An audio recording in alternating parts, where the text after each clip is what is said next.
Hey, welcome back guys to my Alan Wake 2 playthrough. This will be my full platinum walkthrough on Alan Wake 2, how to get everything in a sort of optimal way. I'm going to be taking through this sort of chapter by chapter.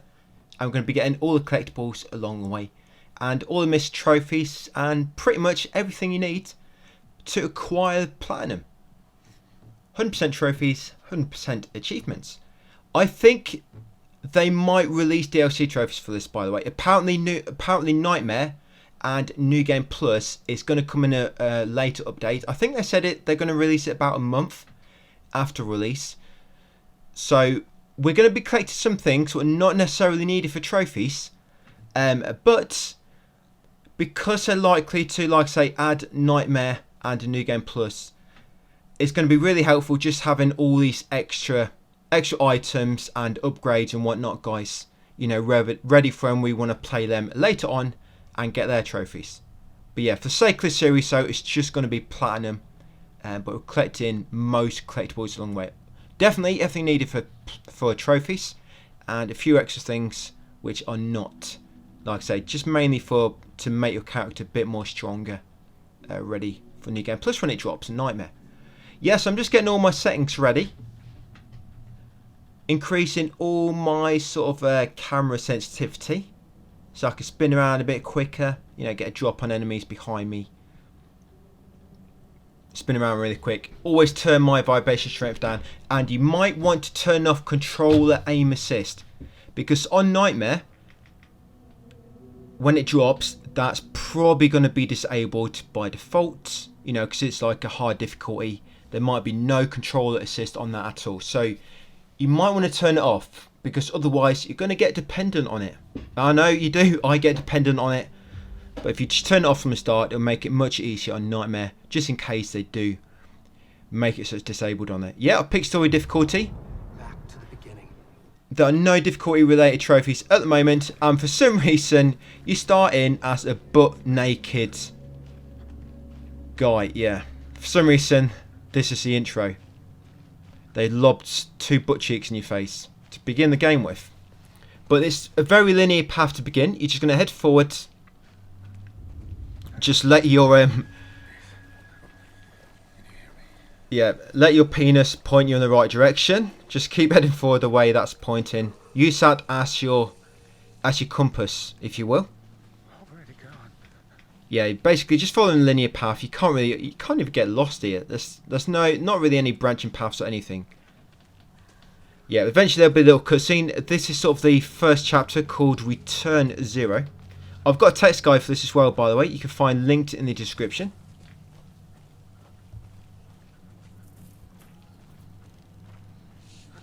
Yeah, I'll be doing this chapter by chapter, and the text guide will be sort of updated, you know, as the videos come out as well. It'll sort of update as I get them done.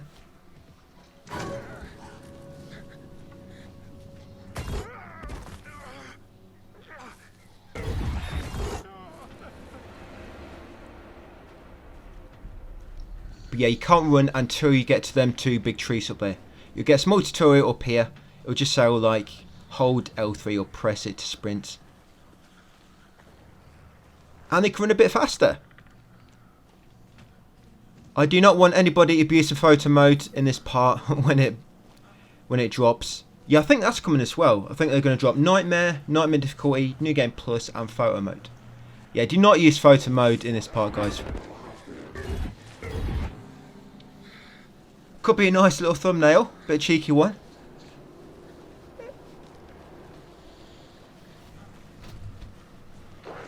But yeah, it's not really any combat in these chapters. This video, there's going to be one small sort of combat encounter near the end, but literally lasts for about 10 seconds. It's not long at all. So once you reach the sort of picnic area, yep, these guys obviously not very happy seeing a naked man wandering about, and they will stab you.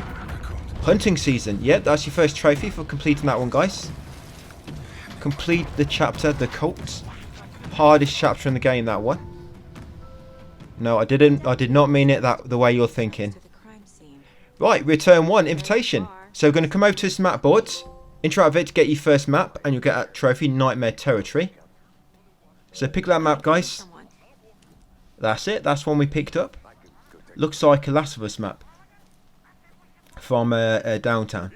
Right, come over here next and talk to Mulligan. He's blocking the only way in. So you're going to talk to Mulligan. I will be skipping cutscenes. You want to tell him I'm in charge here. Seems you already know my partner, Alex Casey. Sorry about that, ma'am. I'm Deputy Mulligan. And they want to choose any witnesses to the crime.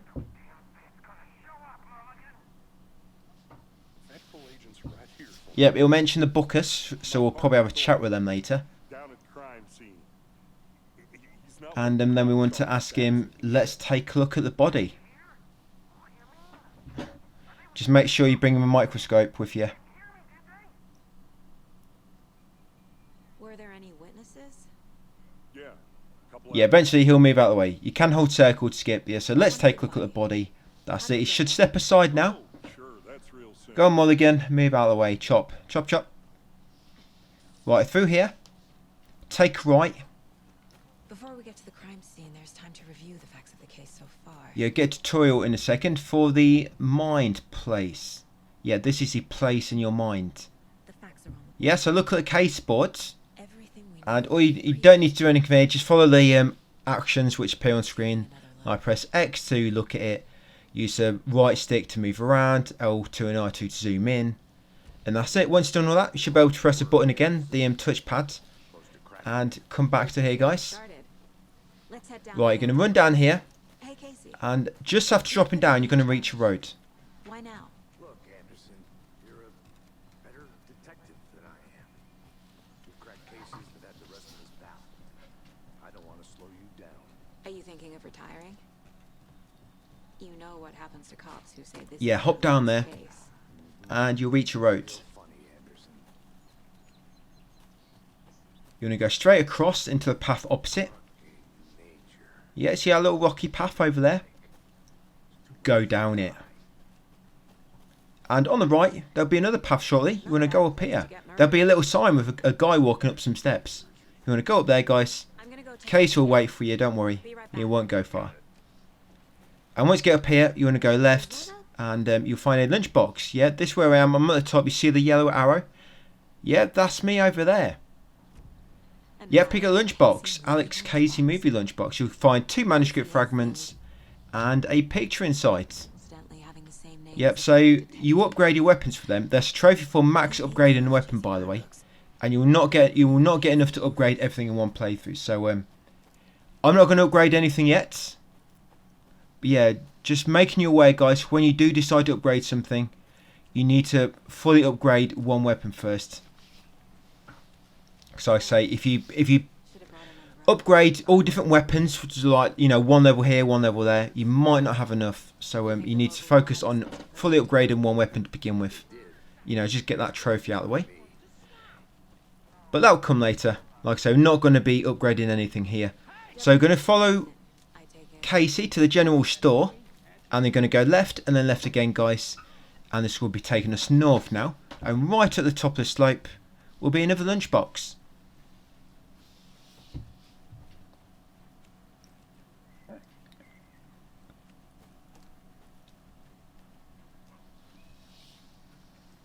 A lunchbox again. Yeah, again a lunchbox. Yeah, that is where I am. That's me on the map. Next little suitcase, the icon. Yeah, so pick up. This one will have 1 fragment inside it. Yeah, no need to go into mine place. Sometimes I just press the wrong button. Just press circle. Takes a little bit getting used to this mine place. So yeah, once you've got that second lunchbox, head all the way back down to the general store.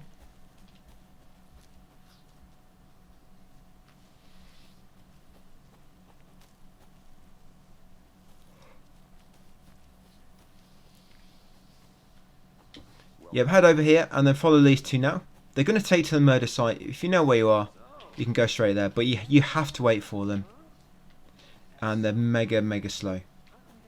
Yeah, you have to wait for them. You don't really have much of a choice. Yeah, prepare yourself.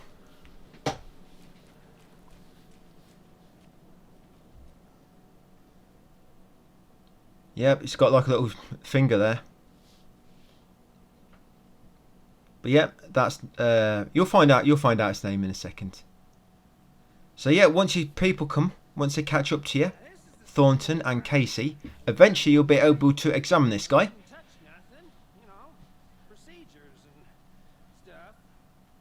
Like I say, you might need your microscope.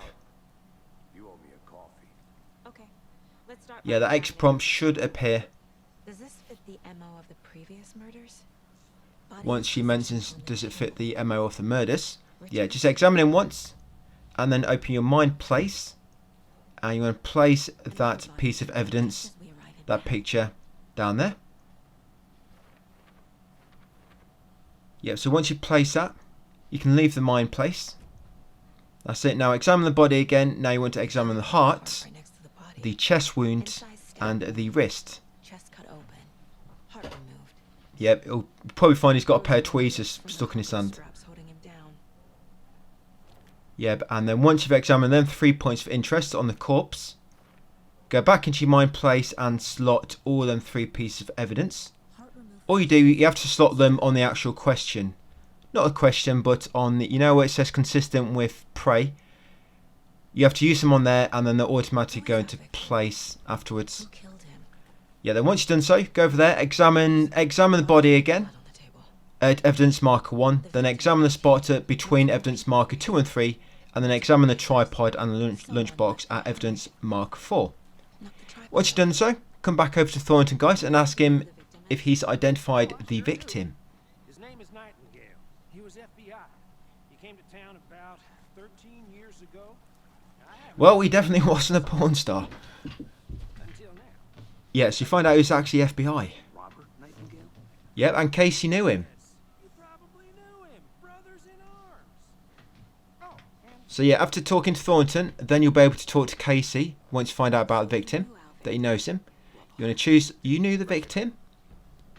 And then you get a card from sort of Thornton and a card from Casey.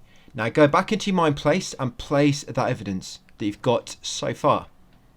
Robert Nightingale, ex-FBI, came to Bright Falls 13 years ago. Yeah, place them all on there. Once a sort of one of the small cards has gone sort of green, that means you've placed all the images, all the evidence for that particular question. They planned for the Yeah, murders place them all. here. There'll be another little cutscene.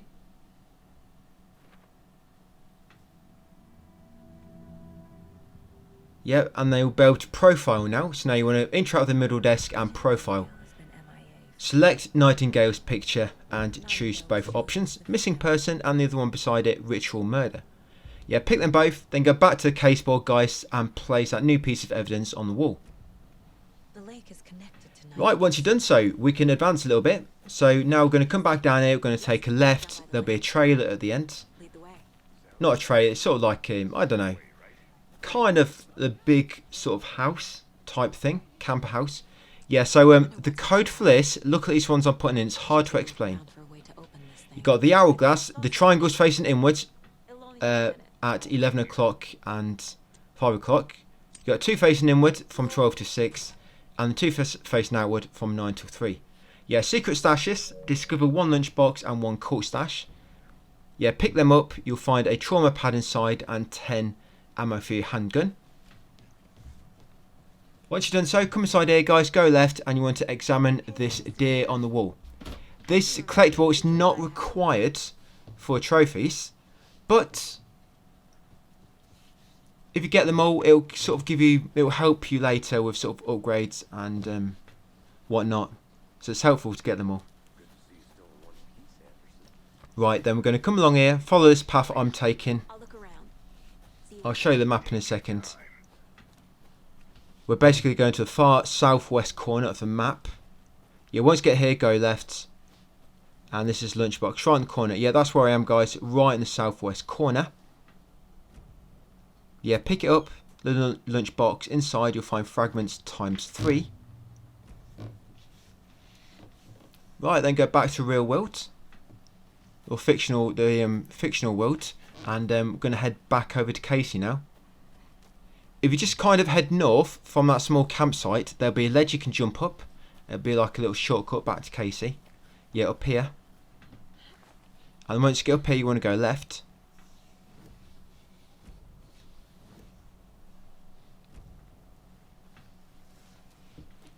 We will be back here later, by the way. But yeah, some collectibles you can only get at certain points, certain times in the story. Not many, it's mainly the missable ones. They'll be later. Yeah, so Casey's going all the way around here, and he's going to that massive tree. And that tree is massive. You see now, it's like in the clouds. No trees got that big. I didn't realise until he said, and then I looked up. But yeah, that tree is massive. But yeah, you want to come inside the tree and examine the footprints, and then examine the manuscript page. After examining it, press circle, and then once you sort of cancel out, there'll be a little cutscene. Yeah, so once you've examined both, press circle, and there'll be this little cutscene. Yeah, we get a trophy, not the last. That's for picking up your first manuscript page. Right, once you've done so, back into the mine place, and you want to profile Nightingale again. And there'll be one new option now, should appear if you give it a moment. There you go, the page. Yep, profile him about the page.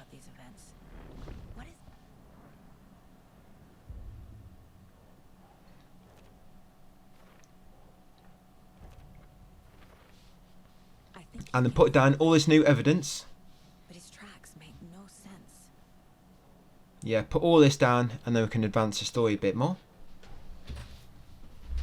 Found all I can here. Time to... Right, once you've done so, we're ready to head back. So now we're going to head back to the murder site. But it's a collectible we're going to get first, a lunchbox. Whoever wrote that page... Another Alex Casey lunchbox. Yeah, just head straight ahead, east, kind of, northeast. And you're going to climb up this ledge, follow the path up, and it'll take you to the witch's hut. You're going to go left, over this bridge, and then on the right will be a lunchbox, guys. Projecting their desires? Yep, this one here. Alex Casey lunchbox. Yeah, that's where I am. Just west of the witch's hut. Yeah, and grab the fragments from inside it. That's one fragment inside there. Yeah, you can loot lunchbox as well. Do not forget to loot that. I need the next chapter. There's another Yep, inside you'll find 2 batteries. So yeah, loot that, guys, for 2 batteries. That big cooler box. Right, carry on all the way back to the path. And Casey should be waiting for you. Did you know this entire area is inside a caldera? So now we're going to head back to the murder site finally. We're going to talk to Thornton, and he's going to give you the shortcut key. Imagine the force it took to carve this crater out of the earth. Calderas are pretty rare, so be sure to take it in. So, essentially, we're standing in the gaping maw of hell. Hey, You got it. Yeah, so good old Thornton. I used to love geology when I was in school. I helped Logan build a great baking soda volcano for her science fair. Feeding on a science fair. Just get through this dialogue, and he'll hand you the key, guys. I'm not gonna say no to quality time with a volcano. I mean, my daughter. I hope you didn't get stuck in any of those big puddles. Crazy. Yeah, you might have to wait for the current dialogue to finish first, because Deputy, Saga I want is the body taken talking back about to volcano for some reason. ASAP. Yeah, but he'll give you that key, and then you take it from him. Back to the parking lot just up the hill. There you go, thank you, mate. Right, with the shortcut key, Thanks. you can run over here and unlock this gate. Let's get the car, drive to Bright Falls, and talk to these witnesses, the Bookers. Yeah, we're going to go to Bright Falls now and talk to witnesses. This is a familiar place you may recognise if you've played the first Alan Wake. Seems like a nice Yeah, so head up here. Murders aside, pretty woods. Cute Yeah, lot and of a radio tower should eventually come into view chance. Now you're just being mean. at the sort of second bend. Deputies aren't Yeah, that small radio tower over there, that small radio shack. Sheriff will be more Yeah, head round the back, and there'll be a ledge you can climb. And up that ledge is another lunchbox. Another one of those lunch boxes. Yep, open it up and pick up the fragments inside it. Yeah, that's where we are. Yep, near the FBC station. Right, carrying up the slope. There'll be another shortcut gate you can unlock with the shortcut key.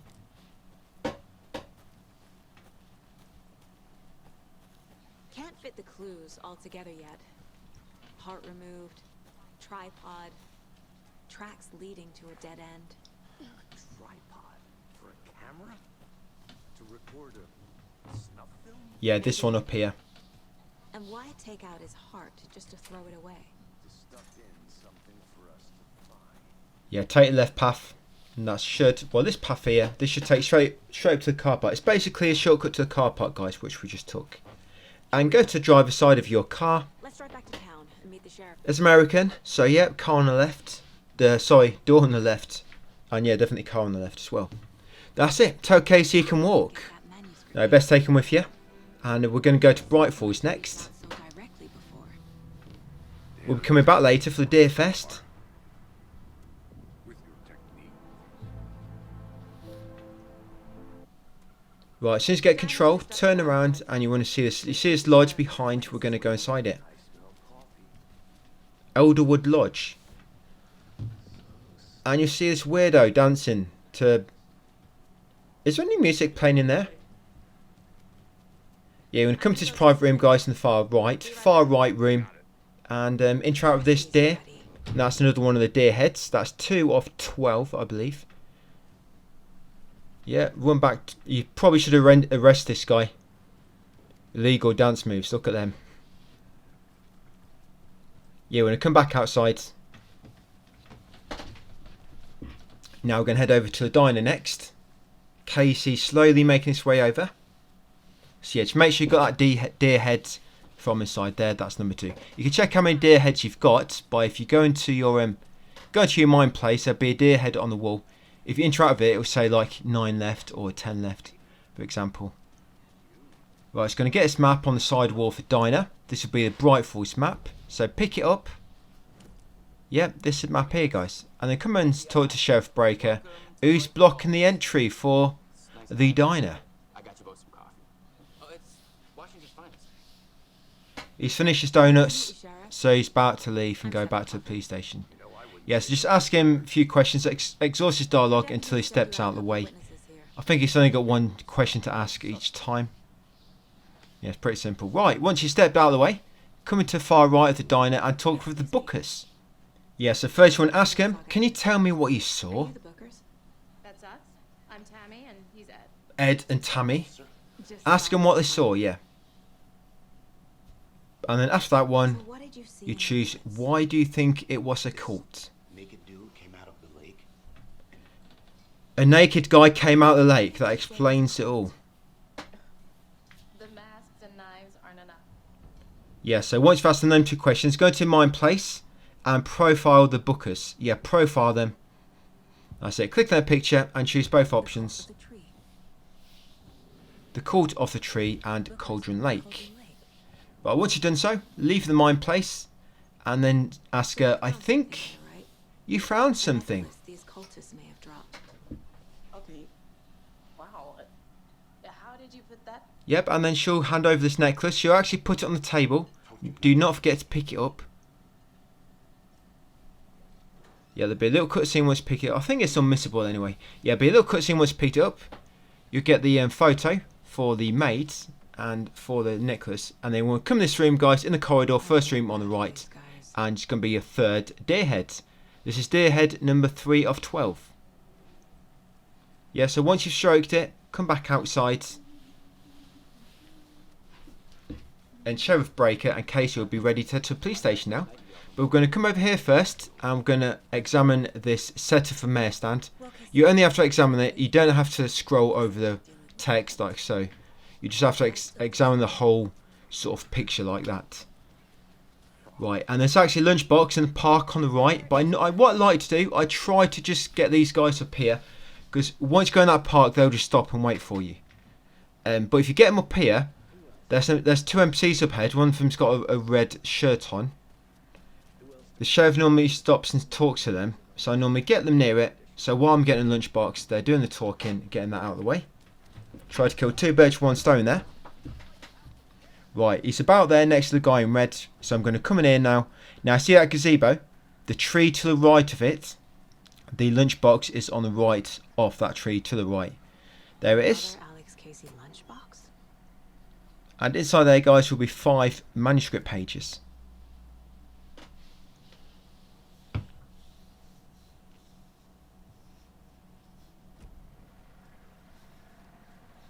Right, so now we're going to follow Sheriff and Casey to the police station. Yeah, so you should have 14 manuscript fragments right now. So I'm just been collecting everything the way I have. Yeah, so I normally talk to them 2 punks in red. Waitress from the diner. Rose? Yeah, she's a bit of a space case. Always has been. Why? What'd she do now? She kept saying that my daughter drowned. Oh, piss off me. It was all very weird. It takes a long time to get them to, a lot of times you're just waiting for your NPCs to move to the next location. But yeah, over here, eventually once you reach, you'll finally be allowed entry into the sheriff's station.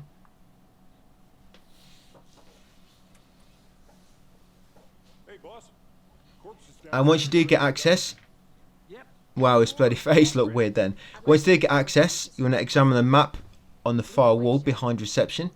Yes, the map directly in front of the door. It's on the far wall opposite the door behind reception. Yeah, that map there. Pick it up. And then go into side room, very important. There's a side room, this one here. Yeah, go into there, you should get that collectible adventure tour. So that's one of the videos. They only trigger when you go in a certain place when the video is playing. So yeah, because video tours is playing, I got that video. Right, going to carry on down following these 2. Perform examinations. They're going to take you all the way down to the morgue, where you'll find Captain Pants on the table. Captain Moon. Or Captain Cheeks. Yeah, it'll be down here on the table. So it'll be the same again, examine him a few times. Okay. Let's take a look at our patient. I'll start with the external inspection before performing Yep. the internal. Actually thought it was impossible, but it seems like it's somehow getting smaller. Yes, so talk to him, examine him, sorry, and you want to examine the heart, his forehead, his shoulder, A tattoo? his wrist, and his belly, his chest wound, sorry. Yeah, examine all of them. Inside his chest. Right, once you've done so, come back into your mind place, Cheers me up. and you're going to examine the case board at the back. You're going to place this new evidence, Nobody can tell us. place that first, and then place all the new ones in there.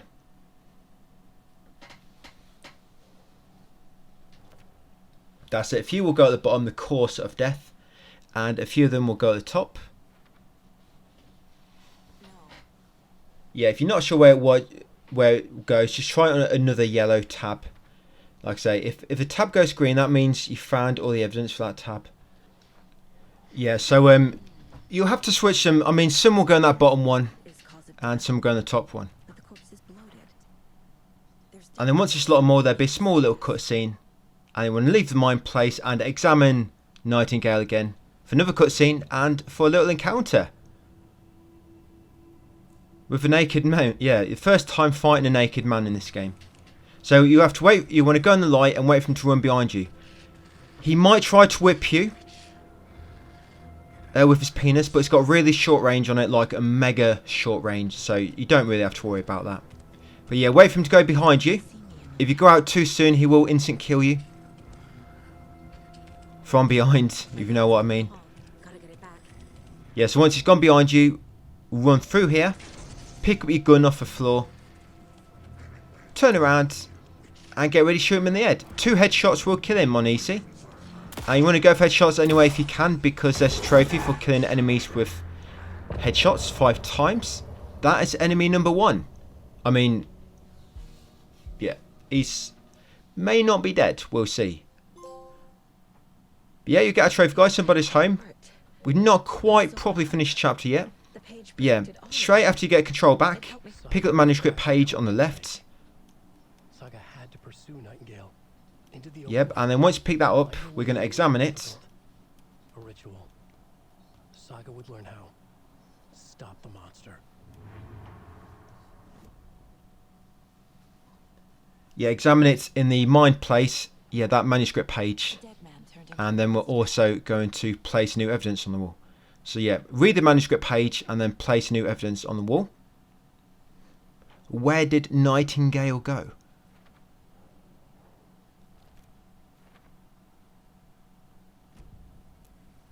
I think he went to the men's shop. There's no Get some new underwear. to what we just Yeah, come and talk to Casey next. Blame the sun. Tell him we were attacked by a dead man. And then tell him, let's go back to Cauldron Lake. Right, now we just got to head back to Cauldron Lake, guys. And then that'll be it for that video, for that chapter. Stop him before anyone else gets hurt. Okay. There's one more little collectible we're going to get first. Just on our way out. So you're going to try and get out. Shops, y'all okay? Careful you don't slip on the blood there. Sheriff Breaker disappeared. Nightingale turned into some sort of a monster, and there are offices. Sheriff Breaker disappeared. There's a naked dead man running around. Immediately. And Fuck me. the woman down there obviously got killed.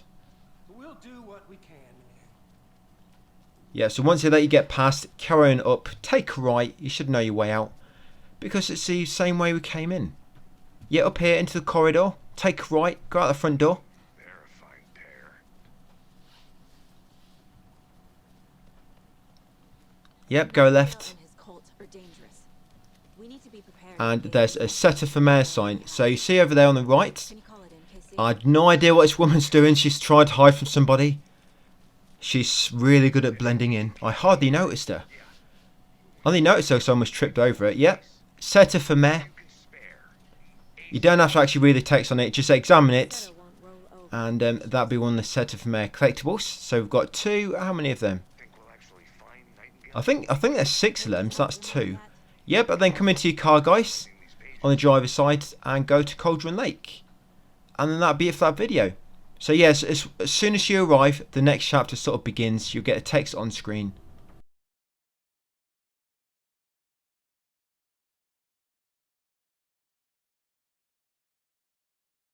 Called So we're on Return to the Heart with Saga. exactly what that means. And it's a bit slow to begin with. All we're going to do, we're going to be heading all the way back down here to the west to the Witch's Ladle. Nightingale, where it was killed. And this chapter might look quick looking at the length of the video.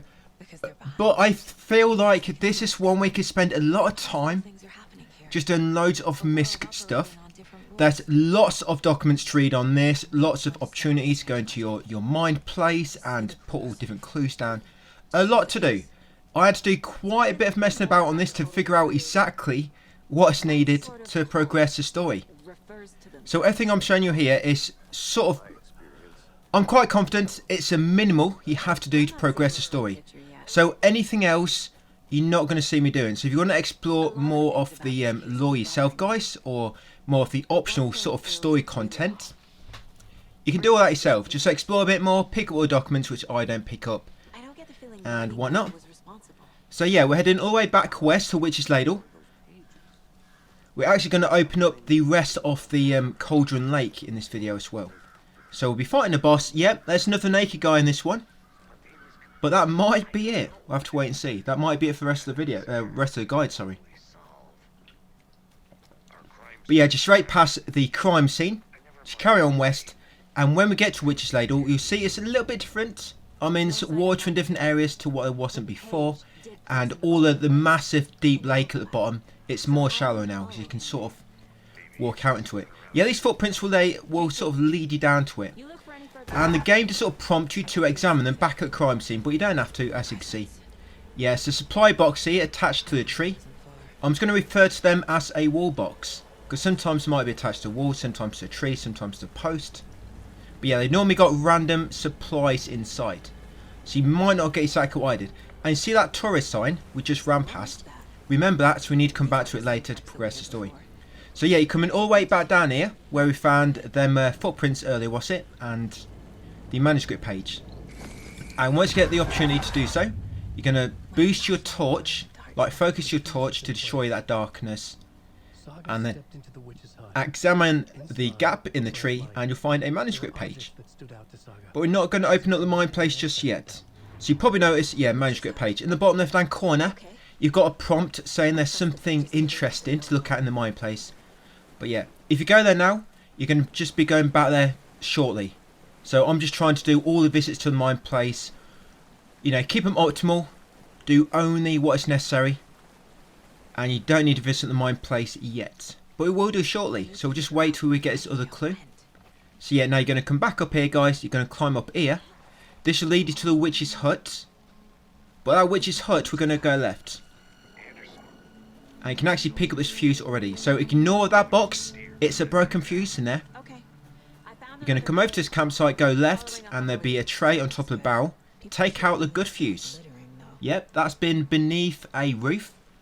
So it's got no water damage either. So yeah, pick up that fuse, guys. And then come over to the witch's hut, and on the side will be a sort of fuse box. Place the good fuse. That's it, that'll turn on the light, and then come to witch's hut, and this is your first break room. And you'll get a trophy, guys. Coffee thermos. Another page. Yeah, don't worry. There's no coffee thermos pick up in this one.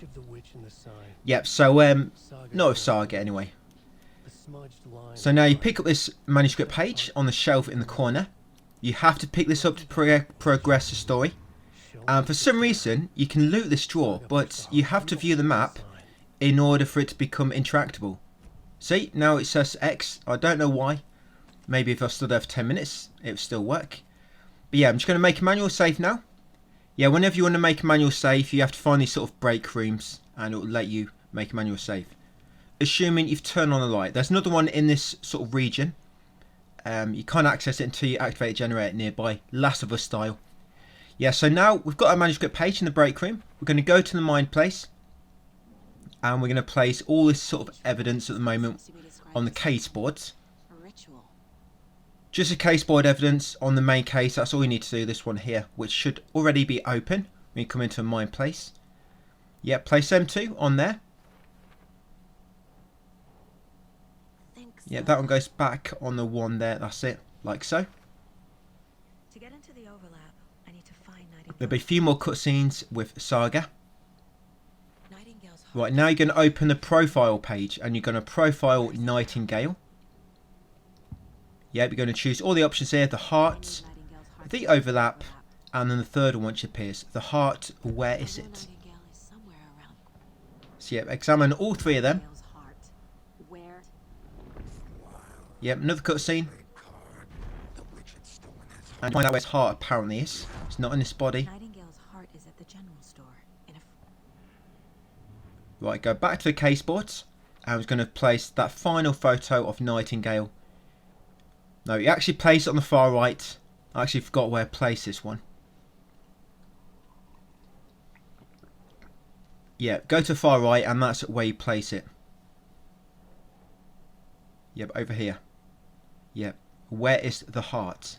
Yep, and that's it, guys. So that's all we've got to do. I don't think we have to visit the mine place at all again in this chapter.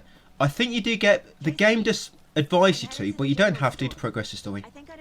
So we're heading down to the general store now. Luckily for us, it's open. So we're going to head inside. Did you get lost?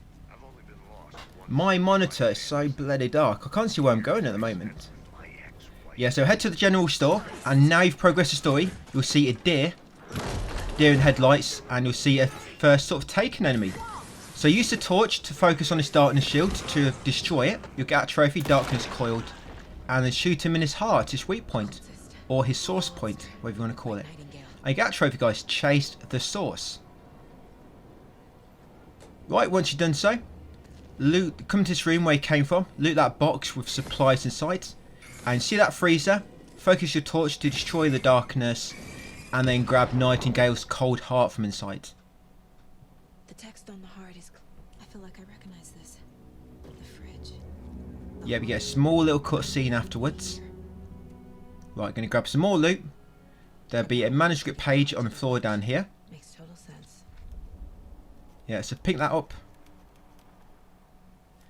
Loot this cool box down here for some supplies. Like, again, guys, for sort of random supplies. Yeah, grab that inventory pouch. You'll get a trophy, grew bigger. Now, it's not talking about Nightingale. Upgrade the inventory size. And then we're going to grab the sawed-off shotgun. So the code for this is 738. No, 739. I'm trying to trick you there. Yeah, code, guys, is 739. and then take the sawed-off shotgun. You'll get a trophy. Bring it on. That's for finding it. There's a trophy for finding all weapons, and there's also a trophy for each weapon you collect, more or less. So we're going to quick slot the 2 weapons now. You've got your pistol and you've got your sawed-off shotgun. Right, and that's all we need to do, guys. So head back outside. I'm going to head all the way back down to Witch's Ladle next. There are cultists in the area. They're taken. Yeah, make sure you got a sawed-off shotgun equipped. Watch yourself out there. It works really well on this boss coming up. Alright, let me just chase to where we are on my text guide here. Remember, this is a text guide for this, guys. Linked in the description. Yeah, so going back down to Witch's Ladle, and there'll be 2 enemies here now. You don't actually have to fight these. You don't have to go in that light, just leave it. Yeah, run over here. We're going basically back to that turret. You know that Witch's Ladle tourist sign? There'll be 2 enemies near here. That guy, you normally have to bait him out of the way because he's sort of blocking the path. You can't get past him, and he'll normally grab you. All you have to do is sprint over to this sign, guys, interact with it, and use Nightingale's Heart. That'll despawn them enemies and basically put you into the overlap. And now you're just going to continue running through the trees. So just continue running forward, guys, more or less in a straight line, linear path. Are you still on your way? Casey. After running through that first tree and after running through a second, there'll be a manuscript page on the right on a big rock in a small patch of water if you want it. I don't grab it because the story still goes on without it. But yeah, after going through a second tree. What the fuck was that? Logan's back in Virginia. You're imagining things. On the right, yeah, just on the right, it's a small patch of water. And you can grab it from a rock. Just a sort of optional manuscript page, I guess. But yeah, all you want to really do is just keep going forwards. You go through the trees, through the caves. And once you see this red lighting in the trees, sort of try to follow it. And it will lead you eventually into a cave.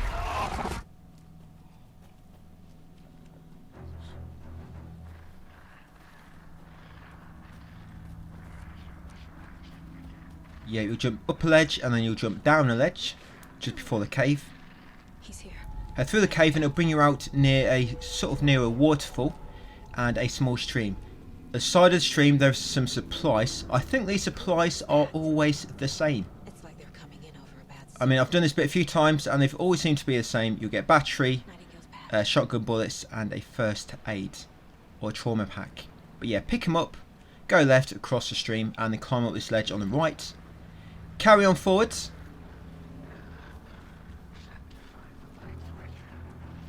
Go through a cave again, guys, through a little shimmy space, and you'll meet the boss. Boss and both his cheeks. You'll run into him. So yeah, once you encounter Captain Cheeks, you'll want to use your shotgun, and you'll normally see him straight ahead, and he'll sort of teleport to you. You might want to just dodge to the left to begin with, because sometimes he'll just grab you instantly when he reappears. And then you need to focus your light to destroy his shield. And then either 2 shots to his weak point, or 2 headshots will knock him into his next phase. I mean, it takes me more here because I just miss, because I'm really bad. Really bad at this. I actually find the aiming a bit weird. If you notice, when you're shining your torch, it can be difficult to shine it. Yeah, your torch is a bit weird to shine. And once knocked into the second phase, guys, come over here to the right, over to the sort of outer corner, outer path, and follow this path anti-clockwise. Now, along the way, you'll find a cool box. There might be loot inside, there might not. Like I say, it's random. Yeah, sometimes they have nothing inside. Yeah, if you run into him and he grabs you, just break free and then keep running anti-clockwise, guys, along the outer path. Do not fight him yet. You want to wait till you get to the end. Any damage you do ain't really going to do anything. Yeah, keep carrying on. You'll go past a wall box attached to a tree. You can do that. Carry on anti-clockwise around this outer path. And eventually it'll be sort of a sharp bend to the left here. And there'll be a slope. Now this is where you can kill him. But once you get up the slope, go right, because there's another sort of cooler box in the corner here with some loot inside it. There it is. Yeah, so when you get to this sort of small round part of the woods up that slope and he appears here, now you can kill him again. You'll notice he's got a shield on him again. So again, focus your torch. Yeah, I know, focusing your torch is, it's just not really accurate. It looks like you're sort of aiming on target, but you're not. But yeah, once you destroy this darkness shield, destroy his weak point if you haven't already, and then try to kill him with headshots, guys. You get a trophy, Lawman. That's for beating him. Yeah, there's a trophy for headshotting, killing 5 enemies with headshots. So if you can kill him with a headshot, that's 2 enemies so far. Because we beat him earlier on, and that did count, you know, in chapter 1. And that should count there. Yeah, you get a trophy, guys, into the overlap. Complete chapter, the heart. It's not quite complete yet. Well, it kind of is, technically, I guess you want to call it that, but I always like to get the video up to the actual start of the next chapter properly. So what we'll be doing after this, we'll just be getting some collectibles. Now the rest of this map has opened up, and we're going to go back to Bright Falls where the next chapter begins. And you'll take control as Mr. Wake. So once you get control back on the shoreline, yeah, you see optional investigate previously flooded area. That's what we're going to be doing next. Yeah, you want to sort of head to the southeast. You want to head southeast where you get control back. I'll show you on the map in a second. But yeah, we're heading southeast, and you see here, that is where we are going, because there's a cult stash through there. So make your way around here, and once you reach the end of the shoreline, if you leave the shore, then you've gone too far. But it's actually, there's a fork just before it. You can crouch beneath this branch here, carry on and interact with this cult stash. Now when you first interact with this and the lock, it'll play a combination. You need to just repeat that combination. So for me it's bottom middle, middle, and then left middle. Or 8, 5 and 4 I think it was. To open that and then grab all the loot inside. You do need to find all of these for a trophy, by the way, all the cult stashes and lunch boxes. So once you've opened it and grabbed the loot, crouch beneath the branch, take a right at the fork, and this will take us back to the Witch's Ladle. There'll be a wolf here now, and we're actually going to try and get a trophy here, which a lot of people have had trouble with, but it seems to be much easier with wolves. And it's actually a save point just as you approach this tree. Yeah, when you approach this tree, the game should save. Yeah, there you go, game saved. So we're just going to do a few things here. Then we'll just load that save back to get all our supplies back, which we've used. So yeah, once back in Witch's Ladle, you'll go past the tourist sign and you'll see that wolf somewhere. You might not see it immediately like I just did, but it'll be here somewhere. So yeah, I'm just showing you that save. So all you're going to do is stand still and let the dog jump out here. The wolf. Yes, it might take you a few tries. All you're trying to do, guys, is dodge at the last minute. I'm not entirely sure on the timing. I've popped this twice now, this trophy, but I'm not prepared to start another account just to pop it again. You know, get all this way. But yeah, just dodge at the last minute. It might take you a few tries, and you'll pop the trophy. This is the moment. Dodge at the last minute to avoid an enemy attack.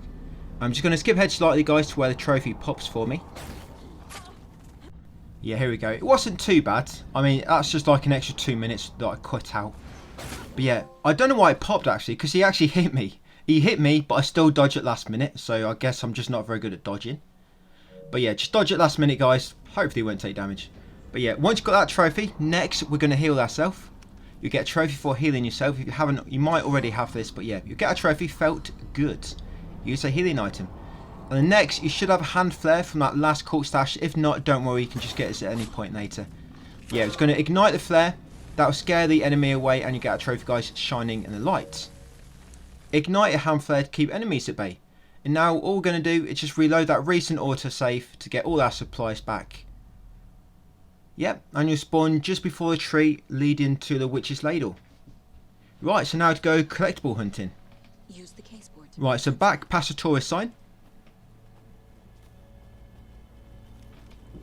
The wolf will be here because, well, we didn't kill it anyway, but we did reload the safe. But yeah, I'm just going to kill it. You can kill it, or you can just keep running on. Yeah, one shotgun blast on target will normally work. Right, so in this area, if you use your flashlight, you should see some yellow arrows on the trees around the area, and they'll lead you to this key. I'll show you the location on the map. So that's where I am. That's where this key is. Pick it up. That's this stream side stash key. Pick it up and then come over here. There'll be a wall box attached to this tree. There'll be a cooler box nearby. Yep, some loot inside perhaps. And then just to the left of the picnic site icon on the map, it's a court stash. Yeah, so that's where I am. There's the picnic site icon. And it's just to the left of it, guys. Yeah, open that with the stream side stash key, which you just got. And inside you'll find some supplies. So that's your third cult stash. Yeah, loot it. And then once you've done it, guys, that's all we've got to do for the moment in that area. We're going to go west and we're heading over here now to this campsite or picnic site over there. You know if you're on the right track because you'll go across a small bridge going across a lake. Yeah, this bridge here. So straight after the bridge, go left. And there's going to be little puzzles we have to do. And you do have to do all these. They're connected to trophy and they also lead you to some other things you need for other trophies. So come over to this bench in the picnic site and pick that crow doll off the side of the bench. Make sure you pick it up and then come over to this nursery rhyme drawing on the floor and place the crow doll on the sun. Interact with the sun drawing and then place it. You get a small scene afterwards. Pick up the crow doll afterwards. Make sure you always pick up the dolls after doing the puzzles. And then come pick up this charm, guys, that the crow dropped on the bench. That would be the hammer charm. Yep, and you can also slot that into your charm slots once you got it. So yeah, make sure you pick up the hammer charm and also picked up the crow doll that you used on the puzzle to complete it. Right, I'm going to head north next to the Witchfinder's Station. Just come up here, you can jump up this ledge, a little bit quicker going this way. Yeah, jump up the ledge and sort of keep an eye out on the left and you should find these stairs leading up to it. So there's another drawing outside we need to do, but we need to get the other two dolls first up the stairs from upstairs in this house. But come inside to the living room and there's one of the deer heads here hanging above the fireplace. So this is 4 of 12 deer heads. Yep, pet that, guys. Saga should make a comment on it. And you come over to this filing cabinet. You might get loot inside, you might not, like I didn't. So come upstairs next. Go right into the kids' sort of play area and grab this doll here off the cardboard box, a wolf doll, and beside it you should find the hero doll. There it is. Pick that one up as well. So yeah, pick up both of them dolls, guys. Obviously there's lots more in that room if you want to pick it up. Yeah, that's all we need, the hero and the wolf doll. I actually didn't think I picked up the hero doll, so I was a little bit confused for a second. And I had to eventually look in my items. Triangle and then R1 items, and there you go. There they were. So I did actually take him. Yeah, I just thought I remembered the hero doll being in a different place to where it was on my other account. But yeah, anyway, once you got them, come outside and interact with this drawing on the floor. And first, interact with the boat and place the hero doll on the boat. And then interact with the tree and place the wolf doll on the tree. You get a small scene indicate you completed the puzzle. Pick up the dolls afterwards, the wolf and the hero doll. Remember, always pick up the dolls after completing the nursery rhyme puzzles. So now you're going to head upstairs. No need to examine anything. Head upstairs, go right, and you'll find a charm now has appeared in the middle of the play area. Pick that charm and you'll find that is a coffee charm.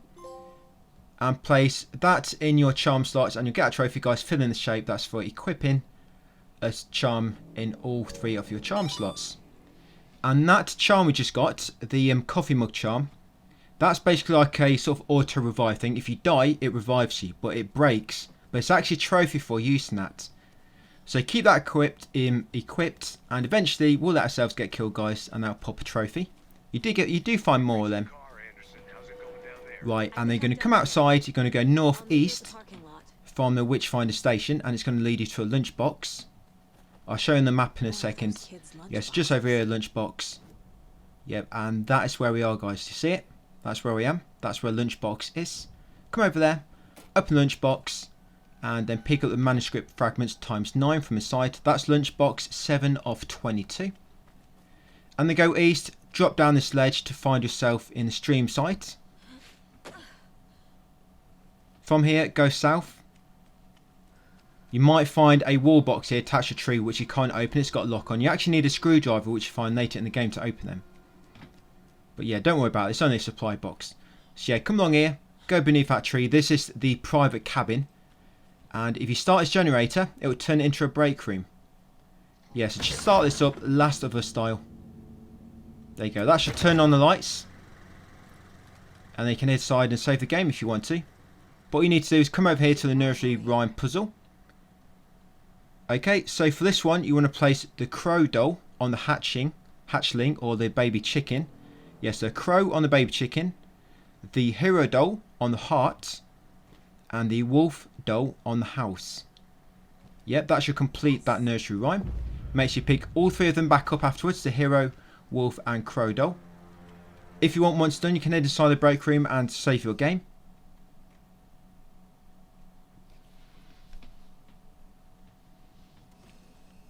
Right, turn around.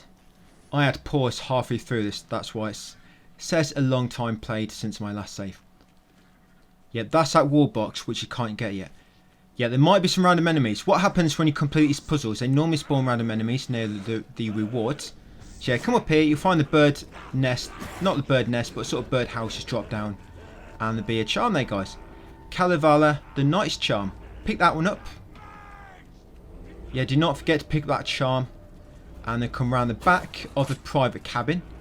If there's any enemies you're chasing, you can kill him. I do kill that wolf eventually because it follows me all the way to the lunchbox.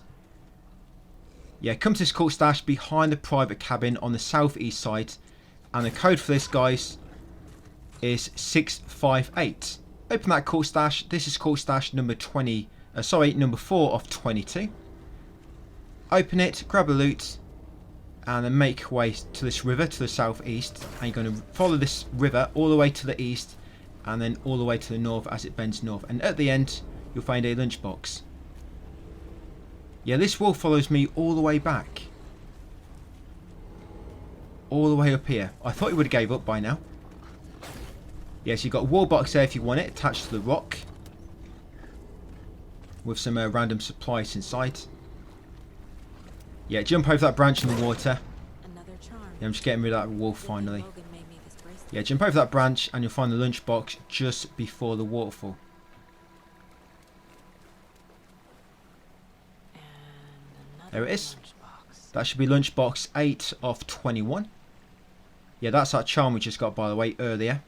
From that nursery rhyme near the private cabin. Yep, so grab the manuscript fragments ×9. And then that's it, guys. That is all the collectibles. Yep, so all we've got to do now is go all the way back to the car park.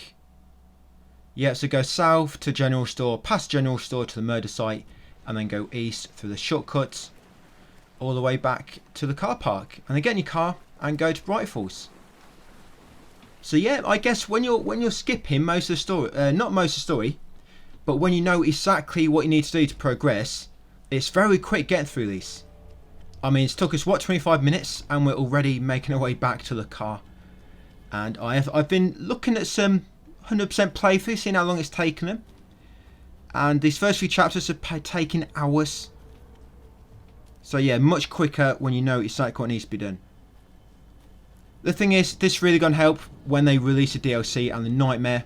You know, we just want to get through it quickly, and we want to know the minimal of what's needed. So with all this testing I'm doing here, it should help us when we do Nightmare DLC on the inevitable DLC that's going to drop a month. They have actually announced it, I think. They've announced there's going to be a DLC in a month, in about a month's time after release. We'll have New Game Plus some other new story scenes apparently adding in. So yeah, you might see some random enemies on the way back. Do you see that taken back at the crime scene? So yeah, you can kill him or just carry on straight on. I will be getting all my kill related trophies on Taken, which we have to fight later. So yeah, you don't have to kill them. There will be fights later which you have to kill the enemies, and that's where we'll get most of our combat trophies out of the way. Yes, I'm almost there. Casey and Alan Wake should be there waiting for us. Yep, so the next chapter, guys, will be the first one with Alan, called Initiation 1, Late Night. Ready to go? And here we go. Get in your car. I'm going to skip the cutscenes and just get to start of the next chapter. Yeah, we're beginning with Alan Wake's set of chapters now. We're going to get 2 chapters done in this one. We're going to be doing Late Night and Casey. So you're probably wondering, why am I spinning the camera around? It's because you have to wait until you can interact with the TV. Yeah, to progress to begin with, guys, start this chapter, just wait until Alan appears on the TV. They can hold X and you can dive inside. This first chapter of Alan Wake is quite, well, it's very linear. There's not much to do at all. But the second one we're going to be doing in this video, there's a lot to collect. There's not really so much in relation to trophies to collect, but in terms of building Alan to make him stronger, to unlock more abilities with him, there's a lot of collectibles tied to that. And you don't necessarily need them all for trophies, so we're going to be getting all of them, guys. The code for this is 665. Yeah, as soon as you get control in the TV studio, head down that corridor to lock at the end and input 665. Come backstage and just continue. You're going to head into storage. And you're going to head to the far end and interact with the door, and you're going to be warped back to the room. I had to get out. I forget the name of this room now. There is a name for this room if you check the map we get later, but I forget what it is. But yeah, you'll be back here. So we're back at the start of the chapter. But no, this is Alan's sort of mind place. This is called the plot board. When you get control in here, you're going to interact with the chalkboard, skip the cutscene, you'll get a brief tutorial, and then go back to typewriter, guys, and interact with that, and it'll warp you back here. So again, we need to wait till we can interact with the TV again. I think we are the only person watching this talk show. Nobody else is watching it. With a name like that, Mr. Door, can't imagine there's too many watching. But yeah, eventually Alan will pop up looking very confused. And you're going to dive back into yourself. That's it. Alan's going to dive into Alan. Don't worry, it'll all make sense pretty soon. So once you get control back in the studio, everyone's left. To get the hell out of this building. Even Mr. Dora's gone. Or see, maybe it says around here somewhere. Yes, the code here now, guys, for these two doors is 565. Yeah, so earlier it was 665 and now it's 565. So again, I'm sure you can imagine what we're doing next. You got it. We're heading into storage. So head into storage, but now you're actually going to be able to go through this door. So actually take you into canteen. Don't listen to the sign which says stage. It's wrong. They need to actually correct that. Yeah, come into the back room here, guys, and you'll find the janitor just standing around, staring at the wall. Definitely working for his money, getting his money's worth, I guess. He's on minimum wage, this guy, so not going to be working very hard. But yeah, wait for his dialogue to play out. And with hairstyle like that, he's got to be on minimal wage. Can't even afford a good haircut. But yeah, talk to him, exhaust his dialogue options. You only need to choose the sort of bolder options. So when you've got two like that, choose the bolder one. That sort of indicates you need to choose that one to advance. It's connected to something important. But yeah, choose them two and he'll give you the key. Take it from his hands. That's it, the janitor's key. And then come outside, go right, guys, and grab this map. That's the map of the talk show studio. Yep, that's the map just there. Then we're going to come through here, guys, go right and open the basement with the janitor's key. Right, so we'll continue down into the basement. Very, very linear, this first chapter of Alan Wake. Very linear, guys. But the next chapter does make up for it. The next one's a lot more sort of open world. So yeah, carry on down. Eventually you'll come down here. You'll see the illuminated room up ahead. Head over to it, go through the gate and pick up the angel lamp. That's it, this little magic wand here. Pick it up once you get the option to. Yeah, this is sort of one of his core mechanics. We'll find out soon. Right, once you got it, yeah, hold X to take the light. And then carry on along this path, which has now been revealed. Now you've took the light from that light shift. Once you get here, place the light. Come through here to this door and then take the light back. I'll explain it in a second, guys. Once you take the light back, go through the door, up these steps, to a sharp right. Do not go up any of the steps, just do a sharp right, come to the end of the corridor to the north. Come in here, through this next door, guys, and the big TV. Now use your light here and there'll be a little cutscene, and you'll also get a video. The dark place wants to drown me. Yeah, this is one of the main collectibles for Alan Wake. It's actually called The Writer's Journey, similar to Saga's videos. Yeah, Alan Wake's got its own type called The Writer's Journey, and this is the first one called The Dark Place. You get a trophy, and you'll spawn here, guys, pretty much where Chapter 2 begins. Yeah, that's the one we just got, The Dark Place. So we're going to head over, get his telephone, guys, and that'll mark the start of the next chapter. Yeah, so that angel lamp, around the area, around some of the areas, the map, there'll be sort of light, like a light source called a light shift if you look at the map, and you can take the light from it, and it changes the scenery there. It might remove rubble or make a new path, and you have to move around with them. That's sort of like the puzzle for this, but it's sort of like a core feature. So yeah, Casey, guys, Initiation 2 with Alan. Take the map. From there, yeah, do not forget to take the map near the telephone, and you'll get a subway pass once you answer the phone. You're going to come over here to this alleyway to the west. Yeah, this one here, guys. And carry on all the way to the end, and we're going to find a flashlight. And I was going to say flashlight and torch there, but they're the same thing. A flashlight and a revolver. Yep, the dynamic duo, them two. Come in very, very handy. So yeah, this area is it's a little bit open world. You know, it's a lot of, you can sort of run around anywhere. But it's quite a lot of collectibles. Like I say, not all needed for trophies. But what we're going to be getting is, they're called Words of Power. And there's actually 16 in this area, in this chapter. There's 16, and there's only like 30 or so altogether. So you get more than half of them here. And you use them to buy sort of perks with Alan. So it's going to be really helpful to get all of them, even though they're not needed for trophies. It's going to be obviously helpful for Nightmare later. So yeah, come over here once you can. Pick up the light and the revolver. You'll get that trophy, guys. Find the light for picking up the flashlight and revolver. Okay, so once you get control back, take the light source from the light shift. There you go. And it should have revealed the path. You'll see the yellow arrows on the wall if you shine your light at it. Come around this corner, crouch beneath these boards, and just above this door, you'll find a yellow circle of letters on the wall. You see them yellow circles?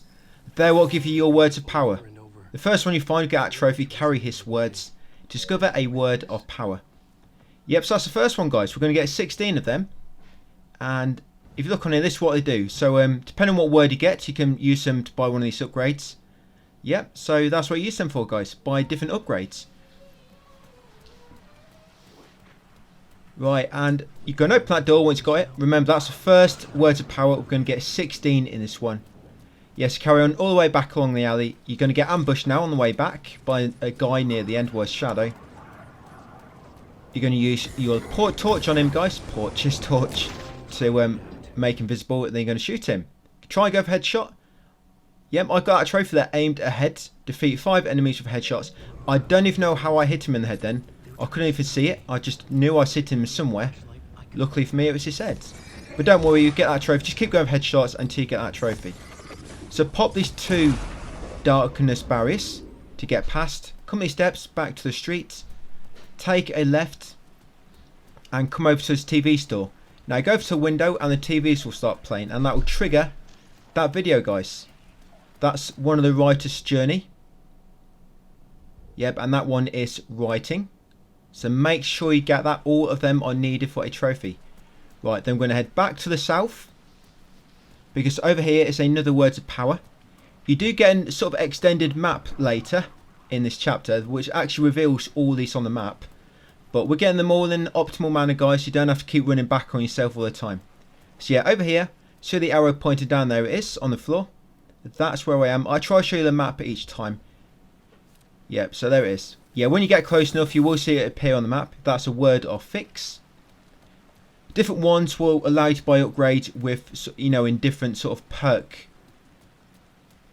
In different perk groups. So you get word of fix, that'll let you buy perk in the word of fix group. Or a word of action, for example. So we're going to head east along the plaza now. Yes, continue east along here, guys. We're going to be getting another words of power soon. Right, so you see that train track going above us. there's actually one attached to the bottom of it. There'll be some enemies here. I'm not going to bother killing them. There it is, guys, just hidden on the top of that.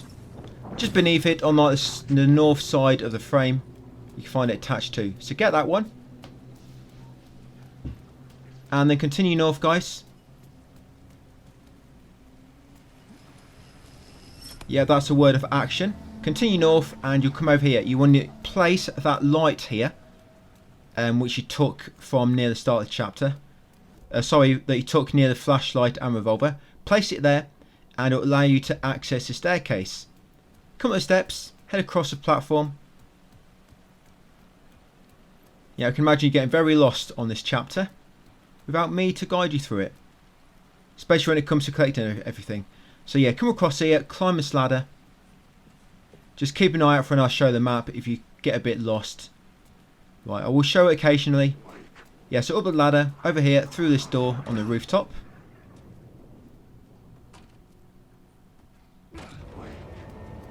Along here, through this door, and this is a break room. You know, I don't even think we're on the rooftop. Yeah, there's a caller box there. Because you'll find you'll be going up and down steps, and somehow you just manage to get back to street level. So I just think it's all an illusion. Yeah, so get a break room, save your game if you want to. Loot that caller box, and then around here, guys, I think this is north or west from the break room. It's a suitcase stash.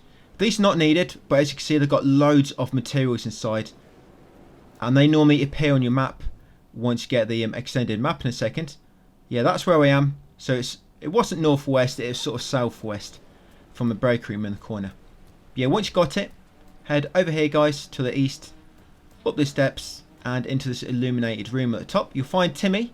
We're not going to talk to him, just ignore him. Talk to him if you want to. But yeah, we're going to look at that map on the wall once you get a chance. And that's going to extend your map. So you'll see it makes all the words of power appear. And also the suitcase stash. We've just got one, and we've got a few of these already. Otherwise there would be more on there. Yeah, but it doesn't reveal them on every map on this chapter. Just a map where you find it on. We do get another one of them later. And then leave there, go back down the steps, come up here, guys, go right. And you see a word of power over here. That's a word of lamp. So make sure you find it. Carry on along here. And to the left of that doorway, there's a caller box. There's actually a caller box in that room with Tim as well, with Timmy. But I've got to get it.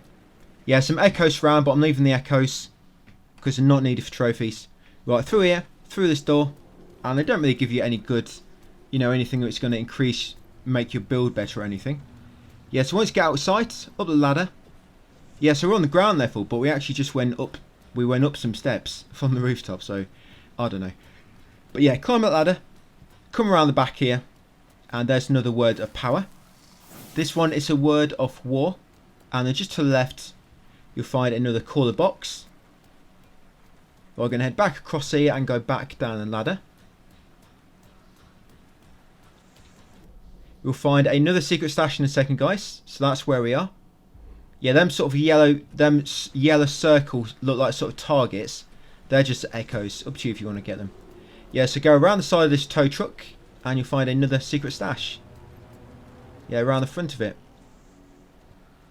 Yeah, we're going to get a trophy for using the flashbang soon. So you do want to make sure you loot these. Yeah, then come over to this taxi. Now, do not take this light yet. Do not take it as it spawns enemies. We're going to come over here. And this word of power is actually up here on the wall. You can actually get in there once you take the word of power, but there'll be enemies chasing you. So just get in now when there's no enemies around. You might have to move around a bit. Yeah, there you go. That's word of gun. And come over to the taxi, guys, and take the light from the light shift. Yeah, that's where we're going next, to the street station to the west. It'll turn into a police car. Yep, and it'll spawn enemies on the left there. Just turn around, sprint to the west, open the shortcut gate. Yeah, we have to take a long way around. Now carry on west. On your way past this light shift from earlier, take it back. And then you'll have two. Yeah, so take it back. Trying to be sort of fast there by walking and holding X at the same time, but I walked out of range. So yeah, take that one back. You'll probably have two. And then come over here, guys, near the stairs leading down into the subway. Place a light in that light shift to make it active. And then continue down and you have to place your second light down here. Yeah, there'll be some lockers around here. You might find some loot inside. Remember, it's random. You might find loot, you might not. A lot of times I do actually loot things and there's nothing inside. Yeah, there'll be some lockers here as well. Right, once you're ready, guys, transfer the light. That's it. That'll make the ticket gates appear. And some more lockers will appear over here. Yeah, you can't loot every single locker, just like 1 or 2. So use your subway pass on the ticket gate to open the gate forwards.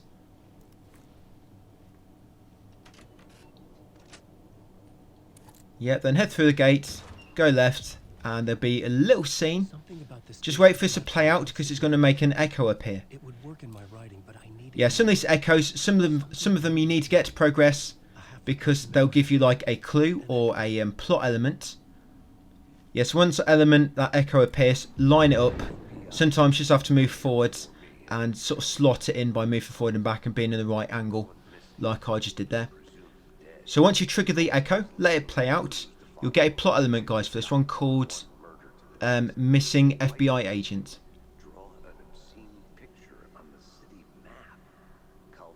Yeah, like I say, some echoes I'll do, some I won't, because some you have to do to get a new element in order to progress. Yeah, so get that one, guys, Missing FBI Agent. So once you've got it, the plot board should open automatically. If not, just press the touchpad, I can't remember. And at Caldera Station, you want to place the Missing FBI Agent plot element on the scene. That will make some new parts open up. Then you'll just turn around, come to the end here, loot these 2 lockers. And you see this train. You can't, it's quite hard to see, but it's actually a word of power. You see it through there? Yep, that's word of gun. Right, then we're going to head past where that echo was. There's a whole massive path opened up behind it. To my story. The way into the tunnels was no longer blocked. No need to run in and out of these posts. Just bored, I guess. Bit of exercise. I've been sat down in the writer's room for too long. Putting on the pounds. Yeah, carry on down here onto the train track, and eventually there'll be a door on your left you want to go through. The blood trail continued deeper into darkness.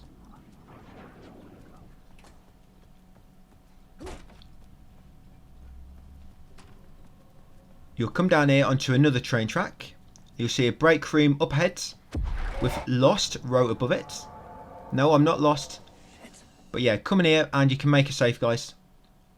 I had to actually redo part of this. Luckily no trophies had popped, but I actually had to redo a part of it. And just doing a little edit because a collectible glitched. Not a key collectible, luckily. Yeah, come around here, guys, grab the map. And then head to the south, to this wall opposite. So that's where I am. Yeah, head to this wall to the south. Ignore the train for the time being. Go past it. You should see some arrows leading to somewhere behind the train. And there's a word of power, guys.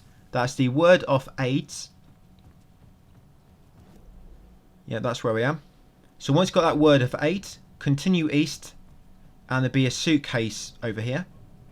A suitcase stash. Just round here on this pallet and behind the metal sheets. Yeah, look at all that loot in there. These are definitely a good idea to know where these are when you get to Nightmare.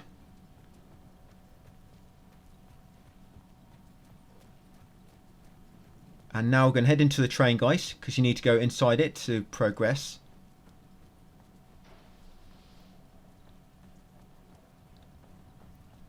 Let's head along here. The blood trail led me on. They are a maze, but that's what I'm here for. Yeah, continue on. Alan wrote me into his book, did you know? Yeah, you'll find once you reach Collapse Tunnel, there'll be a new scene. So you want to open the plot board and place a missing, sorry that's a bit quick, place a missing FBI agent element on the Collapse Tunnel scene. That will make this gate open up. Come through, head through here to this room at the back. There'll be a locker here which you can loot. There'll be 2 lockers at the back and there's also a word of power. This is a word of power which glitched for me. Yeah, this word of power on the wall here. So get that word of lamp. It might have glitched because I opened the map straight after getting it. So you do not open the map until the text has disappeared. Maybe it's not connected, I don't know. But yeah, once you got that word of lamp, come in here, guys, and take the light. Yeah, take the light from this light shift. And then head west. There'll be an echo here. This echo you want to get because this gives you a new plot element. Yeah, this echo you need to get. If you don't get this, you'll get quite far ahead and you have to come all the way back here just to get that. Yeah, in a second. Once you triggered it, you can run on. There it is, the murder cult element. That's what you wanted. So yeah, you've only got to trigger it, and then you can run ahead, and it'll play out itself. So yeah, make your way back now. But you're not going to head into the train. You're going to take a right just before the train. There'll be a right here, and because you've got that light source, guys, from the light shift, come down and use it. That's it. Use the light source here. That's it, to reveal a doorway. Come in, go left, and there'll be some lockers up ahead.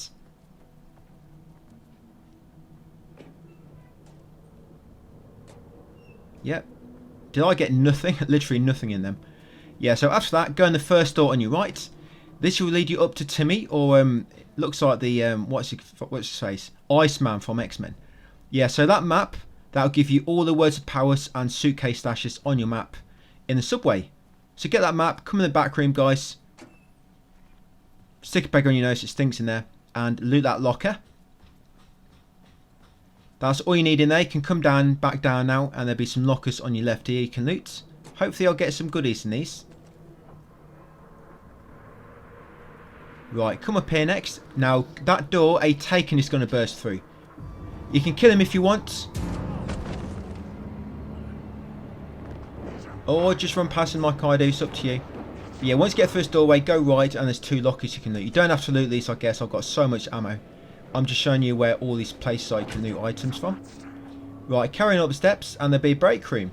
The enemy will not chase you into here. You are safe. So once you get up here, guys, you do not need to worry about him no more. So I'm going to make a save. They're going to come around this corner. There's going to be a video. There's going to be another one of your writer's journeys. And there'll be a locker here you can loot, and a locker on the right of the TV you can loot as well. So that video was Writer's Journey, I believe it was. Sorry, no, Murder Sites. Yeah, sorry, Murder Sites. No, it was a Writer's Journey. But yeah, Murder Sites. Make sure you've got that. Right, afterwards, climb up a ladder. Yeah, this is where you need that that newest element. If you got all the way here without getting that last element, you'd have to go all the way back. So once you climb the ladder, open the derailed train scene and place the murder cult clue or plot element on it. That'll open a new path. And then come along here, guys, crouch beneath this, and there'll be a word of power on the roof there.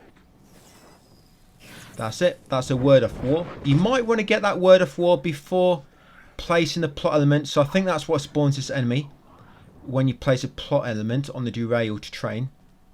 So yeah, get that word of war, guys, on the ceiling there. Then come back through, head along here, and see that gate. That gate is opened because we placed murder cult on the derailed train scene. And we're going to get flashbangs ready. So we're going to get a trophy here. So yeah, equip 1 flashbang. And this guy can actually kill you quite quick, even on easy. So yeah, this guy in here, lob a flashbang at him. Once it stuns him, you'll get a trophy. Stunning vistas. Stun an enemy with a flashbang. And now you're just going to kill him. Try and get a headshot if you still need headshots. Or just shoot him the best you can to kill him. He'll die pretty quick on easy. But he can, like I say, he can do a lot of damage to you on easy. Because he does like these like energy blasts. Right, so that echo, you need to trigger it. And there's a cool box over here. So yeah, play that echo and let it play out. Or if you get impatient, go onto the derailed train scene in your plot board and deactivate all plot elements. You need to do this at some point anyway. That'll change the room, and around the back here, guys, is a suitcase. Yep, suitcase stash. So you need to, like I say, remove all the plot elements on the derailed train scene. Right, and because I thought what might happen, I mean, I've not tested this before, but I thought maybe I'll still get the new plot element even if I change midway. It didn't work, so I've got to start this echo again.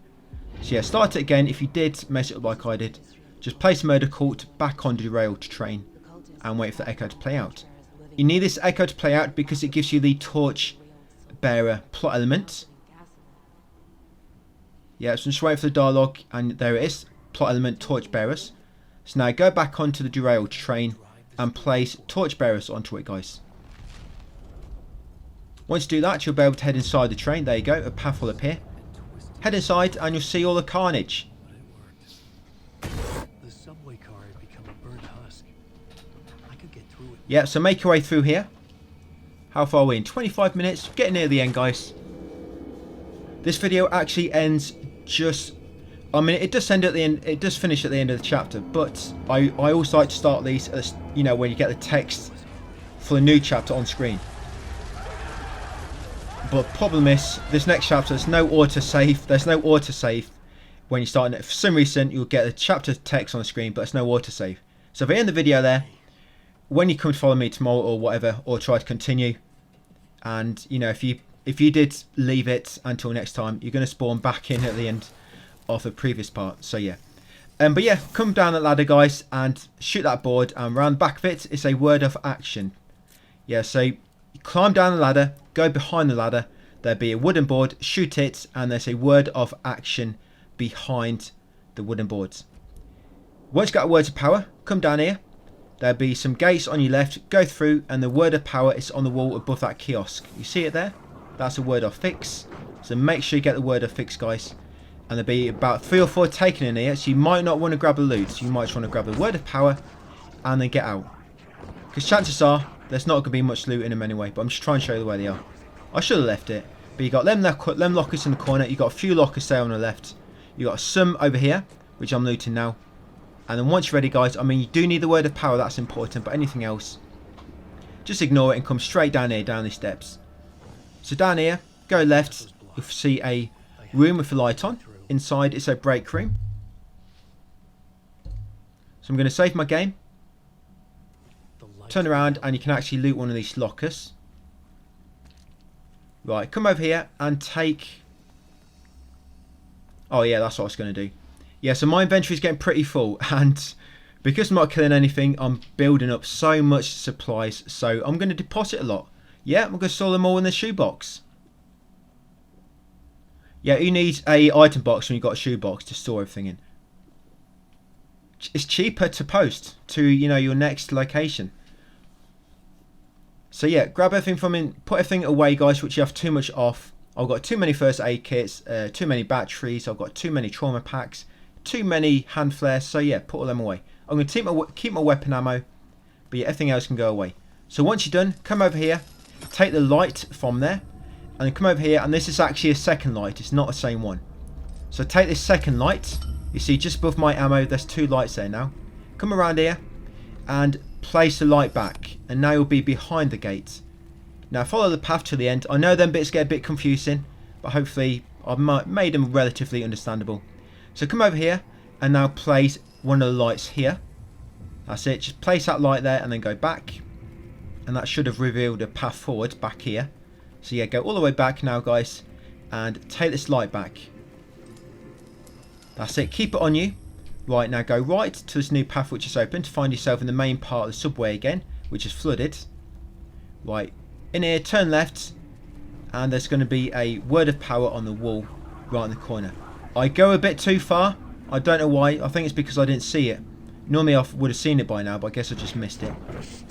Yeah, don't go too far because you'll get all distorted and you won't be able to see for a second. Yeah, there it is. So like I say, it's on the back left wall. That's a word off lamp. So once you get in here, just go left and they'll be on the far left wall, just up near the top. Go through this train, and there'll be a word of power between the trains, but get to the end first and turn around. You'll see it between them. Yeah, that one there. Yeah, that's a word off gun. Now that's the wrong way, you actually want to go the other way. Yeah, keep heading to the far end. It beats them taken, but once you get to the far end here, guys, they should de-aggro and stop chasing you. Yeah, because there's another scene here. Yeah, this is called the end of the line. So you're going to open the plot board next. You're going to open the end of the line. And you're going to place the murder court. Yep, place it there, guys. That'll start a bit of dialogue and it'll make an echo appear. But while we are waiting, you can come and loot these lockers in the far left corner over here. Yeah, 3 lockers. Hopefully you get some goodies inside them. Right, and now that echo should have appeared. We're going to line it up. That's it. You'll need to wait for this one to finish playing because you need to you get a plot element from this and you need to assign it almost straight away. So if you run away too far, you won't be able to. It will not reveal the path forward. So yeah, just wait for the dialogue to play out. And then open your plot boards, open the scene, end of the line. and place the new plot element or clue, which is called a summoning ritual. Yeah, that one there. So yeah, open up the scene and place it, guys. You can only place one at a time. Right, no, that's barricaded. You want to come just around this corner where you came, and then go right into the middle part for platforms. It'll be flooded. Don't worry, once you begin the next chapter, your shoes should be dry. Yeah, up here. Just sprint past these enemies. And you see this train here. There's actually a caller box in this train, and the enemies will not follow you in there because of the lights. Yeah, loot that caller box if you want to. And don't take this light. You'll find out if you take this, you will not be able to get out. I'll show you. Yep, it'll close the train door on you, like so. And it's not going to be going nowhere. So yeah, leave the light in there, guys. Come out of the train, head along here, and take the first door on your right. It will be unlocked. And then immediately on your right is a locker and the caller box on the nearby table. Now, it's a word of power in this room, so be quick unless you want to kill him taken. Yeah, big yellow arrows pointing to it. That's a word of action. And you come into this massive room here. There's a bit of loot in this room, but it's only in lockers. And it's loads of taken, so just come straight into stairs, almost opposite the door you came in. Go at the top, go right, and you'll find this break room, guys. So I'm just going to make a save again. Right, turn around, go back out, and then look right between the bars, and you'll see a word of power on the back wall. I think this is the last one in this chapter. Yeah, so we've got 16 of these already. Yeah, that's a word I fixed. The word I found is the one I want to get. But there isn't any in this chapter. So yeah, get that word affix, go through that doorway, come up these steps, and unlock this shortcut door. This actually takes you back near the start of the subway. Yeah, all the way back here. Yeah, so you should have 16, guys. If you look on the paper, it actually shows you how many. So I've got 3 words of gun, I've got 2 words of war, 1 words of AIDS, and yeah, it will show you. So you should have 16. If you've not got 16, you've missed one, or one has glitched, unfortunately. Like I said, they're not needed for trophies, so. Right, now you're going to come all the way back here. We're going back to the collapsed tunnel. So back through this train. And once you get to collapsed tunnel, you're going to change the plot element on it. So open up plot boards, collapsed tunnel, and place the summoning ritual on that scene. Right, and there'll be an unblocked tunnel now. Carry on ahead, and the dark presence will appear. Yep, your other half will begin chasing you. Right, and you'll automatically have to run back. So you're going to run back through the train, and once you get to the end, run to the door, guys, and start spamming X to open it as quick as you can. Yep, get off it this quick as you can. You do not want to get off on the next stop. So get out the door. That's it, before the other half catches up with you. Right, then swimming over to the break room. And then just wait for the dark presence to de-aggro.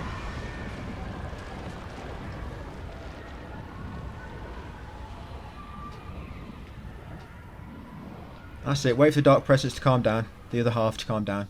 And to go back to work or something.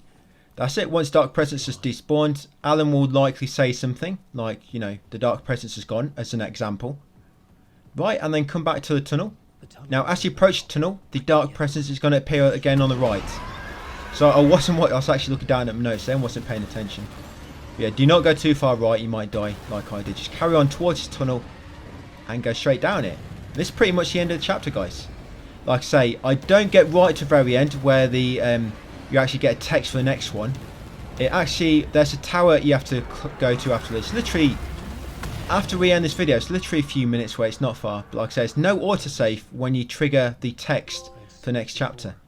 Yeah, once you escape the dark presence, you'll get a trophy, Storm Cloud. Hunting me. Yeah, carry on through this tunnel, and you're going to find your first naked man you've encountered in this game so far. And yep, his name is the one and only Nightingale. Captain Cheeks. You're going to find him down here. So there he is. Now you need to pick up his heart. If you can't find him, there's a really easy trick to finding it. I'll just show you in a second once we catch up to him.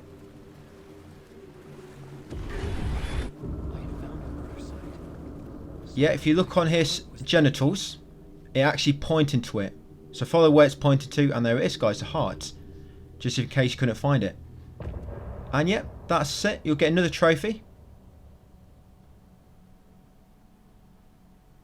After cutscenes. Yep, New York City.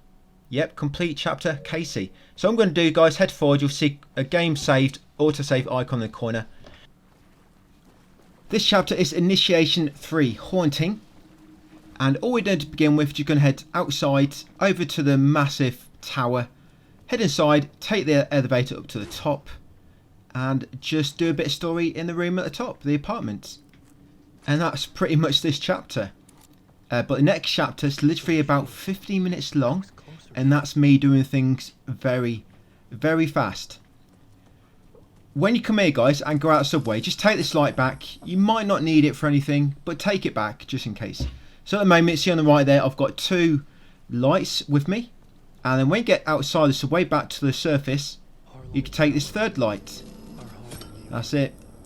I think they do get removed from the inventory, but you know, what if they don't? So yeah, just take all 3 and head over to the tower, guys. Open the door and the elevator should open up automatically for you. And once you get to the top, you'll get the text saying Initiation 3, Haunting. Yeah, the next chapter, you get the option. I wouldn't say the option, but you get the... In certain rooms, certain break rooms, you'll be able to change between characters. So it kind of gives the option. It's a little bit limited. You can only do it in certain places, but you can swap between characters. But after this chapter, we're going to do all of Saga's chapters. And then we'll come back and do all of Alan's. So yeah, once you get to the top of the apartment, guys, head into this room on the far right. Take a left. Keep going left until you get to the kitchen. And interact with the piece of paper which says Part 1 and pick up the memory cards. Once you've got a memory card, head over to the coffee table. Pick up the camcorder and slot in the memory card. And you'll start this 5-minute long projection, which you have to watch. So yeah, sit down, guys, get comfy, you have to watch this. Alice is making a YouTube video. But what I've done, I've just skipped past that. Yeah, I've skipped past it. Basically, you have to wait for it to play out. Like I say, it takes about 5 minutes.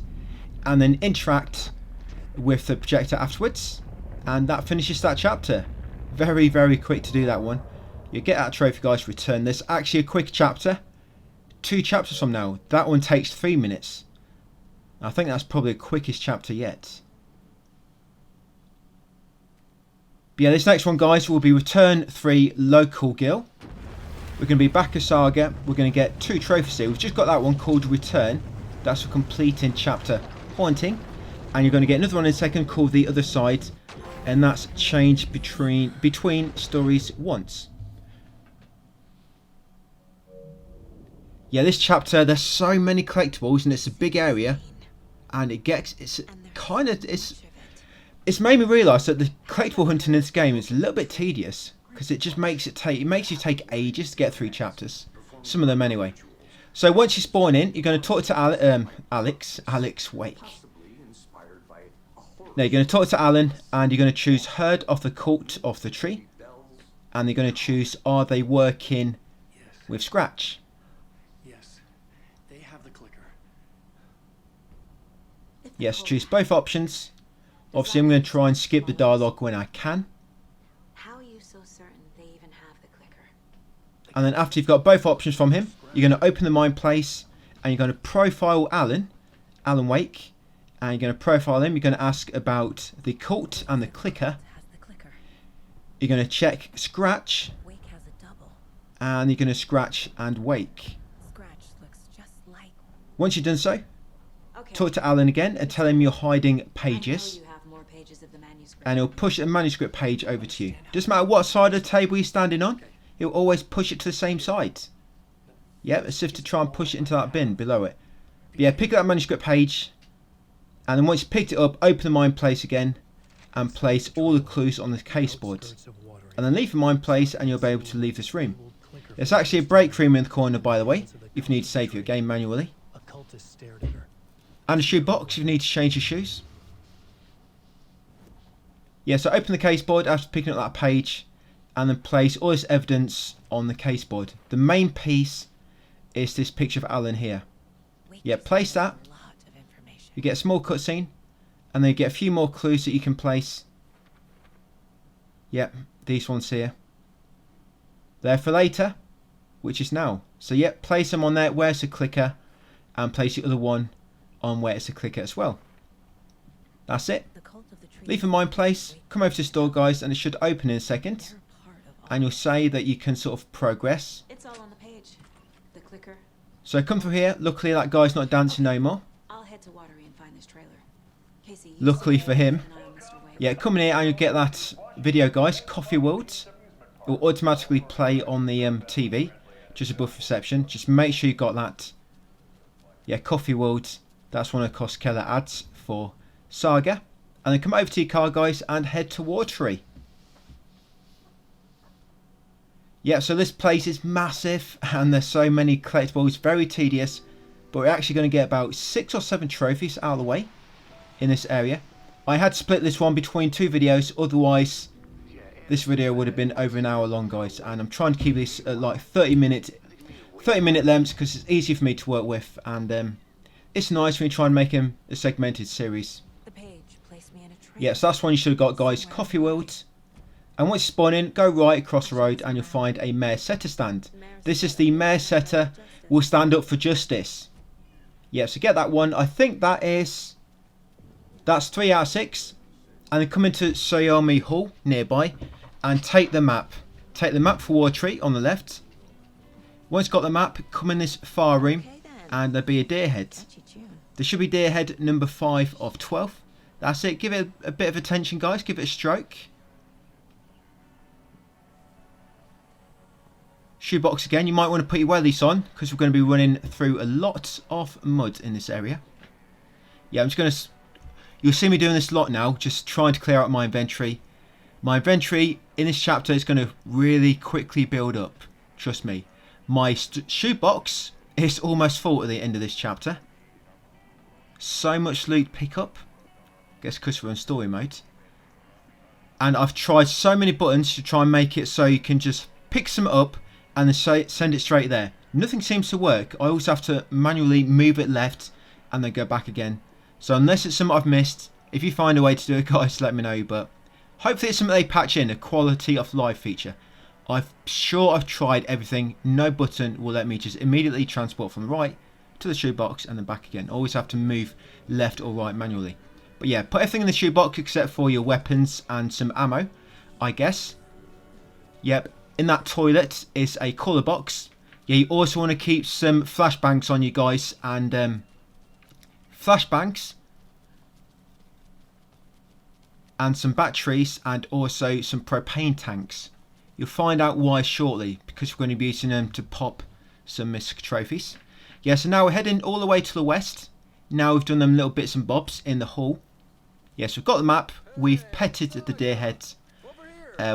Put some of our inventory away. I don't think we've met. And we looted the cooler box. Yeah, come talk to these guys. I need to find a specific trailer in town. And you want to say hello there. Help me with that?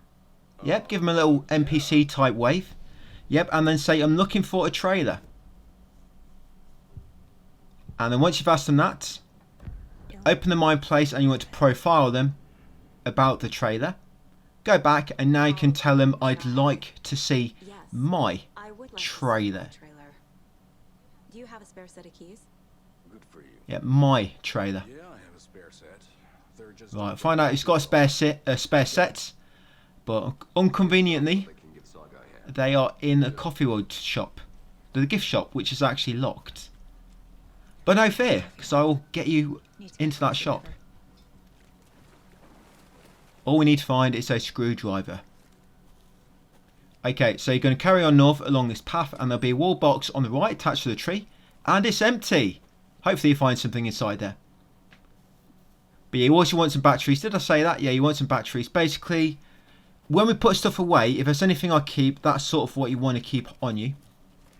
But if you do mess up this trophy, in a second, so it's a little bit annoying. You can just reload checkpoint and you actually spawn just down near that wall box. So it's not too far if you mess this up.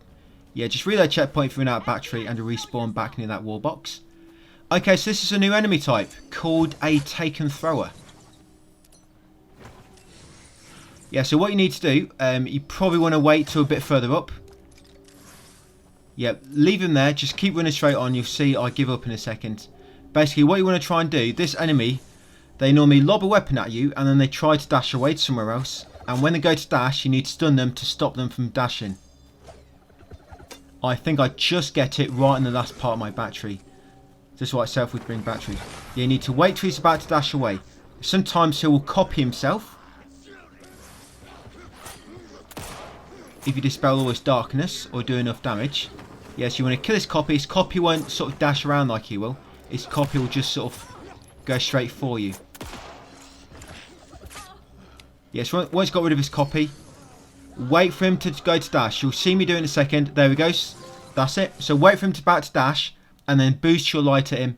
And that's the trophy you're looking for, guys. Stop the monster. Interrupt a taken throw's relocation again. Attempt with your flashlight. Well, I'm going to finish him off because otherwise he's going to follow you all the way to this nursery rhyme. There you go. Yeah, quite an annoying enemy.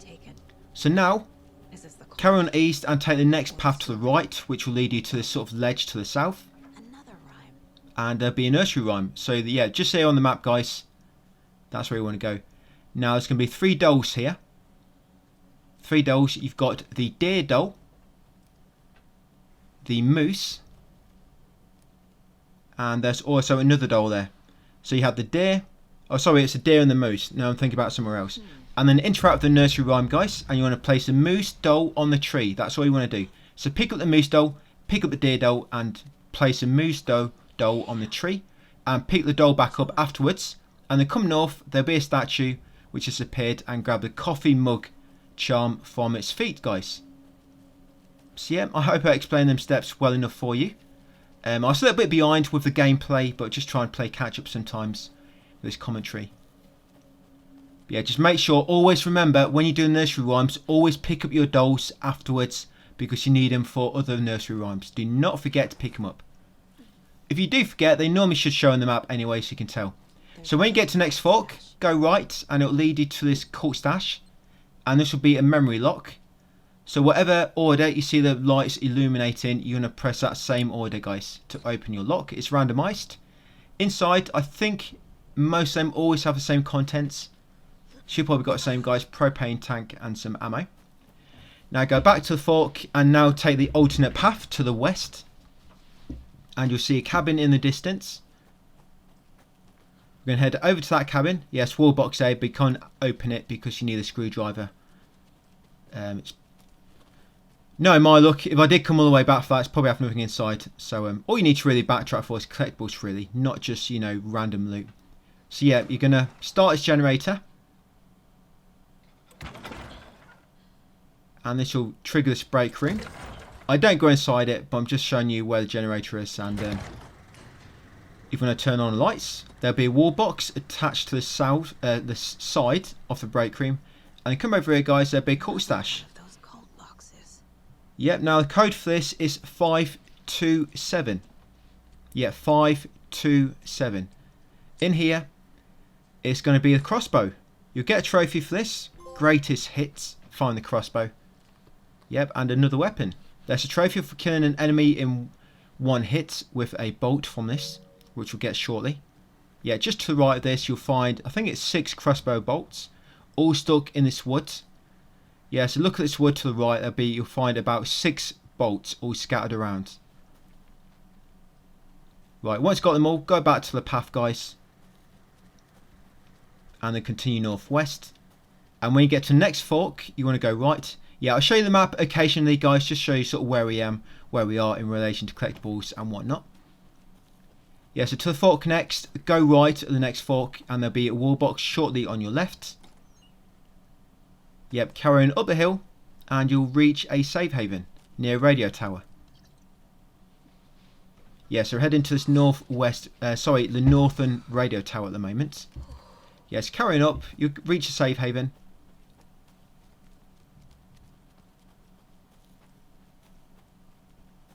And first of all, from this we're going to head north, and there'll be a wall box just on the one of the trees ahead. This one here. Yep, loot it, and then continue north, guys, to the edge of the cliff, and there should be a lunchbox. Lunchbox number 9. Don't think we've got a lunchbox for a while. Yep, in here, open lunchbox and take the manuscript fragments times 7. Yeah, that's where we are, guys. Right, so now we're going to sort of head back to Safe Haven, and then from the Safe Haven we're going to go south to the southern part of this cliff, and there'll be a nursery rhyme. On the way there, you can grab this cooler box from a bench. Hopefully get some loot inside, or just fresh air. Yeah, so this nursery rhyme, guys. The solution for this is you want to place the deer doll on the house. That's all you need to do. Place a deer on the house. You should get that trophy, Strange Reality. That's for completing 5 nursery rhymes. If you haven't got that trophy, it's either glitched or you've missed a nursery rhyme. Like I say, you should get that on 5, and that should be number 5. So once you've done it, make sure you pick up the deer doll afterwards, and then head back to Safe Haven. There should be 2 wolves roaming around now. They want to kill both of these with the crossbow. And you should get that trophy, guys. In one go, defeat an enemy with a single shot from the crossbow. On story mode, that should kill him in 1 shot. You shouldn't need to hit him in the head, but you've got 2 attempts, so you should do that really easily. And with the crossbow, when you kill an enemy with a bolt, you can actually loot that same bolt back. So you sort of got loads of ammo in a way. So once you kill them both, come over to this deer which is spawned, and there'll be a charm, guys. Yep, this is the deer charm.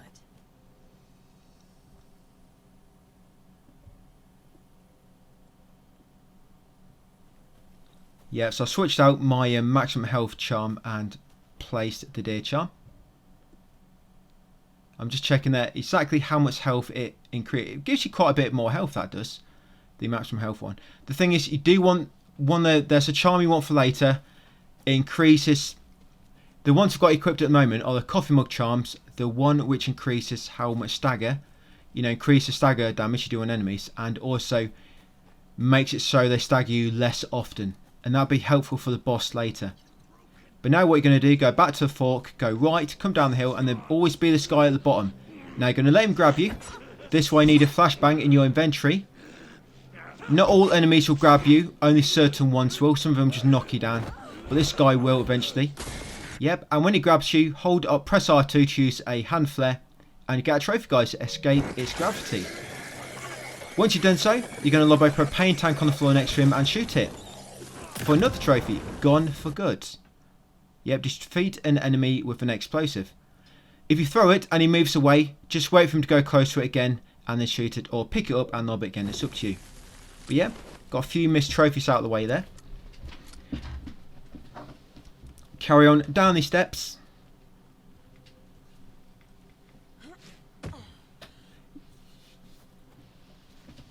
And carry on along the path until you go along the bridge.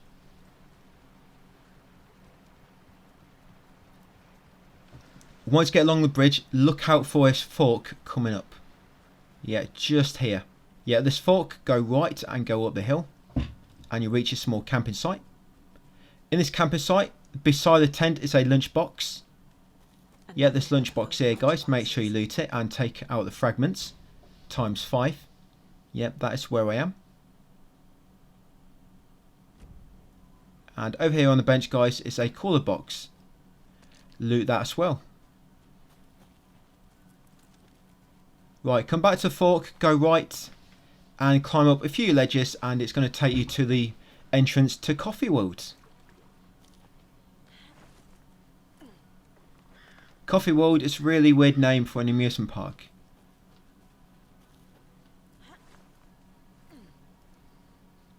Yeah, there'll be a break room here, just outside the entrance.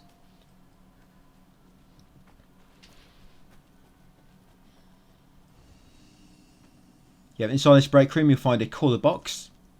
And I'm actually going to put some things away now. So I'm going to put my crossbow away, guys. The crossbow is... its bolts do a lot of damage, but the problem is it takes so long to reload. And the upgrades for it, there's none which... if there's an upgrade which increases the reload speed, that'd be great. Well, there is an upgrade which makes it so you can sort of hold 2 bolts at once. You know, so you have to reload. I guess it doubles your reload speed in a way. Well, I don't know. It still when you do have to reload, it still leaves you mega. Thing is, it leaves you mega open to attacks. That's why I don't like it too much. But yeah, put crossbow away. Most of your items. Keep the coffee mug charms on you. Going to need it for later. Try to save the coffee mug charms for the boss guys. You'll find out why when we get there in the next video. No? Yeah, once you come through the entrance, Take it out. loot this cooler box just on the small table on the left. Get them? Come around here in this small sort of They park, turned into take and there'll be a cooler box on one of the benches on the right. I meant to go up them steps on the left there, but I'll come back there in a second. Yeah, so wall box over here near the toilets. Yeah, I'm going to go about there now. Yeah, so that ride there, guys, the slow roaster, there's a cool stash beside it on the left. Yeah, just here. Another cold stash. Yeah, so the code for this is 147. Yeah, 147. Yeah, the boss on this chapter, guys, it can be quite difficult even on story, trust me. Yep, it's pretty crazy. There's really, I wouldn't say easy, but if you keep your coffee mug charms, they make it a lot easier. Right, then you're going to come along here, guys, to this fork. That's where I am. There'll be a cutout of a bear. You're going to shoot it, and you're going to get a trophy. Coffee-themed fun. Shoot Mr. Drippy or any other cardboard cutout in Coffee World. Yep, so that should pop it. And they're going to go left at the fork and head east to the fair trade fun zone. Yeah, once you reach here, come around the sort of north, and you're going to go in this northwest stall. There'll be a cooler box. You access it from the north side. And then over here on one of the northern stalls, there'll be another cooler box to loot. And then come around to the sort of middle stalls. And the far west stall, you can access it from the back, from the south, and get that cooler box. And then the south west stall, I think I've got all that right, there'll be 3 crossbow bolts inside. Pick them up. Right, and then come to the southeast. Okay, then. Now, once you come through here, guys, the gate will lock behind you. An enemy will appear in that teacup in the middle. Just be ready to kill him quickly with a pistol. And there'll be one more taken, which will spawn in a second. Just on the outer path where you are. And will start chasing after you.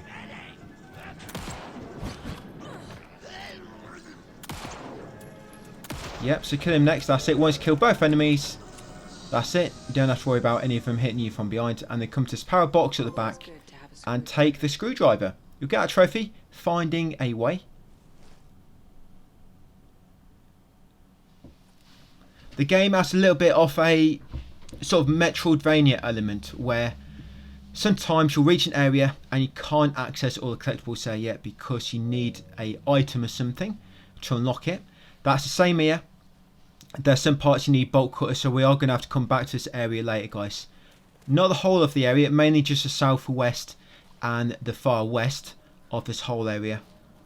But yeah, so once you've got a screwdriver, you're going to make your way back to near the entrance to the gift shop, the entrance to Coffee World to the north, and you're likely going to run into 3 taken along the way.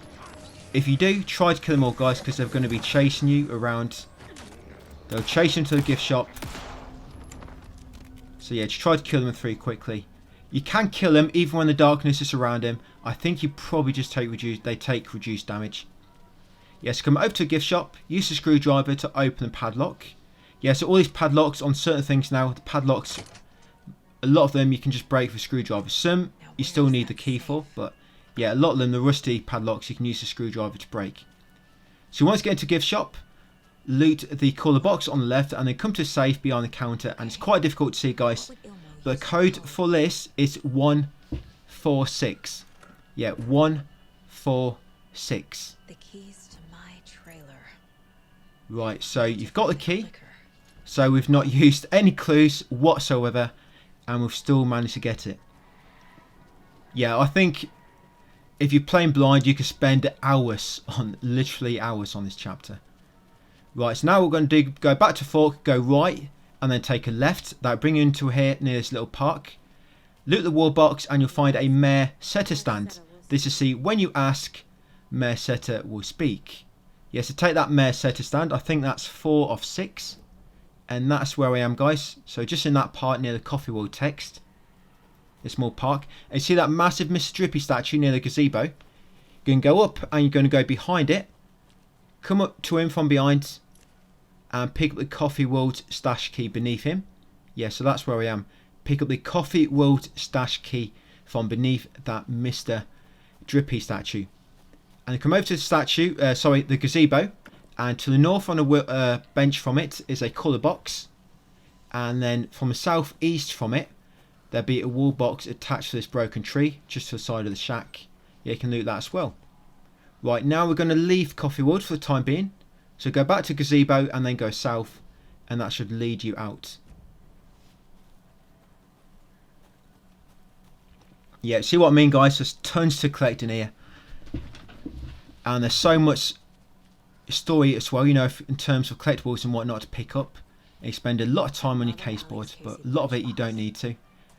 Right, so hidden in this sort of hexagon shaped tower thing near the exit is a lunchbox, guys. So make sure you open that lunchbox and take the fragments ×9. And we're going to head southeast from there. You see that lighthouse in the distance? We're going to make our way up to it. Along that path that leads you back to where you first spawned in Wartree. Back to the hall in the sort of town. Yes, you're going to head up to the lighthouse, guys, to the southeast. And the first building you pass on the left will be a break room. Yeah, that's a break room there. You're going to take a sharp left just before it. That's it. And on the edge of this cliff, there'll be another lunchbox. This lunchbox is fragments ×9. We're getting close to the end, guys. The start of the next video, probably within about 10 minutes of the next part, we'll be doing the boss. Boss takes probably about 10 minutes. Yes, I'm going to come into this break room and just put store some of my loot. See what I mean, guys? My shoebox is starting to get quite full. If only I had a proper storage box, I'd be able to fit much more in it. This is what happens when you use a store box to store things. A shoebox to store things.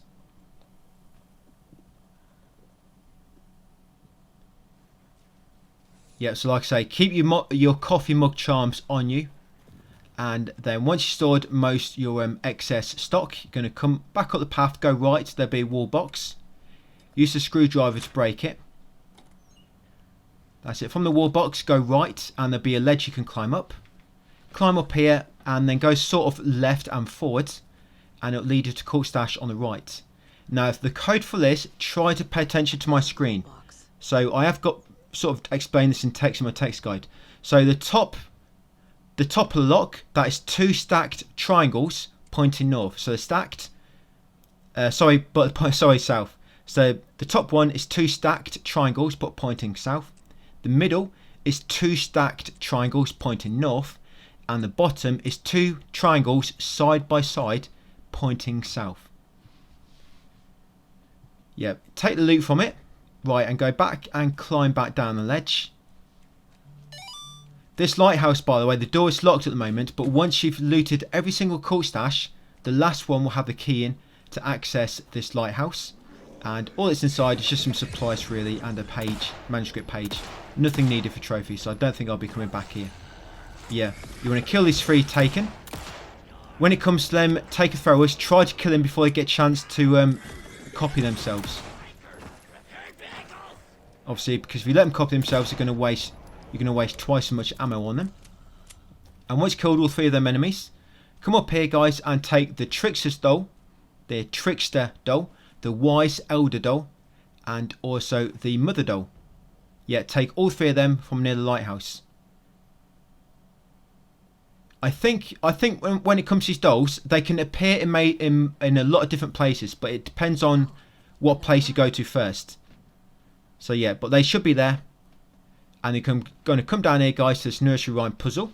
And you're going to place a Trickster doll on the waves and the Wise Elder doll on the eye. Pick them up after, once you completed it. And down there, it's actually removed a barricade down there.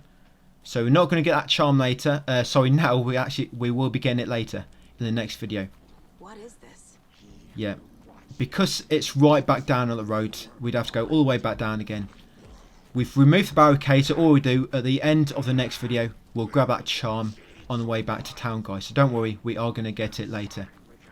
Right, going to come sort of west next. Make our way back down the mountain to the west. Loot that wall box on the left there. Whatever enemies spawn there on your way back down, just ignore them like I did. Just run past them. They will eventually stop chasing you once you get to this break room. So yeah, loot that wall box on the left.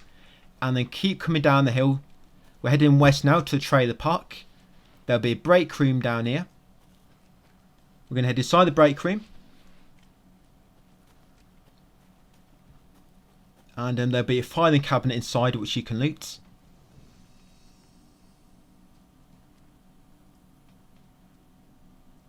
Yeah, but I didn't see the prompt there for a second. Yeah, save game if you need to. When you do come to the boss, there will be a shoebox just before them. So if you don't quite have everything we need for the boss, don't worry. When we do get to it, I will explain it to you again what you need for it to make it easier. So outside that break room, there's another Mayor Setter sign. That is the Mayor Setter is not afraid of the rough. Yes, that's Mayor Setter sign 5 of 6. And that's rough questions.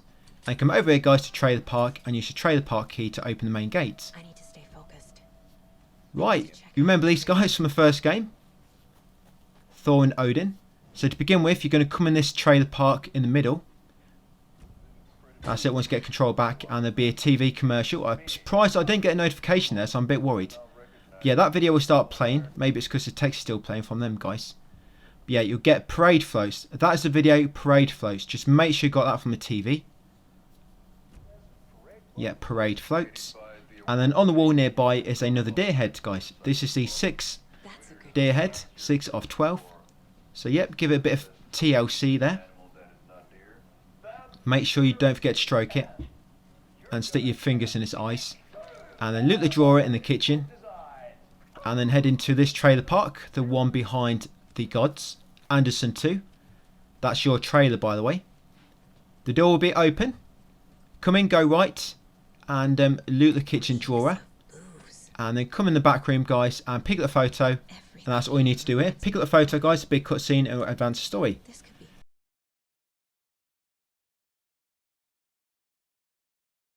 Welcome back, guys, to my platinum walkthrough. We are jumping straight in here because I had split Return 3 into 2 parts. We're just piggybacking straight into this one. So since you come in, there'll be a lunchbox in the sort of top left corner of the trailer park.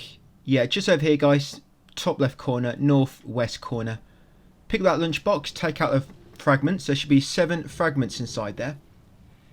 And then we're going to follow the cultist to the Kalevala Knight's workshop.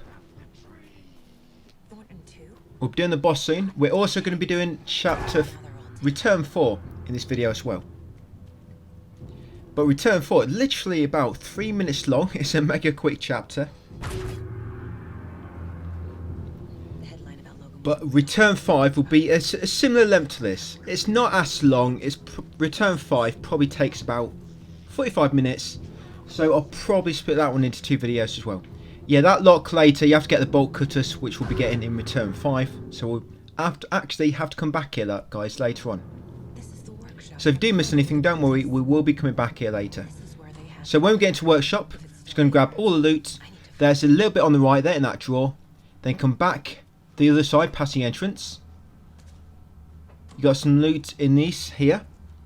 In this locker, in this drawer, and in this filing cabinet. Yeah, then come to the far side of the workshop. You'll find another lock of some loot. There'll be some crossbow bolts on the wall. And beside it, guys, is a deer head. Yep, so stroke that deer head.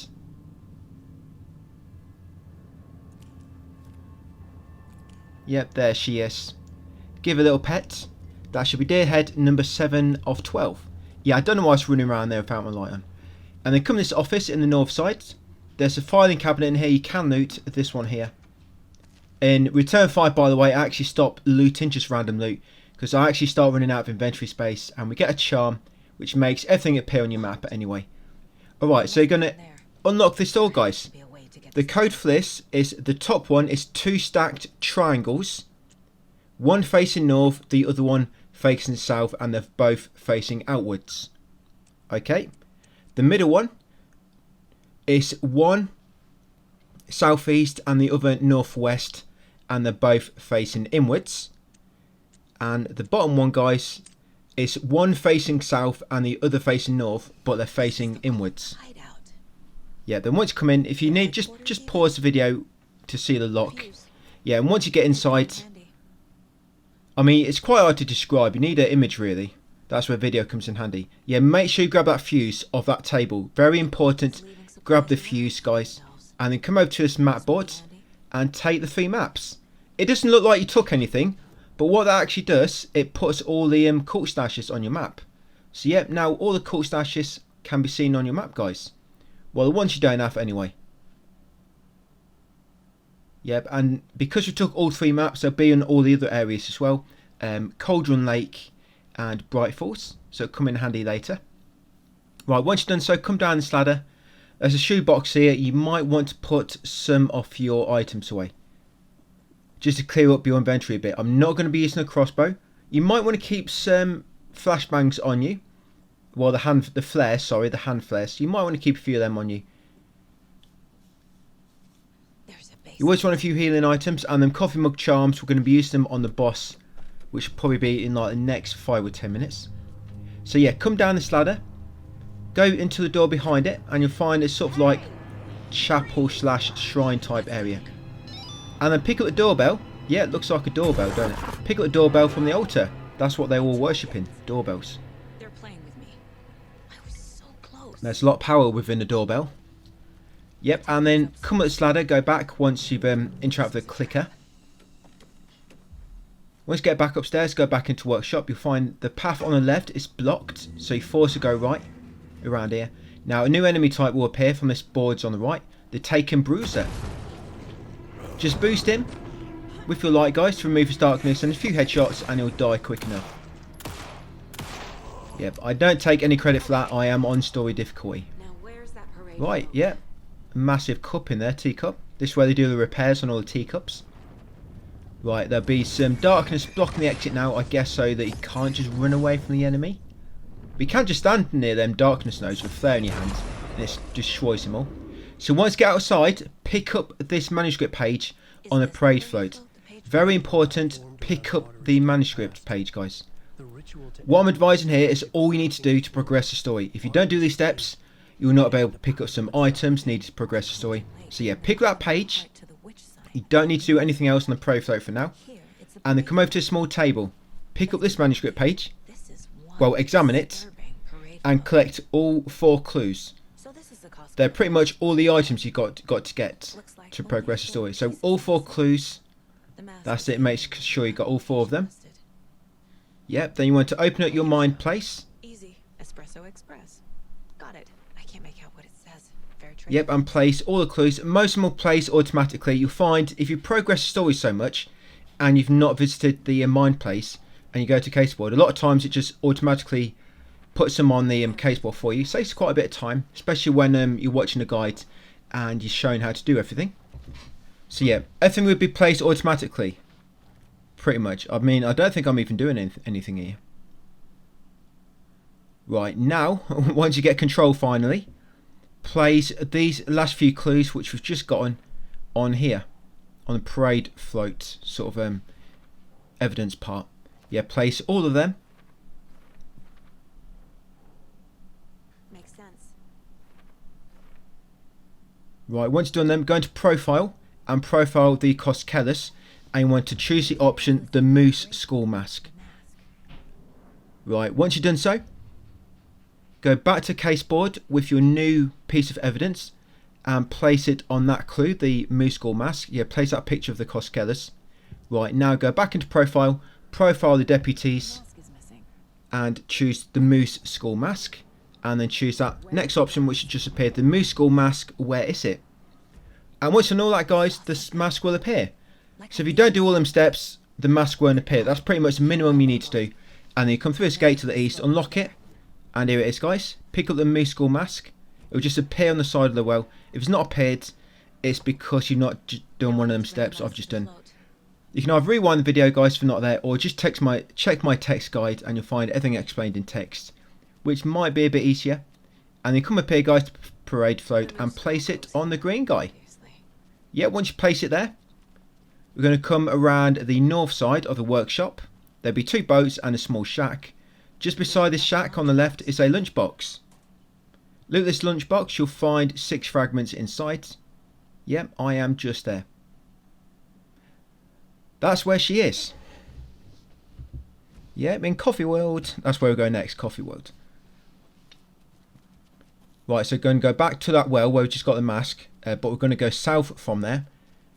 And we're going to go on the Espresso Express.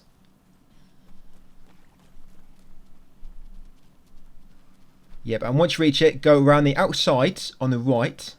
And there'll be a fuse box. Place a fuse inside. We got this from inside the workshop in the north, in that far room. If you didn't get it, then you need to go back. I did tell you to make sure you pick it up. And lob the fuse in the fuse box. Then come up here. Loot that cooler box near the controls. And then start the ride. Sorry, you do not get to go on this yourself. And you want to stop it when the broken part passes next to you. So see the broken part which has no carriage on it. When it passes by you, stop the machine. And it should stop there like this. Once it comes back around. Then it will allow you to jump down the gap. Go through this crawl space, and eventually it leads you to a circuit board panel. I'm going to take a circuit board from it, and that's one of the items we need for the parade float. Yep, there it is, guys. Fortunately, the machine will not be working anymore, but I don't think anybody's going to lose any sleep over it. Shit. Good thing no one was around. So once you grab out, just go outside the other crawl space, near the one you came in, and that will take you to the outside of the right. And come back to the well. There might be a few enemies that have spawned. You might want to kill them if there is, because there's a cool stash we're going to get now. Yeah, you find when you're low on ammo, enemies will drop ammo for you, by the way. Right, so this cool stash, you need the Coffee World stash key. This is that key we got in a previous video from behind the Mr. Drippy statue. So unlock it with that and take out all the collectibles. Sorry, all the supplies. No collectibles in there.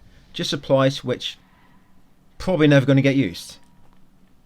Yep, the next video I've run out of space in my stash, in my person, and so I've literally just had to stop picking things up. Yeah, so now head into the gift shop, and you're going to grab the knife. You can't grab this early. You have to wait until we progress the story so much. Yeah, grab that toy Puko knife. It's a toy knife. Do not try and stab any enemies with it. It's not going to work. I tried it. It's one of them which is when you stab somebody, it sort of presses back into itself. Harmless, completely harmless. So once you've got that knife, you're going to come back down to the fork. You're going to go left and head east over to the Fair Trade Fun Zone. And there'll be, yeah, I have no idea what's happening with that heart. I don't know. That happens a few times actually. You're going to come across this Mr. Drippy cutout at the back here and take cassette tape from the back of it. Thank God. And that's the final item we need, guys. So back to the parade float now at the workshop. Yep, that's the final item. Yeah, that heart floating there, it happens. I think it's obviously some sort of bug. I mean, it's obviously not meant to happen. Well, I don't think so. But I have it happen again later on as well. Just some sort of bug that happens when enemies have spawned and you run away from them. The enemies, I guess, they don't know what to do because that's the whole point of the enemies, to attack you. And when you're not there, I guess they sort of lose all their will to live. I don't know, but yeah, you might encounter a few enemies as you reach a well. If you're quick enough, you can avoid killing these, but they will be attacking you as you're putting all the pieces into parade float. So the board on the side, you place the circuit boards, and in the well, you place a cassette tape, and in the hand of the green guy, place a really sharp knife. That will open the overlap. All we got to do now, guys, is sprint over to the well and climb down a ladder, and it will despawn everything. Well, it'll kind of transport you to a new area in the well. Well, here we are. Yeah, turn on your light and head down the dark tunnel. Where am I? And we're going to begin the loop process now, which we did with Nightingale. Every single boss fight, you seem to be doing this, running and just basically running around in a loop about 5 times until you reach a boss. Yes, you run around back of that cabin, the little lake house and company steps. Sort of try to follow the left path if you can. If you go on any paths leading any other direction, they're just going to lead you to a dead end. So yeah, just kind of follow the paths going left, and eventually you'll reach the not that well, but you'll reach another one. So when you reach this, climb down it. If you don't have any coffee mug charms on you, don't worry. Just before, on the final loop, just before the boss, there is a shoebox. So you can put your dancing shoes on if you need them, because you are going to need to evade quite a bit on this boss. So having your dancing shoes on can help with your agility. But you can take out your coffee mug charms as well, because there's a trophy for actually getting killed and being revived with a coffee mug charm. And I actually do it here. Earlier on, I did it much earlier in the video, but I was basically wasting it just for the trophy. But here, it helps you during the boss fight, but it also gets a trophy. So it's a much better use of it, you know, more optimally. So yeah, you'll be back here. So again, starting the loop again, guys. Back around the lake house, up here. This probably looks all familiar to you. But this time, when you interact with the well, you will have to interact with the well again. Otherwise, you'll see like loads of branches blocking the path. But once you interact with the well, they disappear. I try to point them out. So look behind the well. You see all them branches, and interact with it. All blood will fill up, and they've gone. So now go in the path behind the well. Like I said, interact with the well first, make it fill with blood, and then take the path behind it. So again, follow the path. Try to sort of keep going left. You'll sort of hook around it on a loop, and you'll be back at the well again. That's all you're doing. Yeah, but you'll have to jump down a ledge. So yeah, just circle around here, jump down here, and you'll find yourself back at the well. So now you want to go straight on. Just head in that sort of straight direction. No need to go left or right. Just keep running straight on, you know, the direction where you came from. And that'll lead you over here. Basically, when you come over here, it makes a small crawl space open up. But what I normally do, because we have to come out here anyway, just grab this crawler box. And hopefully get something inside. But on your way back here, there will be some enemies. You don't have to kill them. If you're quick enough, just run straight past. And go straight to the cave. Just run past the well again, from the direction you're coming from. And there'll be a crawl space that's just appeared. Yep, just there. You have to go to a camping site, otherwise this would be blocked. Yeah, that's what these boss fights are like. You have to make it to certain areas, and then there'll be sort of like a trigger, and it makes them change, and you can get another access, and eventually it'll lead you back to the boss. So you're back on this sort of upper path. Just keep going left, and it'll bring you back to the well again. But now you can climb down the well now. But the enemies are still going to be here, so try to get to that well quickly and go down the ladder. I can't show you the map here, guys. There pretty much ain't no map when you're in the overlap. Yeah, so back down the ladder, and this is the final loop.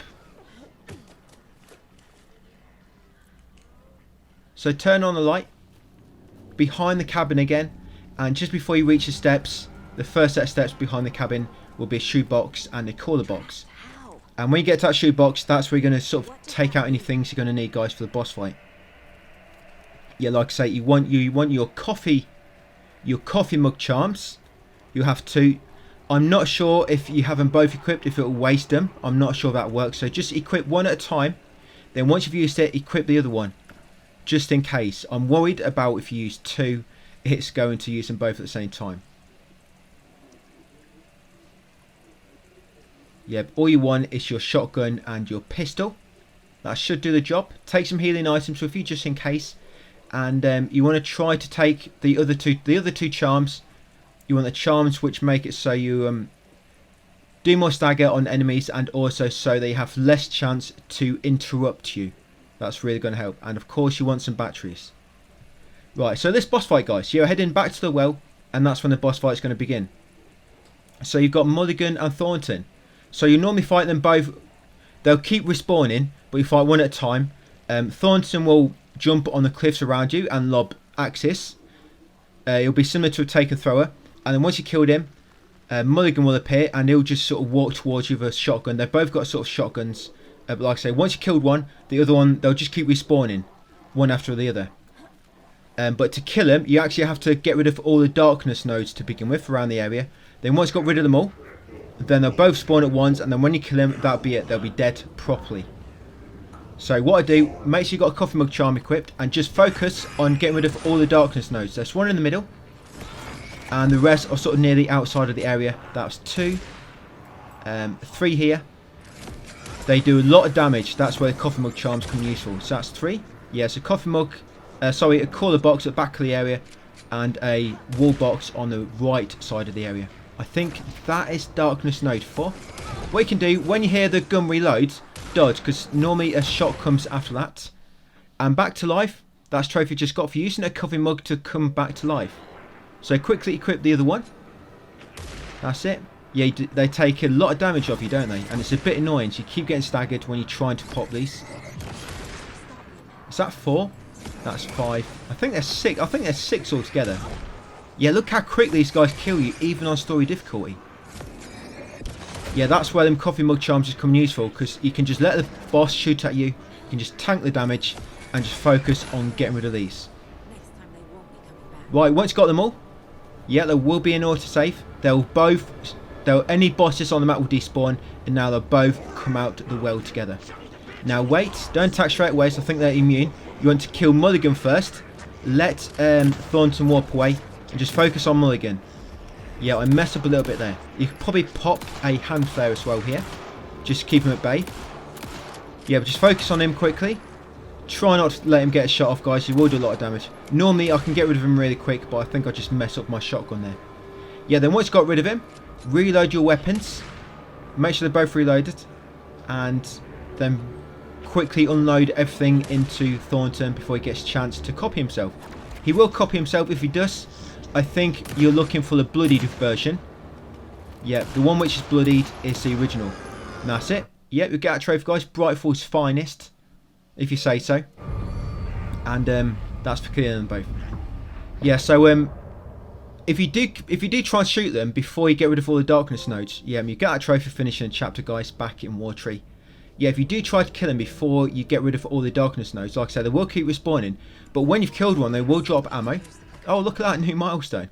Yeah, they will drop ammo. Even when you kill Thornton on the top, the ammo will fall down to the floor. So yeah, you shouldn't run out of ammo in that fight. But yeah, because they just keep respawning, it's just a waste of time to keep shooting them. And so it's just best, like I say, use your coffee mug charms, focus on darkness nodes, and then kill the bosses afterwards. Yeah, so what we're doing now, we're heading over to Latte Lagoon. Yeah, once you spawn back in, you pretty much complete the chapter, but you've got a bit more collectible hunting, and then we'll make our way to the next one. So now all the water has disappeared in the area, so we can access a few new spots. First being over here. So Latte Lagoon, enemies shouldn't follow you all the way to the nursery rhyme, so you can just sprint over here and they should sort of de-aggro. Yeah, but interact with this nursery rhyme. I'm just going to heal up slightly, guys. Yep, and over this you want the moose doll on the waves. Yep, you want the trickster doll on the rings, and you want the deer doll on the boat. Okay. Yep, like so. Pick them all up afterwards, very important. Never forget to pick up the dolls, and then this float will start making its way over to you guys. And on the side will be the charm. This is the Mr. Drippy charm. Quite the charm collection. That should be charm number 6 of 14. Yep, or it might be 7. If you got, because if you got a DLC, you actually get a lantern charm, but you actually get that on return 5. But if you've already got it, in its place will be a coffee mug charm. So that might be affecting your counter. Perhaps, yeah, that's where we've just been, guys, Latte Lagoon. But don't worry, we will be getting everything. So where we're going now is we are going to the ranger cabin in the far northwest corner. You do actually have to come back here later, unfortunately. Yeah, but you have to do it this way because there's a specific doll later you can't get, and unless you've done most nursery rhymes. And because there's a nursery rhyme here, you need to come here anyway, even though you will be coming back to range cabin much later on. you need to sort of do things in this way to get access to other items which you need, you know, to get other most of the collectibles. Some of the collectibles, like the final collectibles of most sets, you sometimes have to go back to a certain area, or yeah, like the nursery rhymes, for example. Can you call me back, please? It's urgent. Please. Why isn't David answering? Yeah, nursery rhymes and the dolls as well. How does this all work? Has the horror story already gotten her? Yeah, and the lighthouse key, which you get from all the cult stashes. I think I did say I wasn't going to go back there, but we might be doing so later on. Once you get a cult stash key, the lighthouse key, sorry, from the last cult stash, because the last inventory upgrade is in the lighthouse. That's a problem. It's not needed for trophy purposes, but you find out you'll find out that your inventory gets quite tight. So just having that last inventory upgrade can be quite helpful. Yeah, so once you get to ranger cabin, guys, use a screwdriver to unlock the front door. There might be some enemies outside. Just get rid of them if they are, because they'll follow you and you'll see. Yeah, so drawer there you can loot. And you want to come in this back room and there'll be a deer head, guys, on the wall. There it is. Yep, so this is deer head number 8 of 12. Give it a little pet. And you might have some unwanted guests come in. They didn't even knock. The big bad wolf. Little Red Riding Hood's not in here. Yep, so you come upstairs next and there'll be 3 dolls. So you got to come here anyway to get the dolls. Yeah, so you've got these 3. You've got the... Hold on. I've made a little mistake.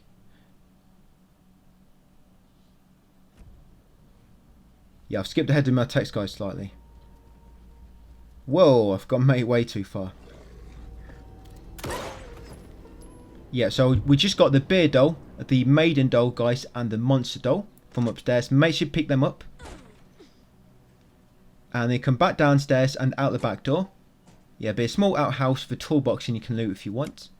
But out the back garden, there'll be a nursery rhyme. So if this nursery rhyme, this will be number 8 of 17. Put the maiden doll on the tree and the bear doll on the heart. Yeah, pick them back up afterwards. Head back inside. Now go back upstairs and you'll find, yeah, you can loot that drawer in the kitchen if you need to. Just for a little bit of supplies. Yeah, go back upstairs and you'll find a charm on the bed. This charm here, the FBC charm.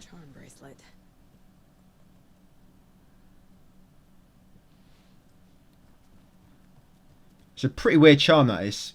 Increases damage when undetected, which is pretty much never. I mean, what? It just makes it so your first shot, it does more damage. To be undetected, you can't get close enough to use your pistol. Sorry, you can't really get close enough to use your strong weapons. So, you know, you'd have to use pistols. Or, I guess, crossbow. But because you can just sprint past most enemies, it's, I don't know, not really as useful as it might look. Yeah, so once you've done all that, guys, in range cabin, remember we did the nursery rhyme there, and we got the deer head, and we also got the 3 new dolls, and we also got a charm from there. Yes, now we're heading all the way back to trailer park in the far southwest corner, all the way back to trailer park. Yeah, it's a long way. You know, I think one thing this game does need is some sort of fast travel system between the break rooms. It'd be mega helpful. Yeah, you do all this running around. It's not like you're mega fast.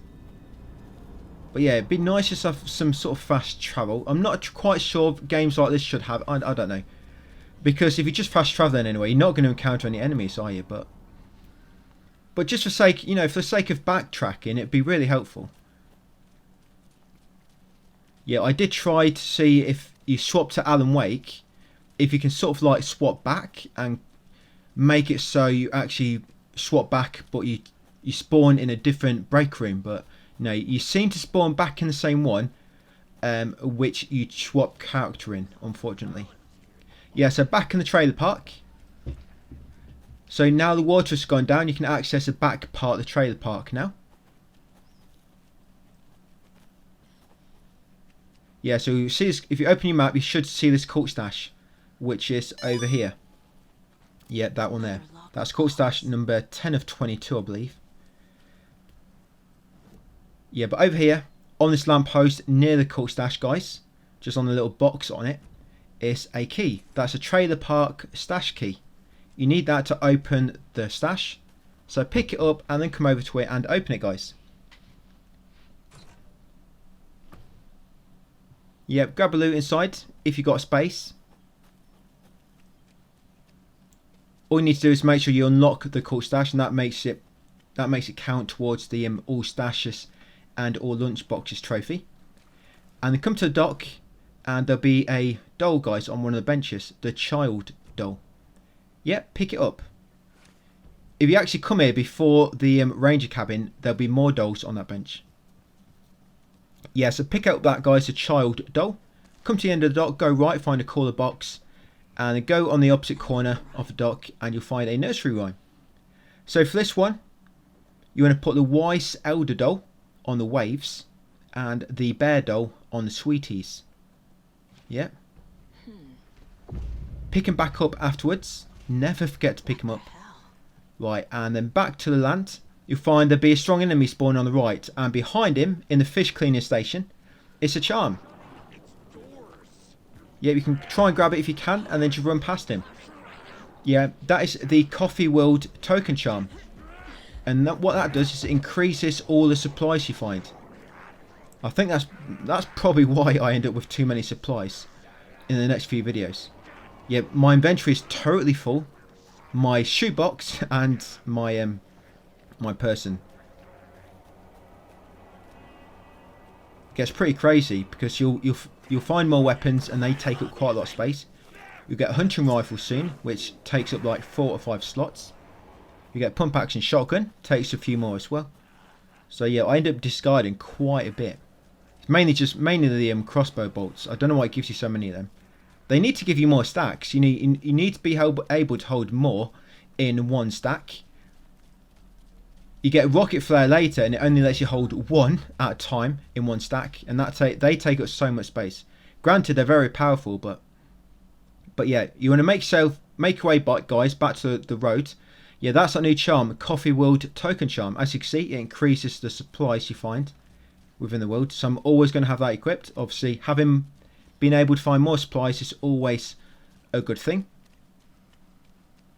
So now, once you get to the bridge, see where I'm going? That nursery rhyme we did in the lighthouse, that actually removed the debris there, so now we can get past. Yeah, it's a load of branches there and junk and whatnot, and old toilets scattered around, nappy bags. But you can get down there now.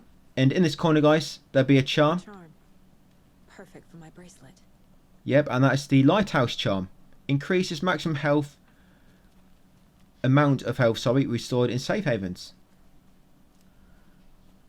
Right, so go back to the road and now head east back into the village. The village of Watery. This bridge got fixed quick. Right, you've got a few more things to grab.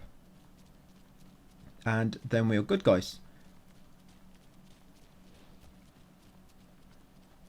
Yeah, so when you get back over to Suomi Hall, we're going to go inside, and an ad should play on the TV.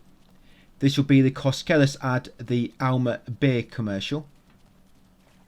Yeah, so just head inside, should start playing automatically. There it is, Alma beer. Yep, make sure you get that one. Yeah, she should have 4 of 6 at the moment.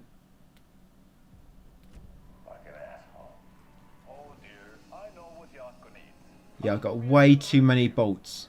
Way too many. Them massive first aid packs don't seem to be very useful either. Maybe they don't, heal as much on harder difficulties. So although them big green packs, first aid packs, not very helpful in story, maybe they are hard. I don't know. But you get so many trauma packs, and they still heal you quite a bit. So you never really need them big green ones. Yeah, more bolts to add to the collection. My inventory is like 50% crossbow bolts and then everything else. Partaking in the Finnish tradition of drinking at home alone in your underwear with no intention Yeah, try and sort it, but there's probably not really any need to try and sort it neatly. It'll just be a mess later when you have to start discarding stuff. Right, so once you've got the ad guys and you've messed about in your shoebox, you're going to come around the back of Suomi Hall. And you can enter this cabin now. There's a colour box just near the front door, just there. Yeah, you can enter the front door now of this trailer. Break the lock with a screwdriver.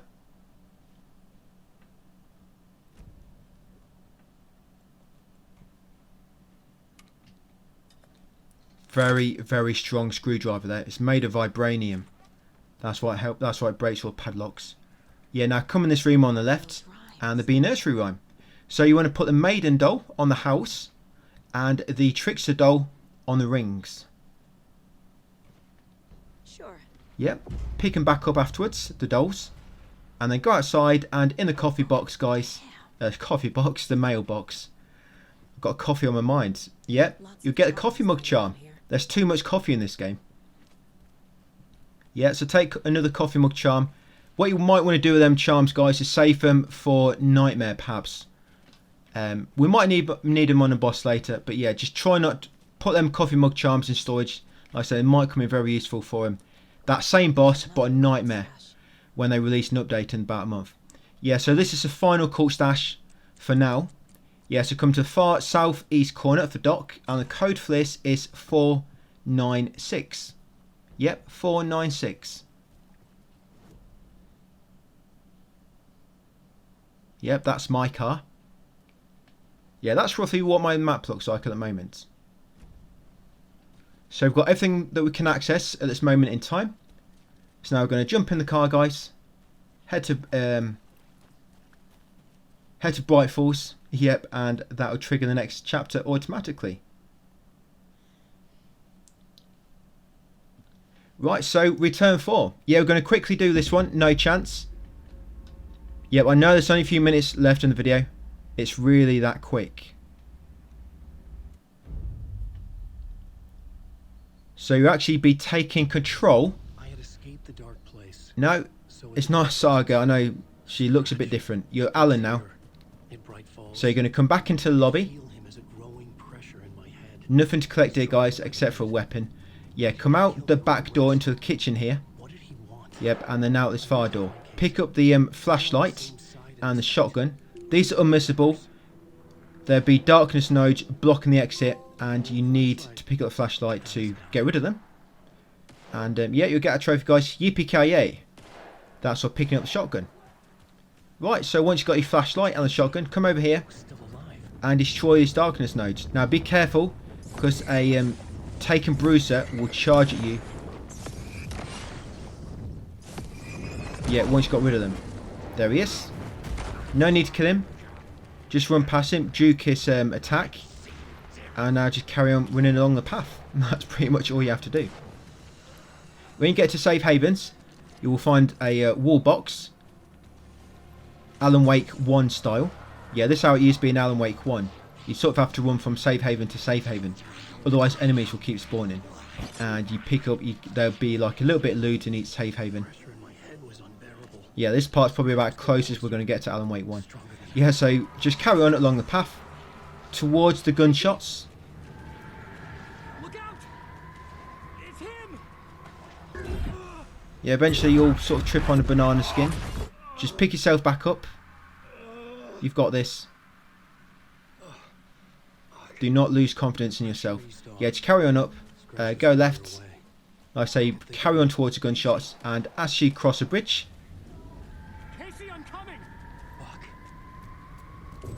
there'll be a cutscene, guys, and that marks the end of the chapter.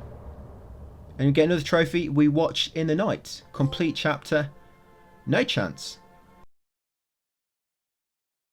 This is part 6. We are in Bunker Woods in Bright Falls. I'm off the case, but Yeah, to far west, and we're heading slowly making our way over to the nursing home.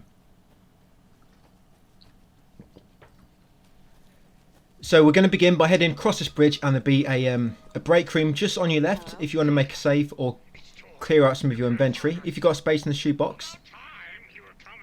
But going forward, I'm only going to mention anything of great importance to you. So when it comes to little supplies, because I've got so many, and very soon we will be getting a charm which makes all sort of supply containers appear on the map.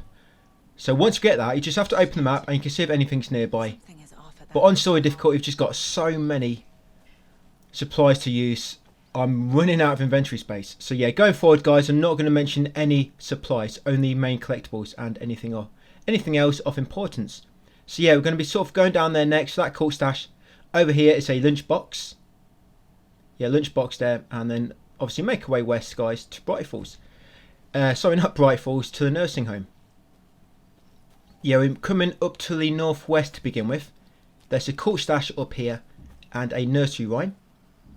Yeah, not this video, but the next one, we're going to be getting a charm which makes everything sort of appear on your map, guys. So it's really going to help. So yeah, this cool stash is a memory lock. So obviously it's randomized. If you fail, you can just press square to restart to do it again. I think I did fail. Oh, I didn't. It must be another one I failed then. Yeah, grab the items from his side. And then from that cool stash, head east. And you should reach a small little campsite with a nursery rhyme drawing on the floor. Another rhyme. Examine that. And you're going to place the mother doll on top of the house where she belongs.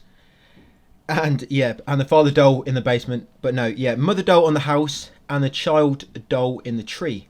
Sure. Yep, so mother on the house and child in the tree. Pick him back up afterwards, guys, and then drop down this sort of ledge. Bit of a shortcut that. Turn right as if you're going back up to the nursery rhyme. And you'll see this charm has appeared in the path. Now for me, that was the coffee mug charm. But it's because I've got a lantern charm as part of the pre-order DLC. Or deluxe edition it might be. But that would have been a lantern charm, guys. So yeah, the lantern charm. And I think what that does, I think it gives you an extra charge for your flashlight. So yeah, that will be there for you. Unless you've already got it due to DLC. In which case it'll be another coffee mug charm.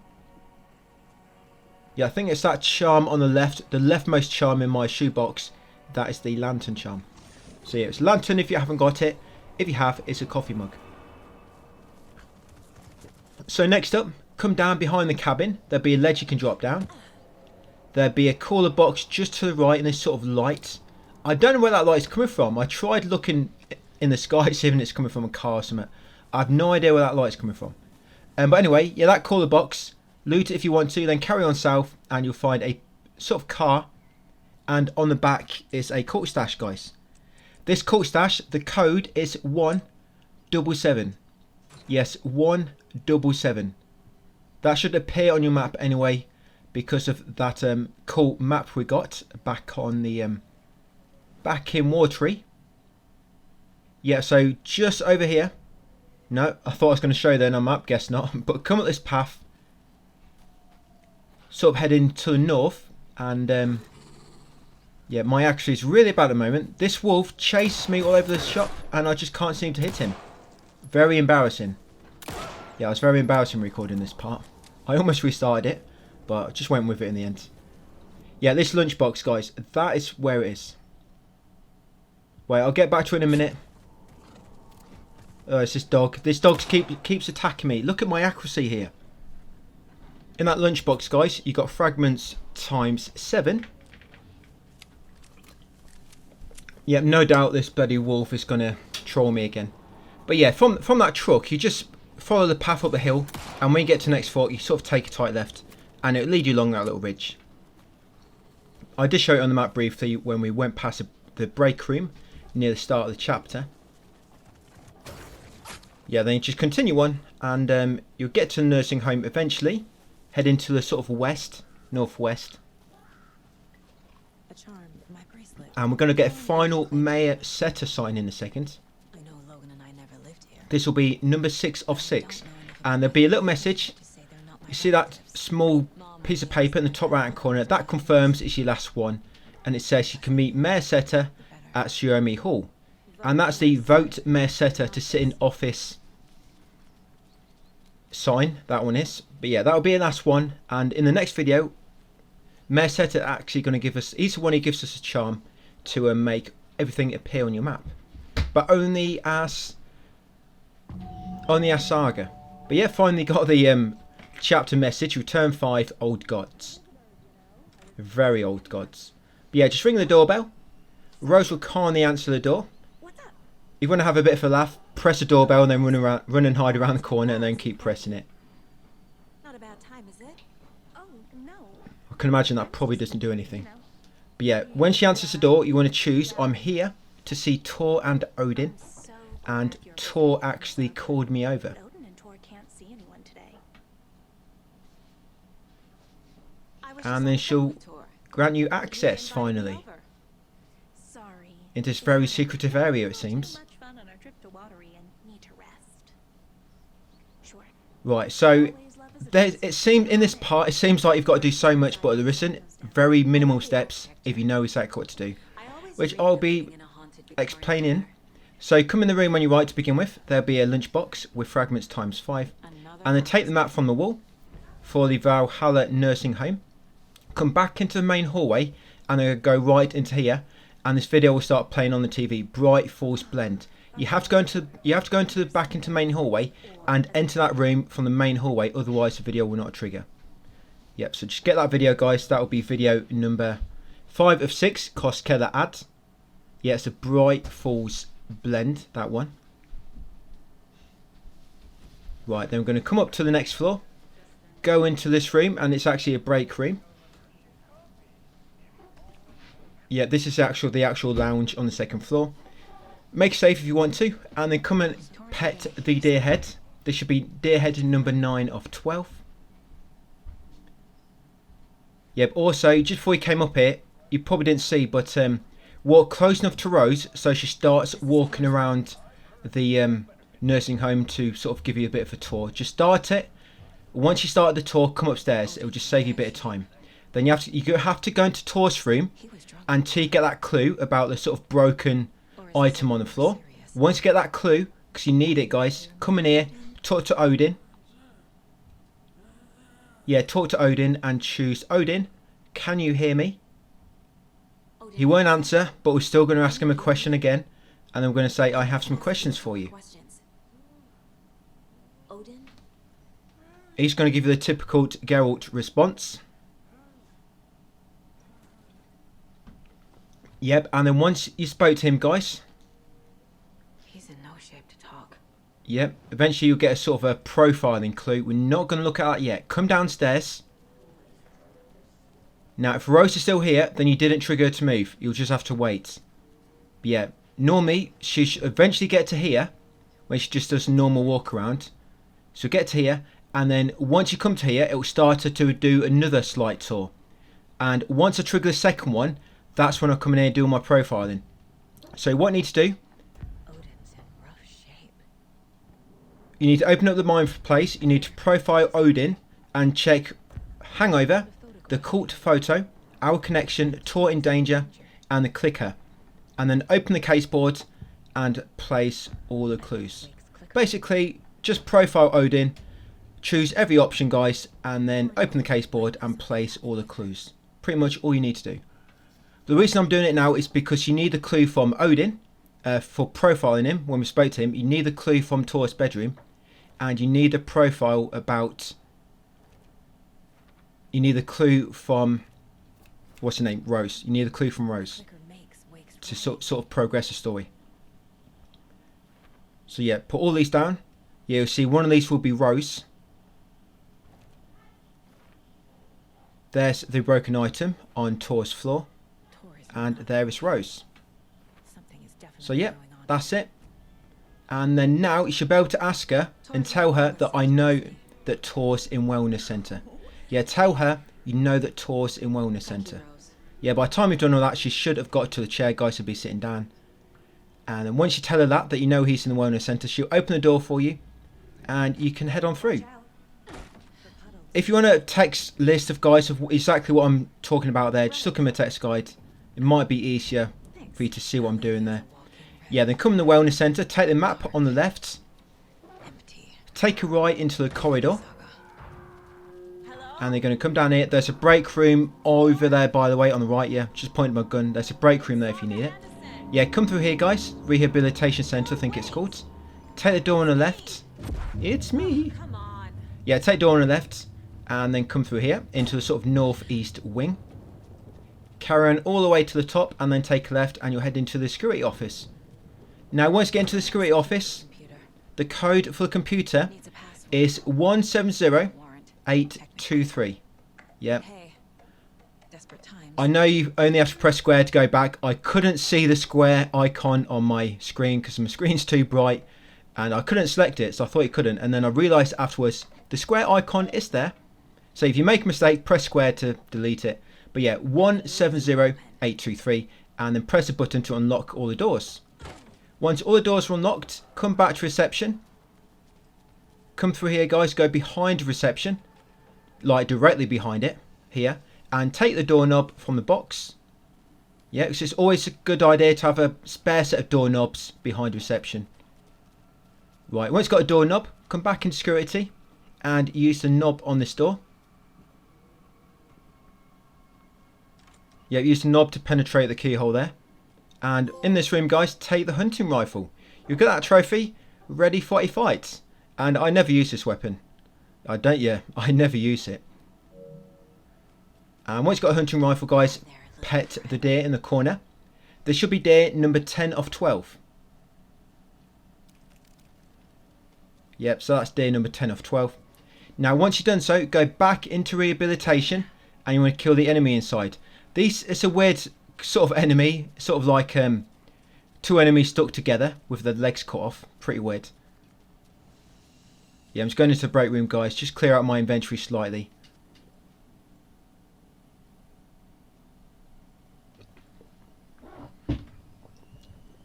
Yeah, so many crossbow bolts. And I just mentioned something about upgrades. When it comes to upgrades, the final weapon we get, the pump action shotgun, I'm going to max upgrade that. But I don't actually upgrade anything else. The reason being is there's a possibility when the DLC drops in a month, they might add a trophy for upgrading every weapon. Maybe for every weapon all at once, maybe for a certain amount of weapons, or just for every weapon separately. Yeah, this enemy here. Just reveal this weak point by using your torch on him, guys, and then just try to headshot him really quick, and hopefully you can kill him. Sometimes, if you don't kill him quick enough, he'll sort of turn into like a floating liquid type thing, and you have to shine your torch on it to make him appear, or wait for him to reappear when he ambushes you. But once you killed him, dispel the nodes on the door so you can get through. Come back here into the kitchen. Yeah, just grabbing a bit of loot there. Grab it if you need to. No, wrong way. I didn't mean to go in the storage room. It's this door here. Yep, and then this will lead you back outside. There'll be a little cutscene. Yeah, a little cutscene here. And then we're going to go over and talk to Rose. Yep, I'm only going to fully upgrade one weapon, guys. I'm not upgrading anything else. I'm just going to save it all for New Game Plus, just in case. They might add a new weapon, or they might even add new upgrade abilities. So you might go and use everything, and then find out there's a really good new upgrade ability they've added. Yeah, so you want to come over to Rose. You want to talk to her. Yep, and you want to choose what happened to Tor, and that'll give you a clue. After that, open up profiling and check Rose for the following: Rose's Lies and Cynthia Weaver. Cynthia took Tor. Yep, and then talk to Rose again, and now you can choose Wake has returned. Yeah, no need to open the case board, just a profiling. So talk with her, choose what happened to Tor, you'll get a clue, open up profiling, profile Rose, and you can choose Wake has returned. She'll get all giddy and wet, and hand over her key fob, which is wet. Yeah, take it from her. There you go. Should have said that in the first place, you know, when we rang the doorbell. Right, so now you've got a key fob, you can open most rooms in the house. So what I'm doing now, I'm showing you the minimum steps to progress the story. The horror story beat me to Tor. A lot of other guides have you going all over the shop on this part. It did take me quite a while to figure it out though. So once you've got the key fob, come inside, go all the way to the top of the stairs. You'll get a few new clues. Yeah, come to Cynthia's room in the far corner, and the power will go out as you approach it. And then you want to go back down the bottom. You know that janitor, Atty? Is he from Control? It got me thinking, because at the start of Control, you have to talk to a janitor. And I was thinking, is that him? I don't know. It did get me thinking. But yeah, once you've gone to Cynthia's room and the power's been cut out, you want to come all the way back outside again. And now we're going to go in the basement. You find there'll probably be some enemies outside now. Yes, now go in the basement. And once in the basement, there'll be a break room in the sort of far corner near where you enter. I'll show you in a second. Yeah, just there's a break room. The fuse box is in there as well, which we need to go to soon. So come all the way around, crouch beneath there, take a left, and go through this little sort of tunnel. There's lots of random supplies now you can get if you want to, but I'm not going to bother. Yeah, once you stand up, go to this toolbox opposite, and the code for this, guys, is 273. Did I put in 274 there? Hold on, I need to rewind this slightly. Yeah, sorry, it is 273. No, you know when you put the code in and then the lock drops down, it made it look like a 4 that I picked 4. So I just had to make sure, you know, because of my text guide. And I don't want to tell you the wrong number. Yeah, so once you've opened that, take the fuse from the toolbox, and then come back to that break room I mentioned earlier. And there's a fuse box inside. Enter out of it and slot in the fuse, guys. Voila! Light has been restored. That's it. Now you want to leave the basement. Just make your way all the way back outside. It's not too far. Literally about 28 steps and you'll be back outside. Now once outside, you just want to head back inside. And you need to head up to the next floor now. The second floor. There is no ground floor on this. I think the game refers to them. The ground floor is basically floor 1, then you got floor 2 and floor 3. So yeah, come up to floor 2, take a left, and you want to go into this room here. Where am I? Just trying to find out where I am on the map. Yeah, and you want to examine the record label on the floor and collect the clue from it. Yeah, collect the clue from it, guys. This is the one. But it's gone. Cynthia has the record. She will tell me where to find it. Yeah, Old Gods of Asgard room, that is. Yeah, so take a clue from it and then enter the mind place and profile Cynthia about the following: Tor Anderson, Anger's Remorse, and Anger's Remorse, where is it? Anger's Remorse. You have to profile her about them clues, otherwise the record will not appear in her room. Yeah, you have to get that clue from that record label, you know, where the record is missing, like I say, because otherwise it will not appear in her room. So now, once you've done that, you should come inside and there'll be a note: dispel the darkness, and then grab the record, guys, from the bottom of the bathtub. Yeah, Anger's Remorse. Once you've got this, head all the way back downstairs and then quickly go to the stage at the back of the dining room and quickly use the Anger's Remorse on the jukebox. There will be one of them sort of Siamese enemies. They're just joined in the wrong place. Yeah, them guys. So will be one of them. Just come to jukebox behind him if you're quick enough. Use the Anger's Remorse, and then that will make the overlap appear on the pond. Now all you've got to do is try to get to the pond, guys. Yep, and then you will not need to worry about the enemies no more. The overlap is at the pond. And there it is, overlap. So we've got a boss coming up. The rest of this video is pretty much just making your way to the boss. So yeah, you're going to be looping around here quite a few times. There'll be quite a lot of loot grab on the way if you want to, just some random supplies. So keep an eye out if you're short. I'm not going to, I've got so much supplies. But yeah, keep following the main path. Do not go down any side rooms. Once you reach a door that says number 5, guys, go left there and then carry on going straight on. Yeah, so take a left at number 5 and then keep going straight on. Just keep following the path and eventually you're going to reach a generator. Now there'll be an enemy here, so kill the enemy first.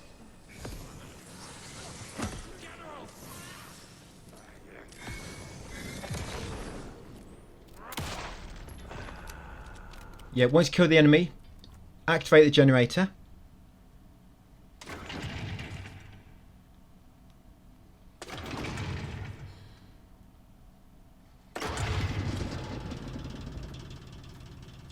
And then come back into previous room, guys, and now the power's back on. You can pull the switch on the wall.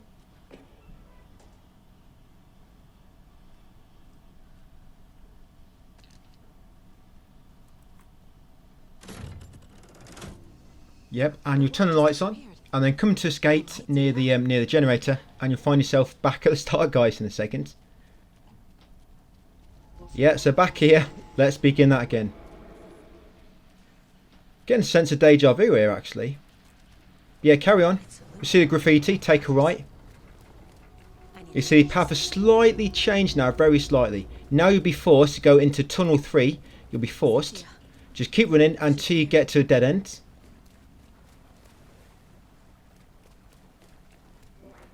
Yep. And eventually you will, yeah, just keep going until you reach the dead end. There it is. And then once you reach a dead end, turn around and go back. And you'll find the path has slightly changed. And then once you get back to main tunnel, go right. Do not go down there like I just did. You want to go right. Yeah, so you come out there, go right, and then keep going straight on now. Yeah, I think even I got a bit lost down here, even though I've been through it a few times. Yeah, just keep following the path. Through that little crawl space leads you to some supplies, by the way. Yeah, come up here and eventually you'll reach another light switch beside a cage with the bolt cutters inside. Flip that switch and that'll make a door appear here. Come inside. There'll be loads of loot in here if you want to loot any supplies. Yeah, come inside this room and flick up that light switch. Yeah, so once you're here, guys, you come in here, you turn this light on, and then you need to go and loot the desk on the left side of the room. There's a bit of the loot you can take if you want, but I think, I mean, perhaps it's random, I don't know, but it's always been in the same place for me. But yeah, in this desk on the left side of the room there'll be a key. That's it, the tool cabinet key. You take that out and you come back into previous room. You turn the lights out to make the locker appear beside you again. And then you unlock it with the key, the tool cabinet key. And then take out the bolt cutters. You'll get a trophy, guys. Cut short for finding the bolt cutters. Turn the power back on in this room. Go back into previous room. And turn the power on in here. And there'll be a gate. Sorry, turn the power off. And a gate will appear in the corner. A big enemy will come through a wall when you approach it. But you don't actually have to kill him. If you're quick, you can quickly cut this chain and then get down the ladder and then you're safe. I'm not sure what's in that room where he comes through. I've never really checked before. I'm sure it's just random supplies. But yeah, if you get through it quickly, you won't have to fight him. Slide down the ladder. Yeah, so now we've got all the tools we need to get all the collectibles. So in the next part, we're going to be doing a little bit of backtracking. Yeah, now just follow the path. You'll find you're back at start of the loop again. Back in the room with the bunk beds. There it is, the ocean view graffiti. Gotta go deeper. Just carry straight on. I think this is the last loop you have to do, if I remember. Yep, just carry straight on and eventually you'll come to like a massive open room. A massive open room, this one here. With a sort of like a control tower in the middle. Control booth. You're going to go inside and press a switch. It looks like it doesn't work, but you see that door opposite? When you press the switch, it will unlock it. Yeah, so it seems there's no power, but it unlocks that door over there. That door probably opens, you like, story related. But yeah, that door straight in front of the buttons will open up. And now you want to make your way around to it. Now what happened now, Cynthia, you'll see her coming towards you in the water. And you're supposed to climb out and take cover. But because you're on the story, you can pretty much just tank through it. And when you get through this door, guys, take a left. The path on the right just leads to supplies. Yeah, go left. Yeah, she normally knocks you down, but if you try to dodge just when she's about to jump on you, you can sort of keep moving through the attack, like I just did there. Yeah, like all glitches up.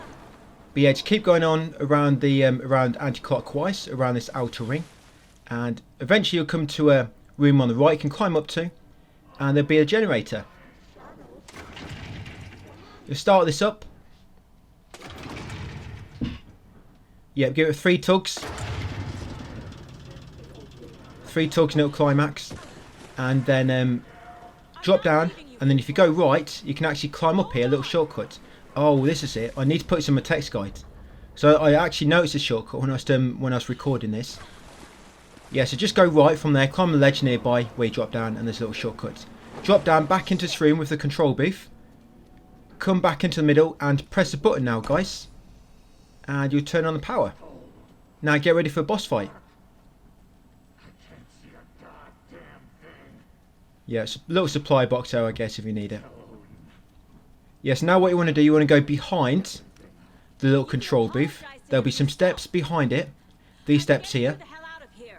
Yep, and they'll lead you down to the bottom floor. Now, once you get to the bottom floor, within a few seconds, the boss fight will begin. And if you're quick, and you locate the boss quickly, you can run up to her and knock her straight into a second phase, and you completely avoid a lot of annoying attacks. So once you come down, look right, and you should see her somewhere floating. No, it's normally at the opposite corner to you. Yeah, see, there she is. And just unload all your ammo into her. Use your shotgun first, and then switch to your pistol. Don't bother reloading, just use all your ammo in the shotgun and then switch to your pistol. And once you knock her down, guys, you've avoided most of her annoying attacks. Now all she's going to do is just run at you and melee. That's all she's going to do. And if you want to keep her at bay, you can just lob flashbangs on the floor. But she's only going to be meleeing you, it's not going to be too bad. Yeah, then just keep shooting her, guys, until she dies. Yeah, skipping the first phase helps a lot, because otherwise she'll be like lobbing darkness orbs at you. You know, them ones which explode and do a lot of damage, and all other attacks. But yeah, but just sprinting over to her and quickly knocking her down completely skips to it this phase here. Yeah, just keep on shooting her, guys. And eventually, she'll die.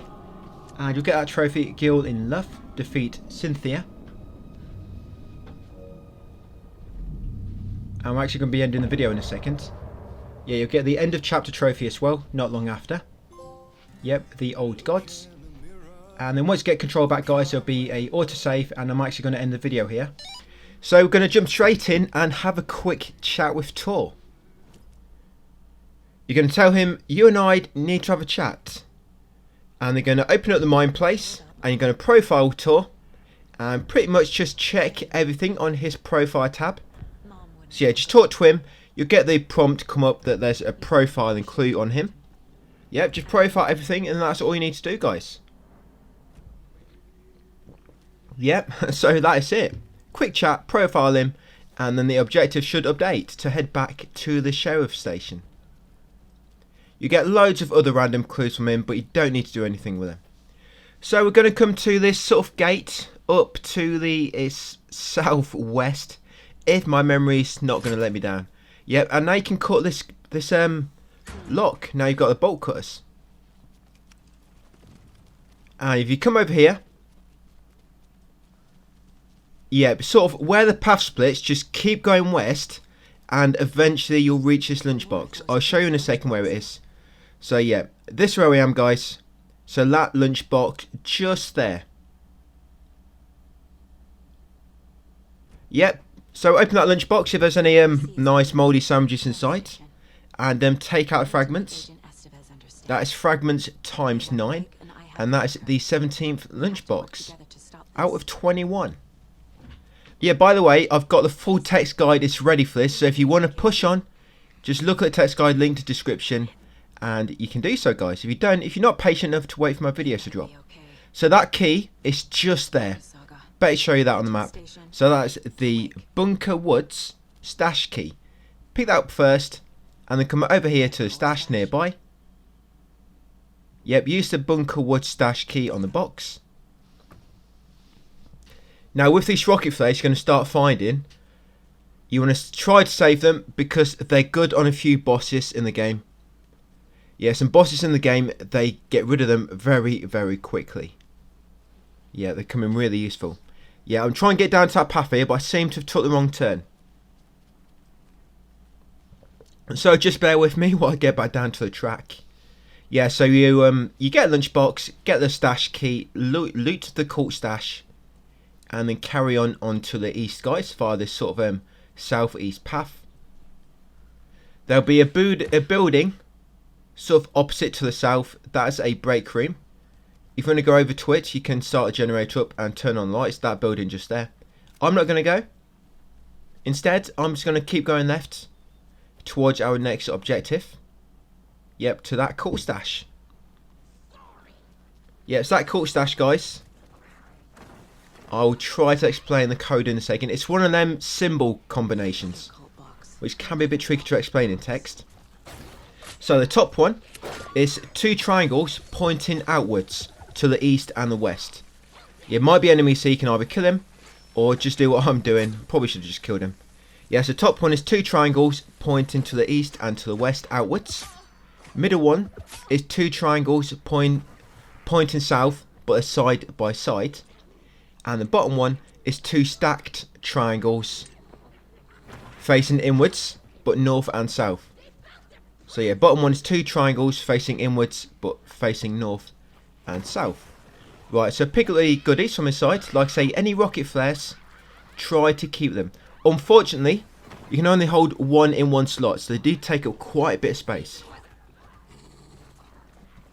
But like I say, they come in really, really useful on a boss later. To make the boss easiest, you want to keep about 4 with Saga. Yeah, we're trying to head up to the ranger cabin there, but I seem to have took the longer way. Yeah, you can take the lower path and it'll lead you straight to the steps. But I just took the path that went above it and just had to sort of bend around and come back. But yeah, once you reach the ranger cabin, come to the chimney on this side. I'll show you in a second on the map. Yep, just here. So this ranger cabin. And on the north side, it's this key, guys. The ranger station stash key. And you want to come inside, and there's going to be a nursery rhyme. This should be nursery rhyme number 12 of 17. If you bother about looking at your trackers in the PS5 activity cards. Or even in the actual trophy list, you can see the trackers in there. Yeah, so open the key with a screwdriver, come in this back room, and you'll find a rhyme. So the rhyme for this, you want to place the monster on the sweetie, on the starburst, and you want to put a child doll on the house. Once complete it, pick your dolls back up, come to the front door, and you've let in some ghosts. You'll see the footprints leading up. Yeah, open the door for him. You actually hear him knocking on the door when you complete it. You have to follow him, by the way. So let him in, follow him up into the bathroom, and then follow him back into the bedroom, and you'll find it on the bed. So that'll be a coffee mug charm. Yes, we already have loads of these, but try to save them all for New Game Plus. And you've got another deer here. This should be deer head number 11 of 12. We will be finding all deer heads in this video, guys. All lunch boxes, all nursery rhymes. Yeah, all charms, I believe, as well. We do in this video. Yeah, so once you've done the nursery rhyme, you've got a charm and you've petted the deer. Come back outside the back door. Or it's at the front door. I don't know. But yeah, come back out that door where you originally went in, the door on the west side. And make way up here to the skull stash. Now we've got a key, we can unlock it. Again, if the enemy's nearby and you want to get rid of them, guys, just so you don't get interrupted. Like I keep doing, you might want to. On nightmare difficulty, you definitely would want to kill them. There's no doubt they're going to do more damage. But yeah, loot it. No, you can't jump off there. I'm not sure even why I tried. I think sometimes with these, I've only actually ran this once. And, you know, I've actually ran it. I've noted everything. And then I just run it again and recorded it. So yeah, if it seems sometimes I run the wrong way for a few seconds. Just because I've not quite memorised the route yet. It's all in the text. It's just mainly when it comes to the, you know, the quickest path to take. Sometimes I might go left for a second when I'm supposed to go right. But yeah, come up here next and it'll lead you to a lunchbox. This lunchbox just here, guys. I'll show you the map in a second. Yeah, in there you should get map fragments times 8. Manuscript fragments, sorry. Yeah, so just there.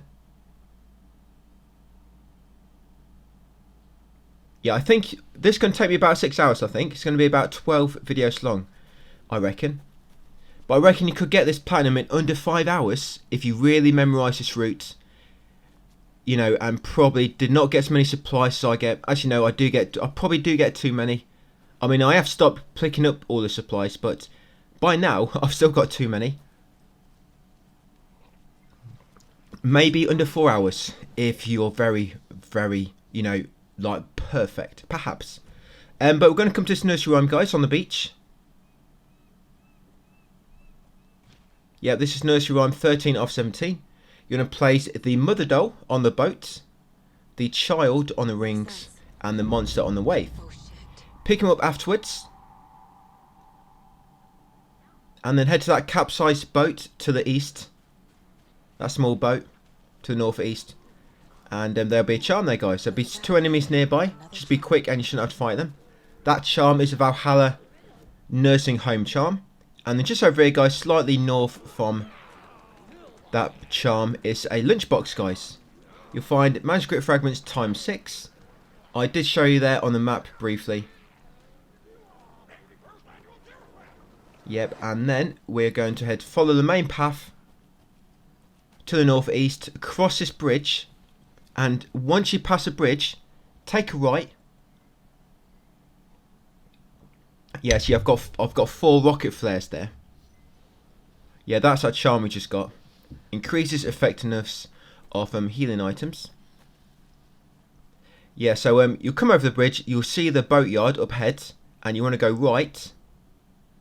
Yeah, you'll see a small sort of hill, and on that hill there's a lunchbox.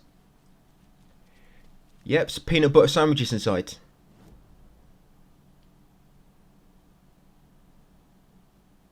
So loot that one, you'll get fragments ×9, and like I said, 2 peanut butter sandwiches. And a packet of M&Ms in there as well. Right, once you've done that, head into the boatyard. And we're going to head to the dock on the far southeast corner. Yeah, the pier on the far southeast corner. There will be a few enemies here, so try to be quick unless you want to fight them. But remember, try to save your rocket flares. They're coming useful for a boss later on. Yes, this nursery rhyme, it's on this dock about halfway down. Now, quickly put the mother doll on the wave. Yeah, it's discarding some of my inventory because you're going to be picking up another charm in a second. Yeah, put the mother doll on the wave and the monster doll on the boat.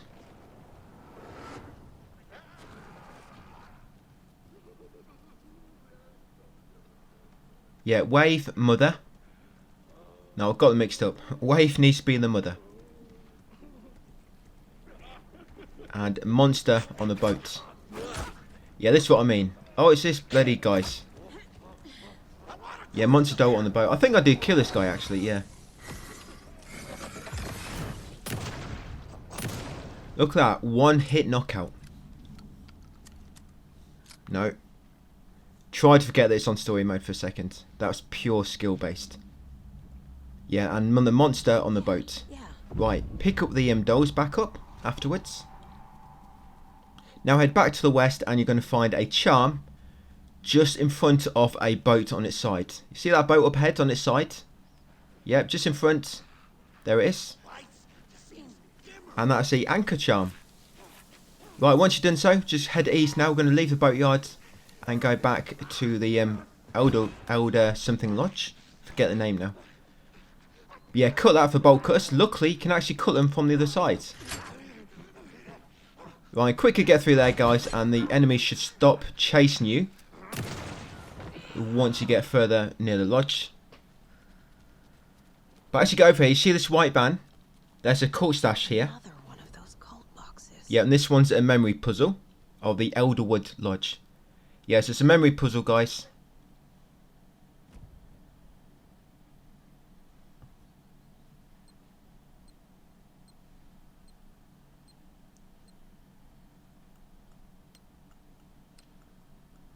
These could have been a lot worse. I mean, that seems quite difficult. You know, so it's got like 7 different buttons you have to press. 6 or 7. But yeah, that could be a lot worse. So, yeah, just enjoy the 6 or 7 buttons you have to press on this final one. Yeah, so open that, grab the items if you've got space. All you need to do is just open the cult stashes for them to count. Right, and now, now guys, we're going to head back to some previous areas, just do some collectible hunting. We actually come back to War Tree later, but I don't think there's any way around backtracking to it twice if you want to get everything.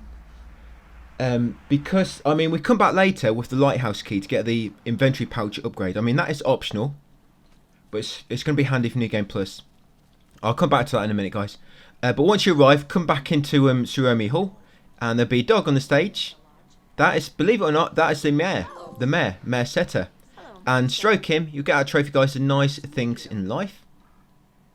Yeah, so he appears when you find all the Mayor Setter signs. And he gives you a charm. The charm it gives you, guys, is called the Mayor Setter charm, and it makes everything appear on the map. Yep, so now you can just open your map and you can see where all the supplies are. When it comes to the key collectibles, a lot of them, I'm not sure if it's a bug or not, but some of them, they don't seem to appear unless you get within the sort of area where they are in. For example, the trailer park, you won't see them to begin with, but once we get to trailer park, you should be able to open your map and you'll see everything inside there. It lets you see the supplies already, but yeah, I'm not sure if it's a bug or not. We'll see if it gets fixed. But yeah, that's supposed to make everything appear on the map, but when it comes to the main collectibles, they don't seem to appear until you get closer to them. Yeah, I've got way too many arrows, bolts, sorry. Yeah, but like I was saying, guys, when it comes to upgrading all this, your weapons, I'm only going to upgrade one, and I'm going to hold off on. I'm going to hoard all my fragments just in case they add any new weapon upgrade tiers. I mean, at the moment you've got three unlocks, haven't you, on each weapon? But they might add a extra one on the weapon. You know, and some of them might be really good. At the moment, I don't think. I mean, on story mode, all these upgrades you can get, they don't really make. Yes, they are going to help a little bit, but it's not like any of them make a massive difference. If you read through all the descriptions, I mean, I wouldn't say I've practically tested every single one, but it's the same with Wake's Words of Power. With them as well, none of them seems to be like overpowered. So even them, I leave his Words of Power. Yeah, so yeah, you can see here, guys, all the supplies are shown on the map now. Yeah, so look in the trailer park, nothing's shown, but once you get there, it should make everything appear. It might be the same for everything, even the supplies on my list, but yeah, it's a shame. You seem to have to get into that region, that sort of area, for everything to appear on the map. But I pretty much have that equipped all the time now, the Mayor Setter's charm.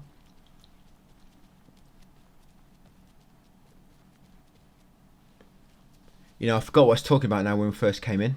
I said I'd get back to it. What was it? Oh yeah, backtracking here. Yeah, so we come back later for the inventory pouch.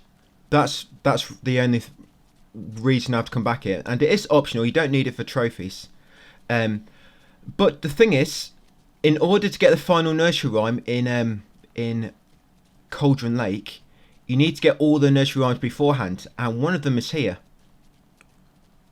So you'd either have to go to Cauldron Lake,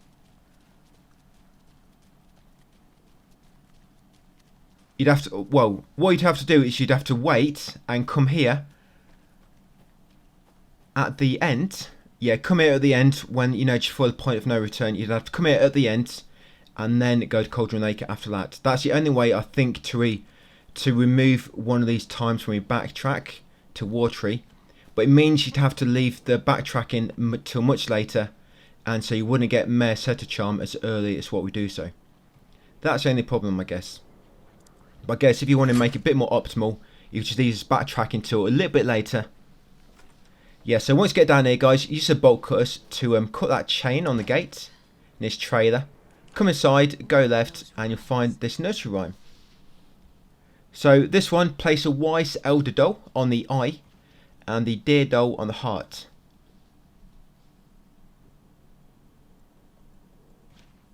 Sure. Yeah, place a deer doll on the heart. Yep, and then kill this guy, and the charm will have appeared there. And you get a trophy, guys. Rustic charm, because we just found the Deerfest charm. Yep, you should have all the charms by now, guys, and that should have popped. If it's not popped, I hope it's just because you've missed one and that it's not glitched for you. That'd be a nasty trophy to glitch out. But yeah, I'm hoping that just popped for you. Yeah, that's a charm we just got. So that's all we need to do here, guys. Come in here and get that charm. Do the nursery rhyme. So once you've done so, now we're going to head north to the workshop and get that cool stash in the workshop. Yeah, actually, there's pretty much there's no way to. I'm just thinking about it again. There's no way to remove remove the backtrack into here twice if you want the lighthouse key, because to get lighthouse key you have to get all the cool stashes. So you would have to come here and then go to Cauldron Lake and then come here to get the lighthouse key here, so you can use it. But then you'd have to go back to Cauldron Lake to do the final nursery rhyme. So yeah, I think if you want that inventory pouch, there's no way to avoid coming back here twice if you want to be optimal. But yeah, come through that gate, guys, near the workshop. Now, when you interact with this, enemies are going to spawn. So make sure you be quick as possible. Yeah, the code for this is 542. Yeah, as soon as you interact with this, enemies spawn. And have a hand flare ready as well. Yeah, like I said, enemies spawn as soon as you interact with it. It's strong enemies as well. Yeah, 542. Have a hand flare ready. And what you'll find by the exit is going to be some darkness nodes now. So that's where the hand flare is going to come in handy. Just come down to it. Activate your node, your hand flare. Yeah, it just makes it a bit easier because otherwise you're trying to avoid enemies while boosting. But this way you don't have to. That's it. I took quite a bit of damage there actually. That's because I didn't have my hand flare ready. And that's all we need to do here, guys, in War Tree.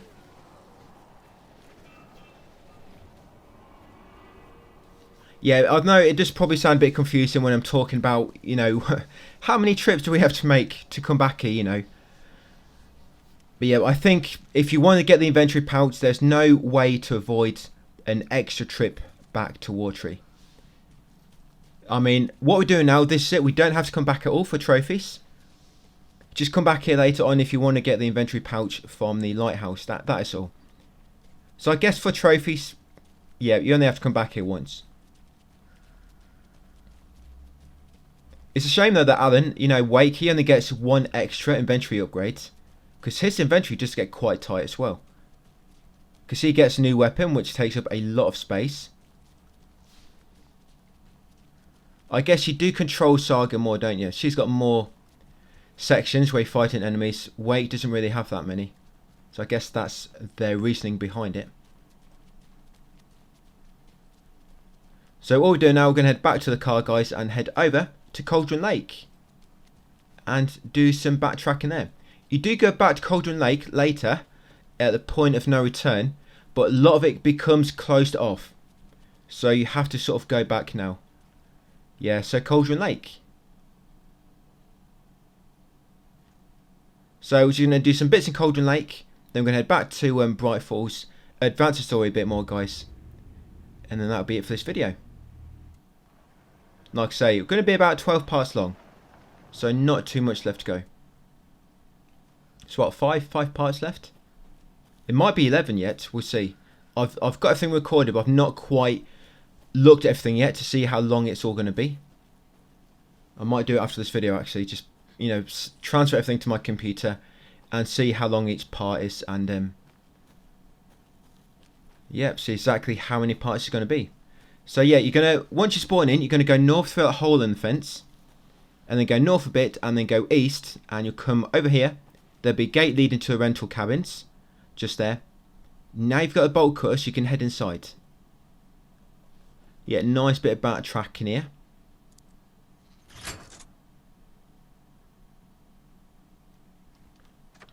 Yeah, so come up, and first we're going to go in this cabin here. Is that cabin number 3? I think it is. Come outside the back door and then come into the back of this cabin. because the front door is locked. You have to unlock that door from the inside. And inside this one, guys, is a lunchbox.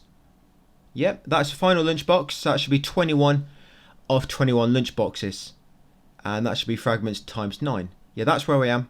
Yeah, trophies for getting the lunchboxes and all the cool stashes. We get a final cool stash in the next video, by the way.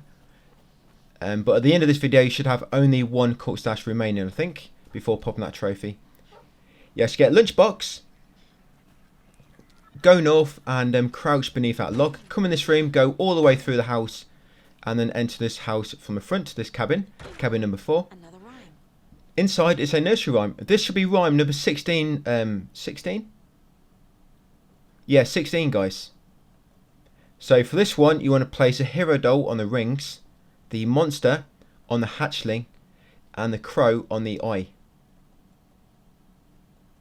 Yeah, like I say, this should be nursery rhyme number 16 of 17. If it's not, then you might not have this father doll appear where it does for me. Yeah, pick up all the dolls afterwards. Go outside and come in this cabin straight opposite, cabin number 6. There'll be an enemy inside, waiting to ambush you.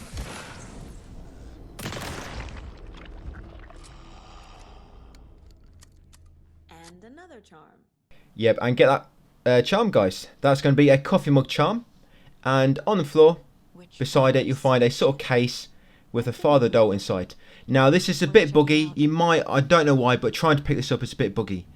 You might have to move. You might have to, well, you'll see what I do. I just keep moving the things around. Eventually, it lets me grab it. Yep, just like that. The father doll. Hate to see them like this. Yep, and then pet this deer. This is the final deer, guys. 12 of 12. Yeah, the final deer. Yeah, let me try and pick that up again. No. Oh, there we go. Yeah, that should be the final doll. And you'll get a trophy. I will find you. Find all nursery rhyme dolls. Like I say, that doll, the father doll, it appears on the 16th nursery rhyme. So wherever, I think it is. I think whichever is the 16th nursery rhyme for you, that's where you'll find it. But you actually need that to complete the final one. Yep, and then once you've got that, come over here, guys. I think it's to the north slightly. And behind this tree is a key. Yep, just over here. This is a lake cabins stash key. Yeah, pick it up. Right, and then we're going to head all the way back to the south part of the rental cabin area. Yeah, you have to go back beneath that log at the back of the cabins in order to get to the south part. There might be some enemies down here now, so just be careful.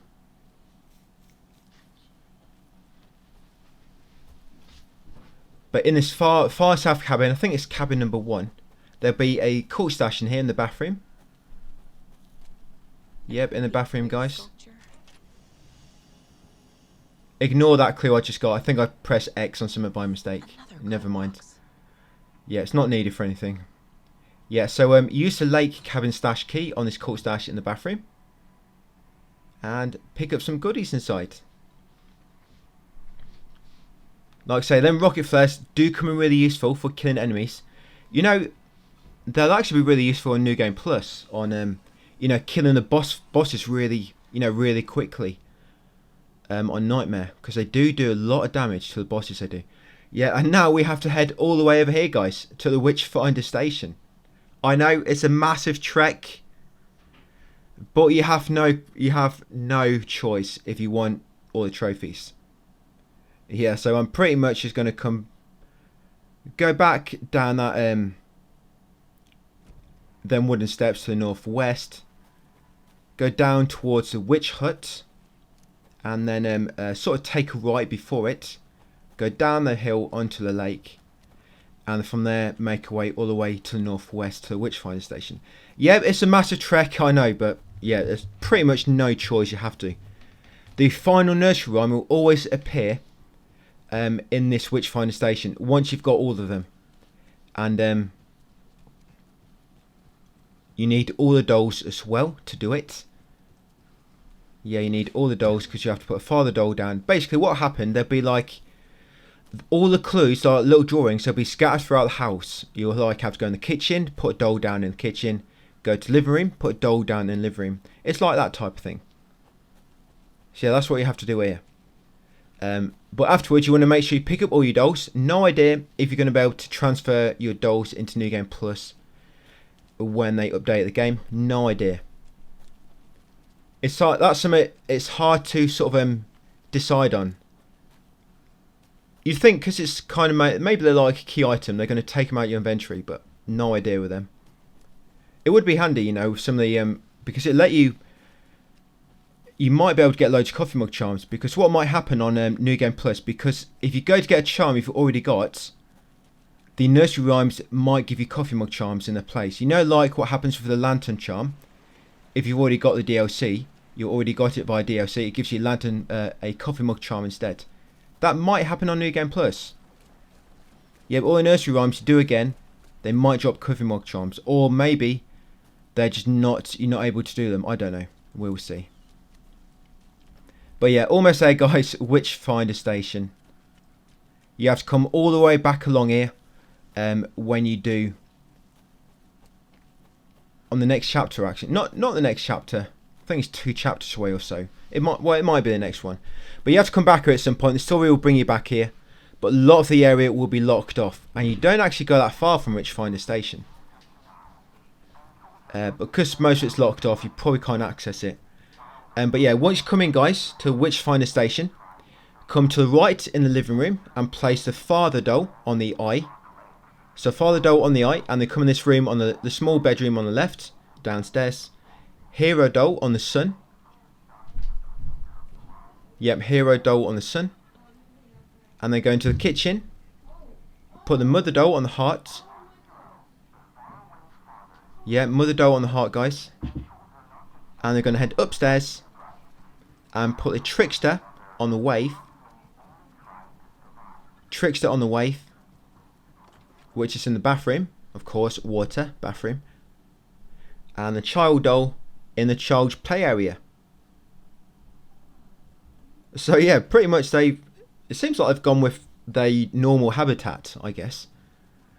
The normal habitat of the dolls. Yeah, and place a child doll on the hatchling in the play area, guys. You get a trophy, Shift in Reality. That's for completing all the nursery rhymes. And you go downstairs to radio. You can actually interact with the radio now. But once you complete it, make sure you pick up all the dolls before you head back downstairs. Yeah, do not forget to pick up all the dolls, just in case you can take them into New Game Plus. And then you want to interact with that radio, guys, on the desk in the living room. And go through dialogue. You want to choose who is this, what project, and get to the point. And then finally, after telling him to get to the point, he's going to put aside a type of like charm box on the table. And that actually gives you an extra charm slot. So now you can equip 4 charms. You have to destroy the node around it. Yeah, just do not forget to pick up the dolls. Yeah, destroy the node when it appears on the radio. Pick up the little charm box. There it is, guys, a 4th charm slot. Yep, a 4th charm slot.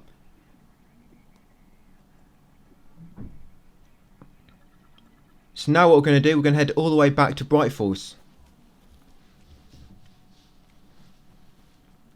Yep, so quite a trek. So all the way back again. Unfortunately. Yeah, Bright Falls, not really much to do there actually. You know, until we finish this video. Only a few minutes left.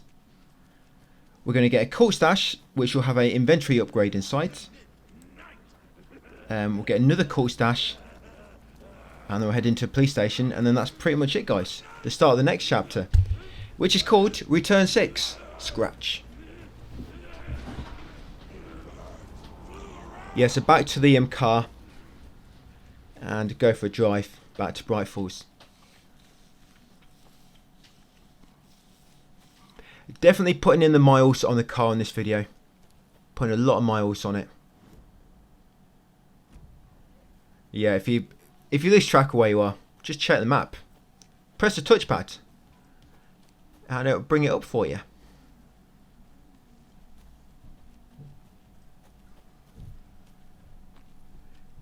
So I guess I just go back. Oh, I'm going the back way, am I? Past the murder site. I guess it's debatable which way is quicker. Go the north way or taking the south path. They both look like a similar distance to me. But just to be just for a bit of variety, I'm taking the north path on the way to Witchfinder Station, and the south path on the way back, just so I can see some different scenery, you know.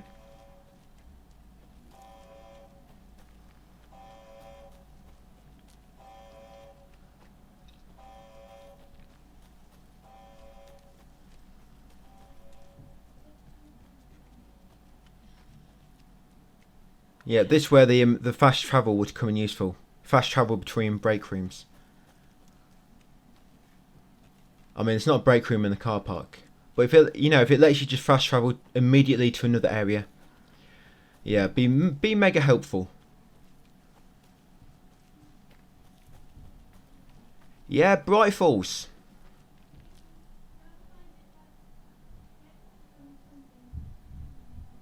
Right, once spawn back in, guys, we're going to go north. Oh yeah, because you've got all the deer heads, what will happen now is a deer will appear in the Elderwood Lodge, and it will open a special room at the back with tons of supplies inside. I should have perhaps took loads of rocket flares from here and lobbed them in my inventory box, if I'm honest, my shoebox. Yeah, so I'm just going to show you what happens when you get all the deers. So you come in here, go back into that corner room with the deer heads. This room here, run up to the deer heads. Over here. Right, and go back. And at the end of the, I think it's the western hallway, you'll see a deer. Yep, there she is. She'll lead you into a room, which has now been unlocked. Yep, the deer is holding on to the key all this time. Yep, you got this room here, guys. Tons of supplies inside. There's even supplies in the bathroom, believe it or not.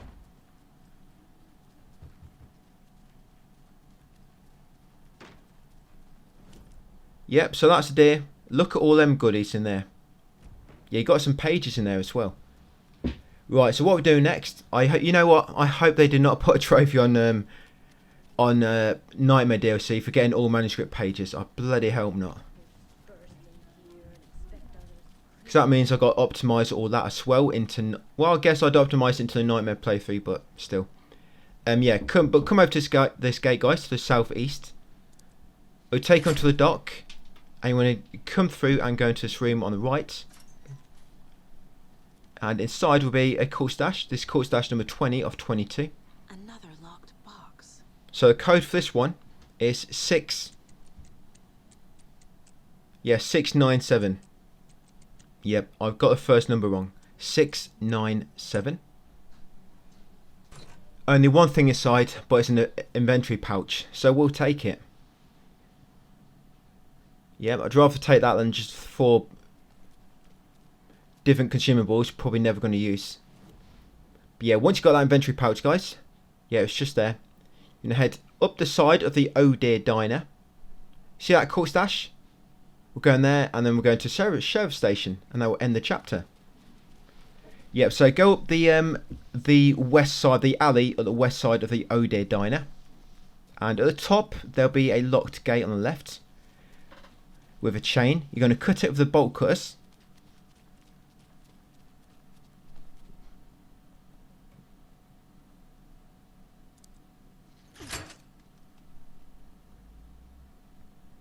I think this game's copied perhaps a little bit too much from Resident Evil. I mean, the shortcut menu is pretty much exactly the same almost. Yes, the code for this is top one is 2 triangles side by side facing north. The middle is 2 triangles facing outwards to the east and west. And the bottom is 2 stacked triangles facing north. Yeah, open that, grab the goodies inside, guys, and then head over to Sheriff Station. So like I say, that should be call stash number 21 of 22. So if you go in the trophy where you have to get all the lunch boxes and all the call stashes, you should need 1 more. Yeah, you should need 1 more. And come in here, guys, and that'll finish the chapter and mark the end of the video. Part 8 of my platinum walkthrough for Alan Wake 2. We are in the police station, and we're just going to begin by heading into the employee lounge over here. But when you come in, there's going to be a very upset sheriff in here, and he's going to attack you. You want to kill this guy. Yep, just shine your light on him, and then give him a few shots with your shotty. And once you killed him, it will open this door. So you actually have to kill him as part of the story. Is that you? And once this door opens, Doesn't look good. you find Estevez has been hiding away in the closet like a little wimp. Thanks for saving the rest of me.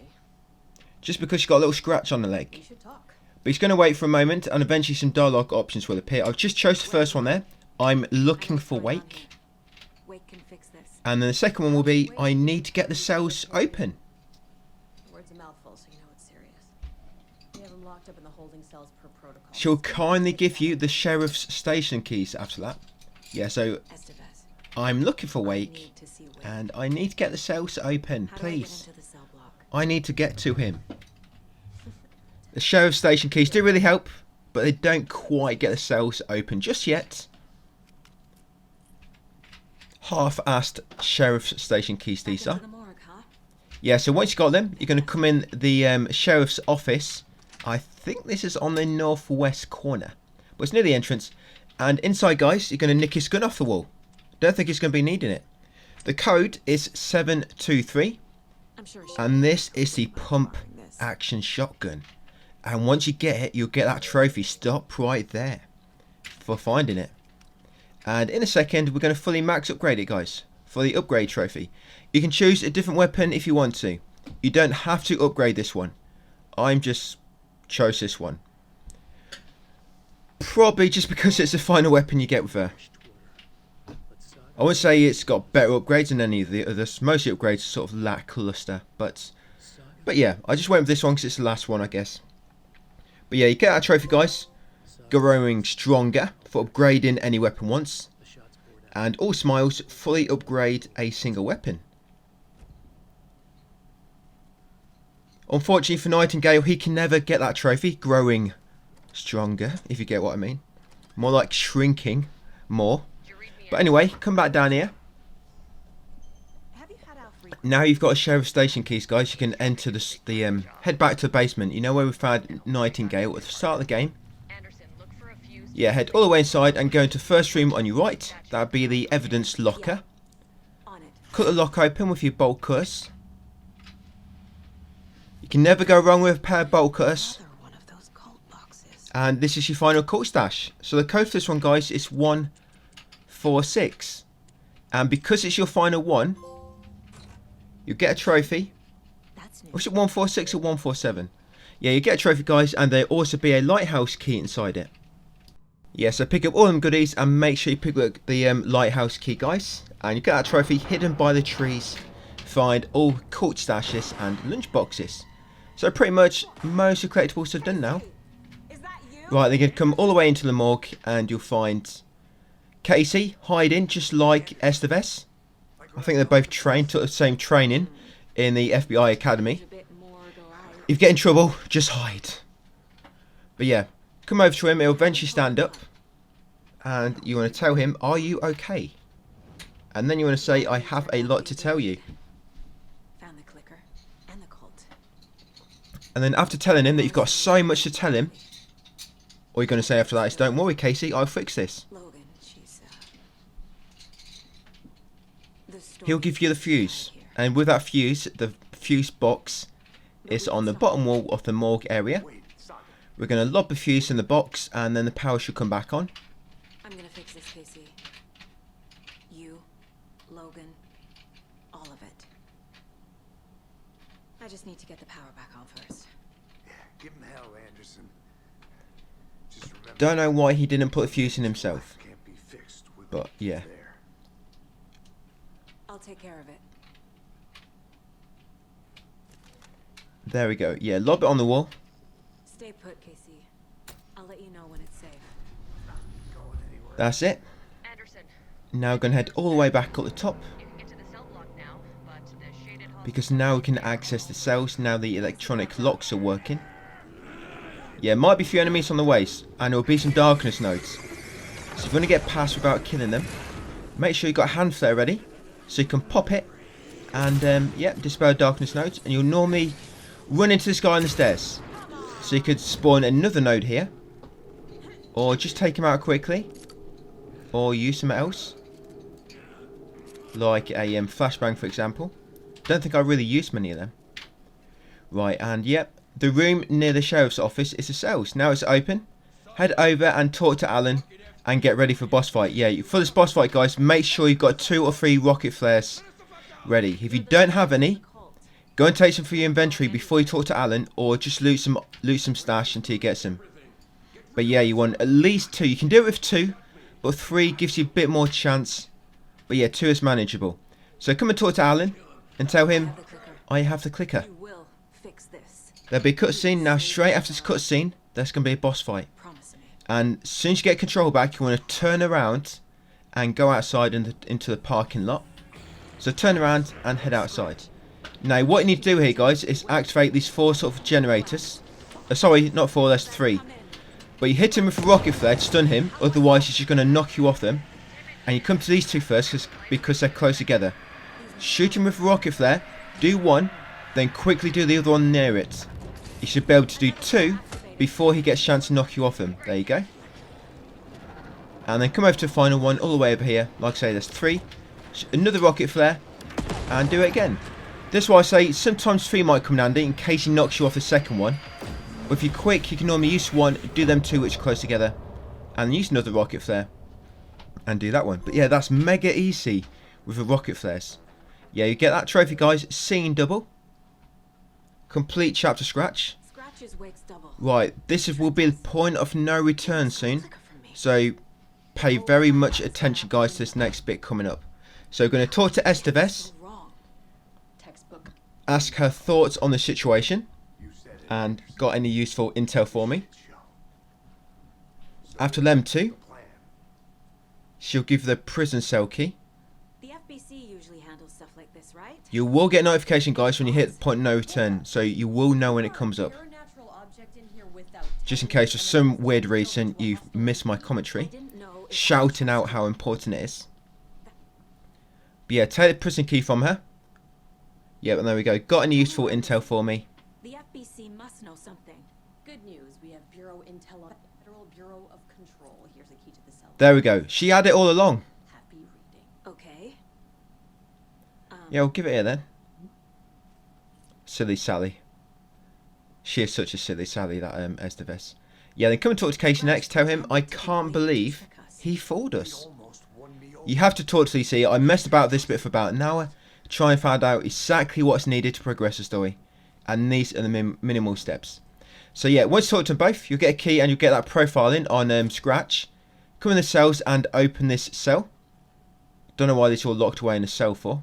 Guess we're running out of rooms in the sheriff station. Yeah, loot that. Look at that file on the left, take the clue and then loot this file and take 2 clues here. So there's 2 files in this cell. You can get 2 clues from one and 1 clue from the other. Right, once you've got them, open up your mind place. You want to profile Wake, and you want to profile them about that question, trapped in the dark place.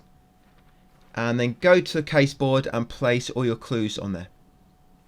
Yes, the case board next, and lob all the clues on there. Shouldn't spend time on old questions. Some of them should get placed automatically, like them. Yeah, so you just place that one, Wake attacked, and then you place these few, like I say, you have to place these to progress the story. Wake is trapped in the dark place.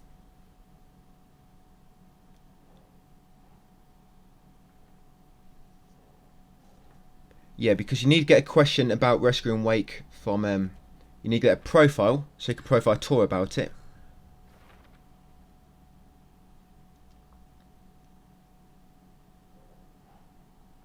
And if not, then the option will not become available for Esteves to continue the story.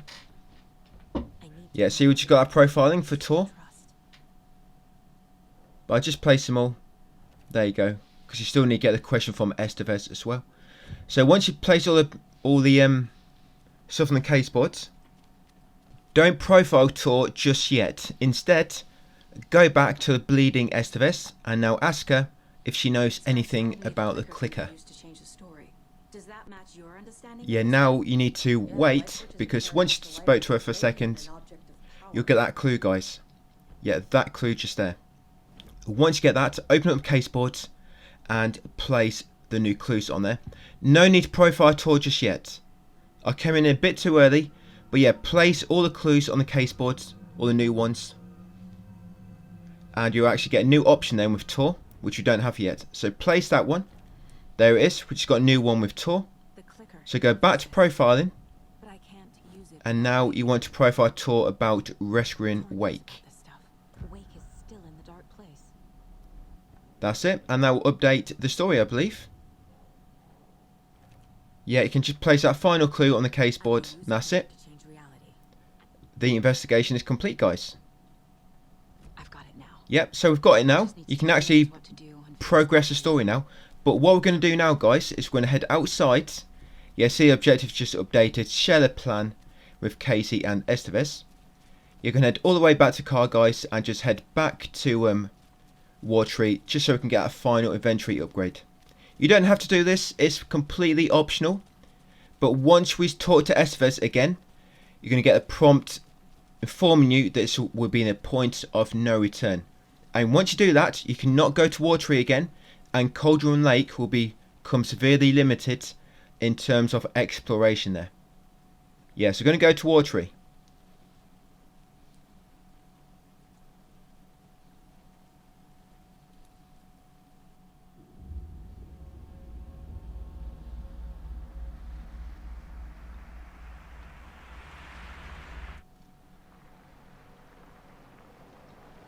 Yeah, so once you arrive, you can pretty much see now why it's called Watertree. Just carry on to the west. Is it west? Yeah, carry on to the west. If any of you have watched my, not watched, but read my very, very old Witcher 3 Platinum Speedrun from years back, I've made it much better now with my video guide. I think I've halved the time. Got all the trophies in like 17 hours, like 100%. But yeah, in my old Witcher text guide, I got a lot of the compass directions mixed up. I don't know how. Sometimes I say east when I meant west. So I always have to be very careful when I'm talking about compass directions. I don't seem to get them mixed up anymore. I'm not sure why I got them mixed up so bad back then. But yeah, come to the west. Once you reach the lighthouse, guys, just climb the mountain to get up to it. And you're going to use the lighthouse key which you got from that final stash to gain entry. This is not needed for trophies. I just come in here because, like I say, you get the inventory pouch upgrade. And it could be crucial for New Game Plus. I guess we'll find out when the update releases. There might be a trophy for filling, fully upgrading your stash yet. We don't know. They might add it in some like a DLC trophy. But yeah, use lighthouse key, guys, and here we go. There'll be quite a bit of supplies inside. There'll be 1 or 2 manuscript pages. And there it is. The inventory pouch just on your right on the round table as you come in. I'm just going to check out what goodies I've got.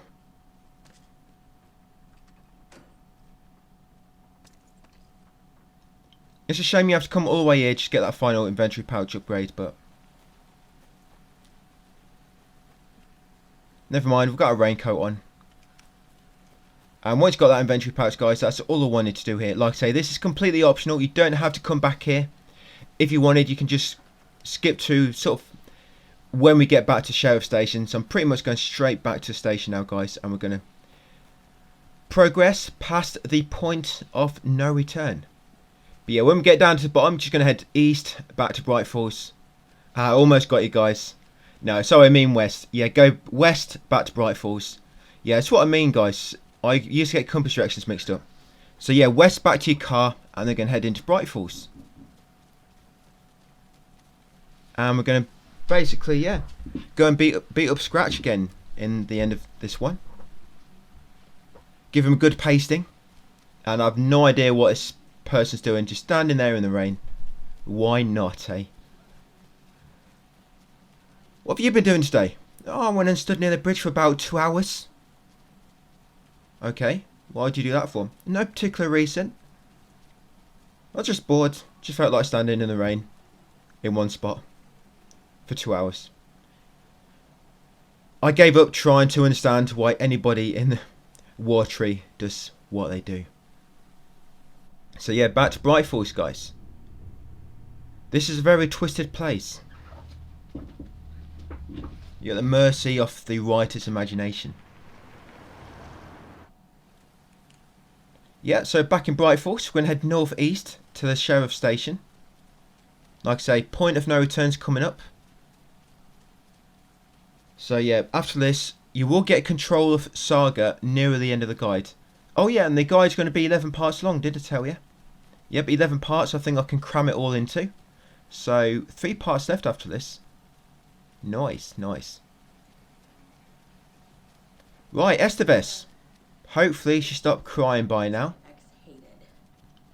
Yep, so this is a critical choice, guys. Very, very important. Critical choice coming up. Tell her I've got a plan. Yep, tell her I've got a plan. And you'll get a big prompt on screen informing you, Oi gamer, this is the point of no return. Be warned, make a save. Yeah, you're kind of forced to make a backup save here. Not a backup, but make a manual save. But I'm sold. Okay. Look, this feels like something that once we get the ball rolling, there's no turning back. Coming up any moment now. You sure you have it all figured out? Here we go, yeah. So press continue, X. And then make a manual save. My manual saves were ages ago, weren't they? I'm ready to head to Cauldron Lake now. Right, and once you've done that, Okay, here we go. you continue, and that pretty much means you're ready to go. Well, you continue, then you get asked to make a backup save. Right, guys, so now we have to take the car to Cauldron Lake. Yeah, so Cauldron Lake is pretty much... a lot of it's going to become closed off now. What could be a good idea, I'm not sure if it would work, you know when we went all the way to Range Cabin to do that final nursery rhyme? Doing it now would be a good idea, if it's possible, because you pretty much have to run past the Ranger Cabin now. And it would save running all the way over there in that last video and then all the way back to the car. You know, it's quite a trek, wasn't it? But I don't know if it's possible. It's probably got... I'm just assuming it's going to be closed off. You'll see what I mean. So many different branching paths now in Cauldron Lake. They'll be blocked by just random stuff blocking your way.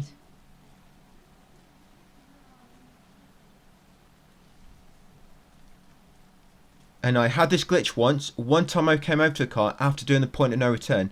And Watery was there as well. The option go to Watery. I think it was a glitch. But yeah, go to Cauldron Lake. I mean, as you just saw with me, only one option is available.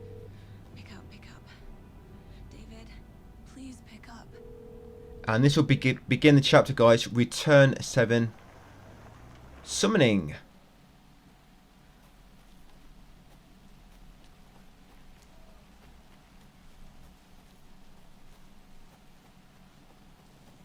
Yes, you just come to the north and go back through this hole in the fence. You're forced to go this way. This way I'm going, guys. You're forced. Like I say, if you try and go on any other branching path, it's going to be blocked off. Yeah, so where we went, the first path we took at the very start of the game, we're going to take that same path again. There will be some enemies along your way, trying to hamper your progress. But I'm just going to run past them. But a bit later on, you're going to want a hand flare. Because just as we get closer to our destination, the lakeshore, there's going to be, I think it's about 3 darkness nodes. But if you've got a hand flare ready, you can just pop it, destroy them all mega quick. The hand flare will keep all the enemies at bay, and then you can just sprint past. Much more effective than just standing still, guys, and shining your torch. You know, because when you do that, you get attacked from behind and whatnot. Yeah, so you just carry on down here. As if you're sort of heading towards the witch's hut. But when you get to this fork, you're going to take a sharp right and go down to the little lake. Not a lake, but a sort of little river / stream. Yeah, so once you reach that telephone box, yeah, there'll be a sharp right coming up. Just down here, you'll see the car door on the road, on the path. Yeah, so Ranger Cabin's just in the distance there. If anyone cares to check, I don't know why I didn't check actually. But if anyone cares to check, or checks to care, I almost said. Yeah, see if you can actually go up to Range Cabin. I don't think you can. because let me know. I mean, if I ever do decide to go and perhaps do a practice more for, you know, like a record run, see how quick I can actually platinum this. I think you do it under 5 hours quite easily with a bit more, just memorising the route a little bit more and taking out some of the supplies we get. You know, some of the optional supplies. I think easily get this under 5 hours. Under 4, I am not sure. Definitely under 5 though. But yeah, there's the range cabin just over there on the right, I believe. Yeah, just to the right there. I don't know if you can go down it. I don't know. I'm just going to assume it's closed off. Yep, so this is where you want to use your darkness nodes. Yep, just pop it there. That's it. Sprint across the bridge. You know, I've got that safe we made at the point of no return, I believe. So I could just load that at some point and check. Thing is, I'm busy with Metal Gear Solid now. You know, other than uploading these one a day, editing the commentary. So yeah, eventually you'll reach Lakeshore, guys, and it's changed a little bit. It's like a massive operation setup. Yep. You finally got a chapter text appear. Yeah, so come and talk to these guys first. Just get their dialogue rolling. Yeah, just head over to them and tell them let's get started. That's it. Once you told them let's get started, dialogue will play out for about another minute or so. So while that's playing out, I'm just going to loot the area.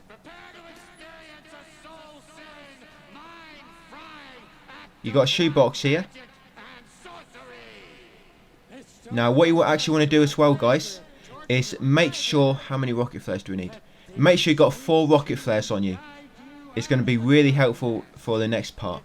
I've only got 3 because I didn't actually realise until later how important they are. But yeah, make sure you got 4 rocket flares on you at least. I mean, you can just use your regular weapons, but rocket flares make it much quicker. Because what's going to happen at the end of this next sort of battle, you're going to beat Alan Wake for like the next sort of few hours, depending on how quick you are.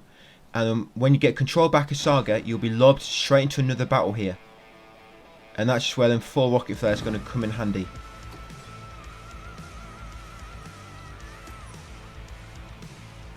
Yeah, so if you can, guys, try to keep 4 rocket flares on you and ready for later. Okay, so eventually, like I say, we spoke to Tor first, and after that dialogue finishes, a battle starts. This is very, very similar to the fight in Alan Wake 1. You know what, in that that farm area, and you're on the stage. Very, very similar. But with this one, you don't actually have to kill anything. I tried doing this. I was killing enemies, and then I loaded it again, not killing the enemies, and it doesn't really seem to change anything. It's possible that killing them actually speeds it up a little bit, but it didn't seem to make a lot of difference if it did make any. And obviously it wastes loads of ammo. So yeah, just keep running past enemies, no need to kill them. Literally, this will finish without killing 1 enemy. I don't know why, because it just makes it like it's a complete waste of supplies if you're killing the enemies here. I mean, the enemies will drop supplies sometimes, especially if you're low in ammo. But yeah, just keep running past them, guys, no need to kill them. You'll sort of know how far you are into the battle because your teammates will lob supply boxes down the cliff just below them, and they'll lob flares down as well. So yeah, normally when you see them lob a flare down, they've lobbed a supply box down as well. The first flare they just lob in the front by itself, and then the second one just now, they'll drop a supply box. Look at that, nothing aside. Cheeky bugger, they're trolling me now. Here, Saga, here's some supplies for you. And then you go to open it, they just piss themselves laughing. I can imagine. So yeah, that's the first supply box. Like I say, that can be a good sort of indicator of how far along you are into this sort of encounter. On high difficulties, you might have to kill him just because running around the map like this might be too hard. I don't know, but you can see it's fairly easy on story. So another flare. Normally it would have dropped another box. Okay, maybe they lob a flare and then a second flare for box, and then a flare, and then another flare for box. I didn't quite get a good finger on that, on his sack cleaver, but I thought they'd lob one flare down to begin with no box, and then all the other flares always come down for box. But maybe it's the second and the fourth flares that come down for box. Oh, there we go, more ammo waiting, here we go. Like I say, a flare down and a box. Look at that, they're trolling me again. And Saga fell for it. Fell for it again, didn't we? If only friendly fire was an option. Yeah, you're near the end. I think 3 boxes come down in total, and then you're pretty much at the end.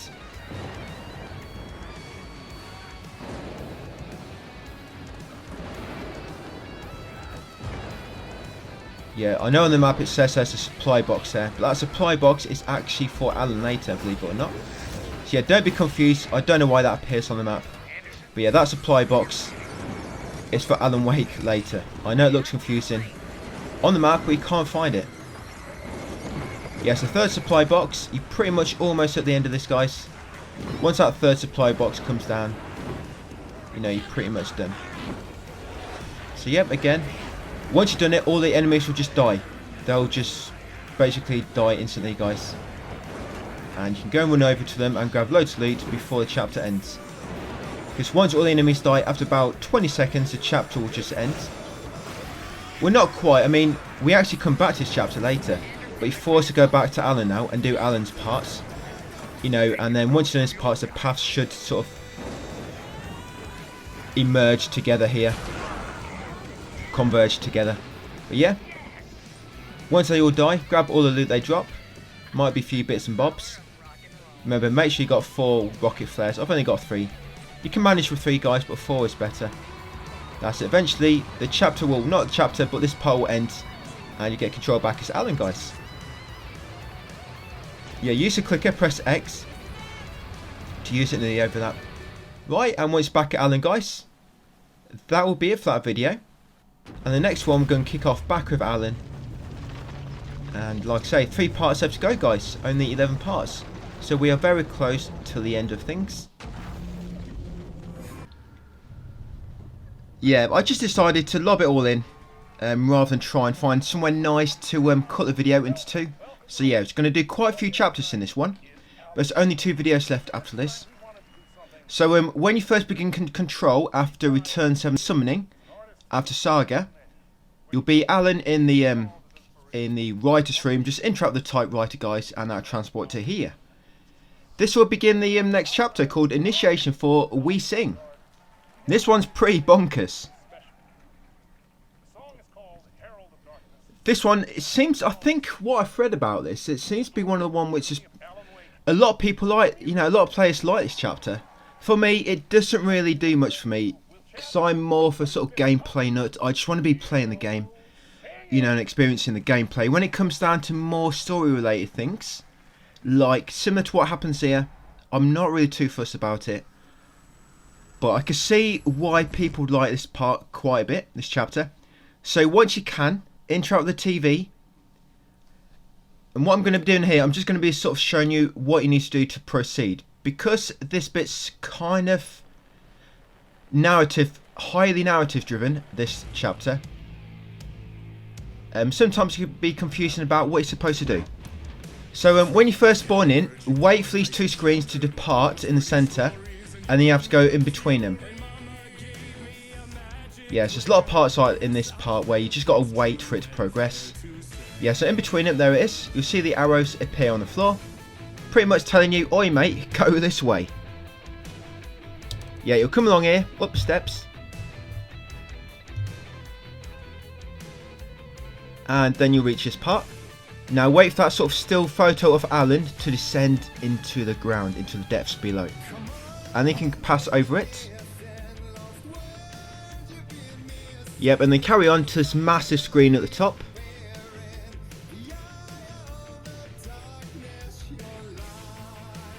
You'll reach all the trees as well. Now when you get up here, this is probably going to take about 2 minutes. the way you came up, the screen on the right of the steps you came up from, that will slowly push back and eventually it will reveal a path. So you see them sort of boards which have appeared near where you came up. But yeah, the screen on the right, guys, yeah, slowly push back. You'll see the text on the floor, act started. And eventually you might see another arrow. And then you'll sort of be descending down steps again.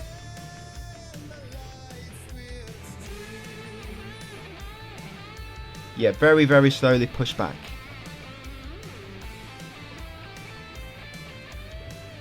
We've got quite a lot to do as Alan now before we get back to back in control of Saga near the end of the game. Yeah, I know we've got a point of no return of Saga, but we're still, you know, a good hour or so away from the end. Yes, now you're just going to descend the steps all the way down to the bottom. You'll reach another TV. Just change channel on TV, guys.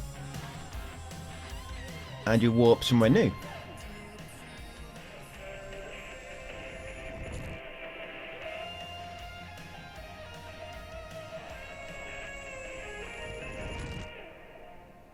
Yep, you'll take control of Alan yet again. But this is the alter ego version. Nothing is quite what it seems, is it? Yeah, well, I have no idea what's going on with this story. So once you spawn here, guys, in the sort of hotel, well, it's sort of massive restaurant or theatre. Yeah, grab the angel lamp from the altar, from the sort of stand at the top, and come over to the far left corner, and there'll be a ladder. Took me a few minutes to find this ladder on my first play. Yeah, because this area is quite dark. But yeah, you climb up here, guys, you'll reach the catwalk at the top. Come to the top here and take the lights, and you'll spawn a ladder to climb down. Climb down the ladder, and once you reach the bottom, just carry on down the path. Now eventually you'll go past a flashlight and revolver in a second. You want to pick them up. I actually forgot for some reason to pick them up here, but it made me find out, yeah, just there on the left, they actually enter your inventory automatically if you don't pick them up. So yeah, once you come here, you need to follow these arrows. You see these arrows say Getaway Club. You need to follow them in order. And following them in order will make the next one light up. It took me a few minutes to work this out as well. Probably about 10 minutes actually. Yeah, just keep running in the direction of an arrow. And each one of them should light up in sequence. There we go, yeah, just like so. And eventually it will make a light shift appear. Around the back here. Take the light. Yep, and then go and place it near the taxi. Yep, near the hot dog stand, and it makes a TV shop appear. Go and interact, guys, with the TV shop here. And it will progress it a little bit more. I know, I told you it's bonkers, this part.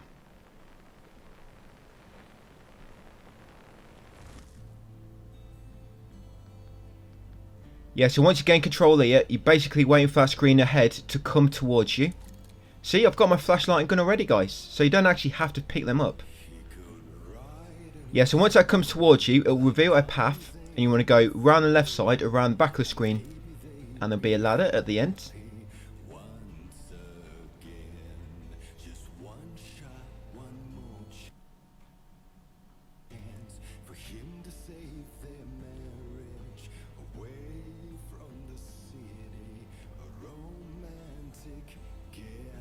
There we go. Gate opens. Run around the back on the left. Up the ladder. And we're going to get a new weapon in a second, guys. The flare gun. You'll get a trophy for this. Yeah, pick up this weapon here, guys. Flare gun. Lights shining. Find the flare gun. So once you pick it up,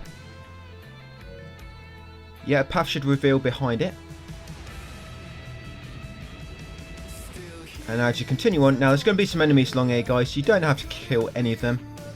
Actually, when it comes to your ammo, anything you have now is going to disappear from your inventory a bit later, because you'll be back with your normal inventory from when we last controlled Alan. Yeah, this inventory we got now is sort of temporary. But yeah, just keep going straight on. You can follow the arrows on the floor, but it's kind of linear. Can't really go wrong here. Yep, wait for... Didn't see it the last bit. For Saga, what's it? I don't know. Enemies, no shit. But yeah, carry on. And you see that sort of looks like a sort of... Yeah, it's that shelter in the distance. Just up there. That's where you need to get up to. Remember, any items got now are sort of temporary, guys. Yeah, there'll be a few wall boxes along the way. Yep, and you're safe here. Safe haven. Continue up the steps behind it. And interact with the TV.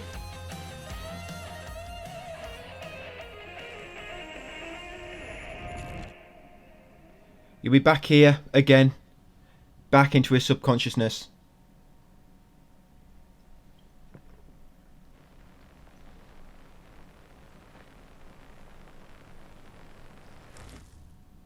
No idea what's going on. That was pretty good. Right, once again, control here. A vision. Yep. You need to come in here, guys, and line up this echo. Yeah, line up that echo, and then the floor will sort of descend. And then we're going to climb this ladder in front of you.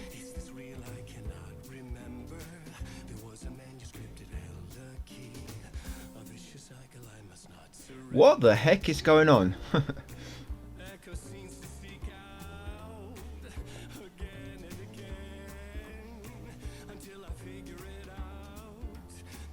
And now you find yourself in the writer's room, I believe. Yep, so you want to interrupt the plot boards. Look at the musical scene and place that song's plot element on it, the song's end. And then interrupt the TV that appears, guys. And then you'll be back in the talk show studio.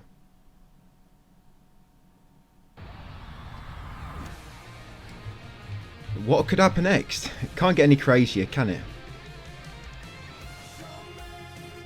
Yes, you got this massive bloody dance scene now. And here we are, finally in the talk show studio, guys. I thought this place couldn't get any stranger. So what you want to do, you just want to head out the front entrance. Yeah, we normally take that side one, don't we? But no, now you want to take the front entrance. As you come outside, that will finish your chapter. And you'll get the trophy, All His Life. Complete chapter, we sing. Yeah, come into X Factor near you, Alan Wake and Co. We'll have to see. But yeah, come out the front door. There was a break room just on the right in there as well, by the way, just near the entrance.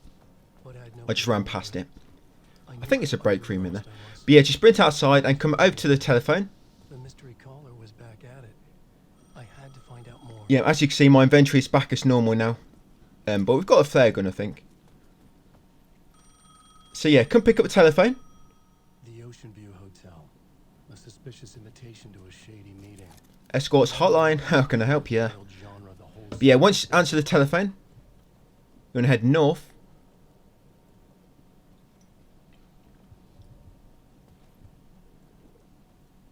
Yep, answering that telephone actually gives you the room 665 key, which you need. So you can't actually progress without picking up the telephone. The Ocean View Hotel. Yeah, so come straight to Ocean View Hotel.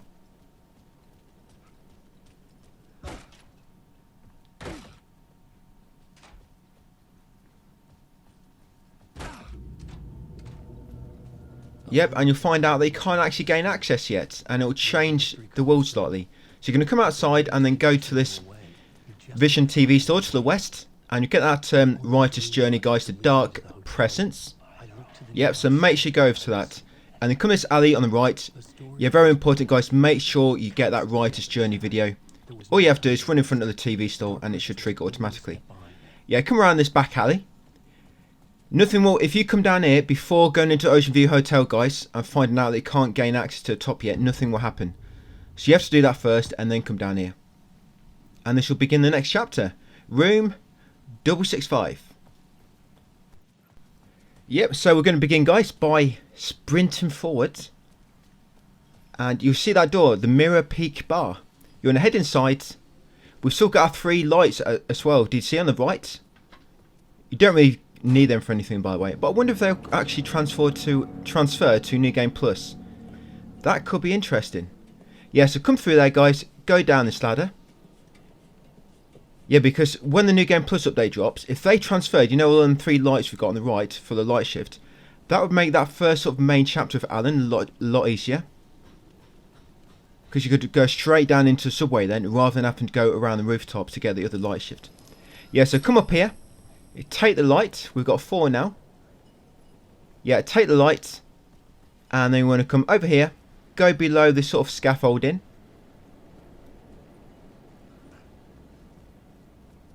Yep, and then come around it and climb this ladder.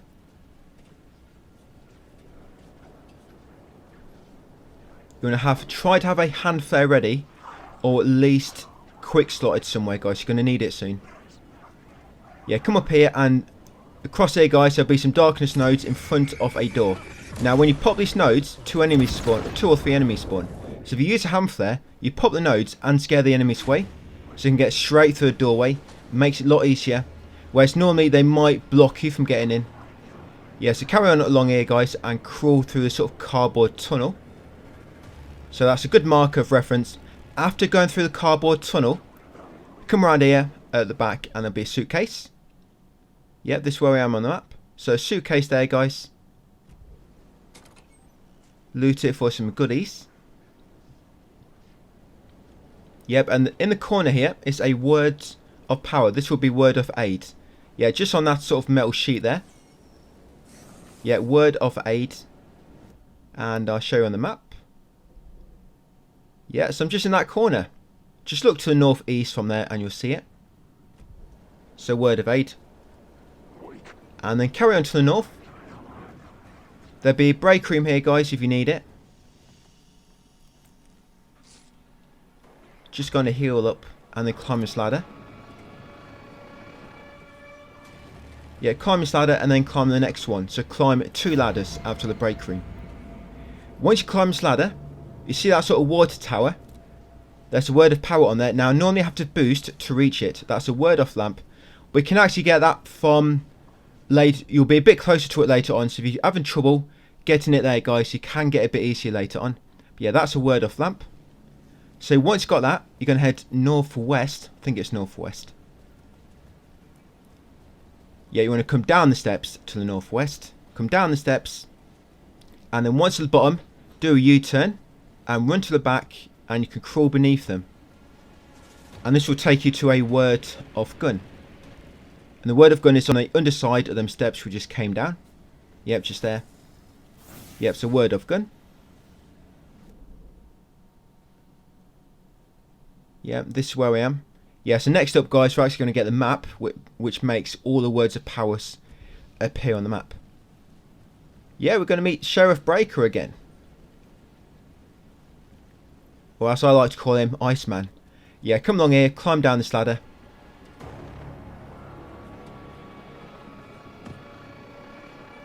And Iceman, more like... He felt more like a nice boy in the movies, didn't he? Yeah, come over to that map, guys. So that's updated all the words of powers on your map now for this area. We've got most of them already, and the suitcases. So that's good. Yeah, then open this gate. That opens from that side, so it's like a opens from one you can't actually access from near this ladder. That's why you have to take a long way around. So once you unlock this gate, climb the 2 ladders. And now we're going to take us to the top of the ladder. Yeah, so head through.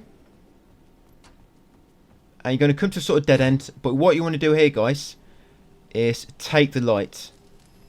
You'll find out you can't actually take it properly. I think you can only hold 4 lights maximum. So we just took a 5th one there, but it didn't appear. And you want to come up here, guys, and place the light here. And then go back down, and you see it's changed. But because you took the light, some of these steps have appeared. Oh, and the water tower disappears as well. So I guess you have to take it when we did. Yeah, now come to back here. You reach the entrance to Ocean View Hotel and the sort of bar, the terrace bar. Come to the corner here. You find the bar is closed. I could use that shotgun. But if you place lights, you can gain access, and then take the lights, and a weapon, guys, will appear on here. I think this is final weapon. Yeah, all accounted for. Find all weapons for both characters. And this is the doubled barreled shotgun. You might not have much space to do this, so you might have to discard a few items if you don't have quite enough space. But yeah, that's final weapon, guys. I believe that trophy was glitched a little bit pre-patch on the base game patch, so make sure you've updated it. Right, and come back outside. Obviously use the light, go outside to take the light back. Yeah, like so. But normally once you come out here, some enemies might have spawned. Now you want to come over here, guys, and loot this suitcase.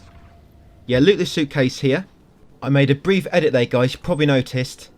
It's because I couldn't interact with the suitcase. Yeah, a glitch happened. For some reason, it wouldn't let me interact with it. So I had to reload my save. I decided to grab the shotgun again. And then go, and then, well, as you just saw, it let me interact with the suitcase this time. Yeah, it's a bit buggy sometimes when it comes to interacting with things. So the code for this, you probably can't see, it's 2550. And I'll say that again. 2550 to gain access to the Ocean View Motel, or hotel. Right, and carry on along the path, guys. No need to kill the enemies, they will de-aggro.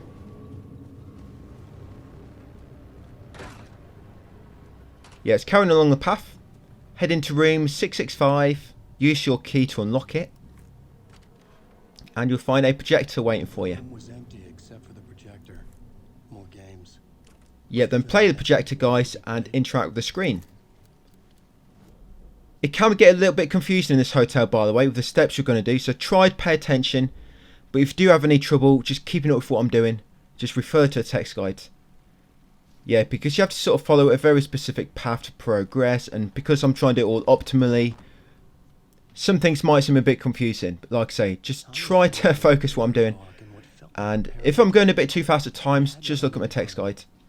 Yeah, so after that, so you play projector, interact with the screen, come around here, and line up this echo which appears. An idea nagged at me. I could almost reach it. There we go. And then once you pop that bubble, the elevator should appear behind him. A murder in the backdrop of a play featuring a murder cult. And you want to take it down to the lobby. Lobby. Yep, take it down to there. I could sense the cult of the word in this, and their leader, Mr. Scratch. I don't think there's a boss in this chapter, if I'm honest. I mean, I recorded this about 4 days ago. Yeah, you can only go one way.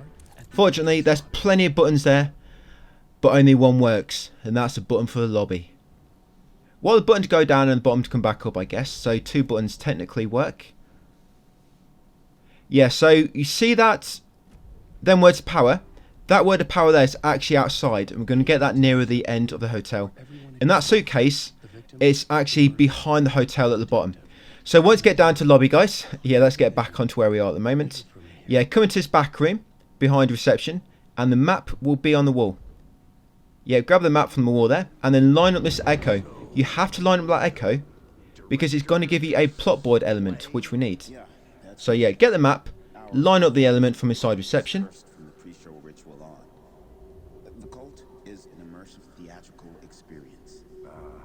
And that will give you the pre-show ritual element. Right, and then come... Yeah, that's a break room in there, guys, if you need to go in there.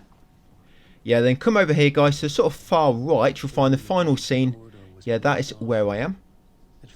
Yep, then you want to open the final scene and place on the pre-show ritual plot element. That will change it slightly, and all this sort of equipment will appear. And you want to take the key, room 104 key. Like I say, try to pay attention to what I'm doing. Yeah, grab that key. Now we're going to go left and unlock room 104. Now that we have the key. Hopefully I can keep up with myself here, guys, with the commentary. Yeah, so open this door with the key. Head inside. And then come into the bathroom. And then once you take the other door in the bathroom, it actually takes you to the floor above. Yep, and there'll be a break room here, guys. Save your game if you want to. Looks like... Oh, I made a quick save, I think. Yeah, then come out here, go straight ahead into room 22, the room next to room 225, I think. Yeah, room 224. Come into room 224 and shoot this board behind the scaffolding, and you'll find a word of power, guys. This is the word of war. You probably notice something started playing on the TV or the radio. You don't actually need that. That'll just automatically play normally when you run around. But yeah, get that word of war. Like I say, shoot the board behind the scaffolding. We are in room 224. And then go back outside and go to room 225. Immediately on the right, here. Yeah, here you'll find a suitcase.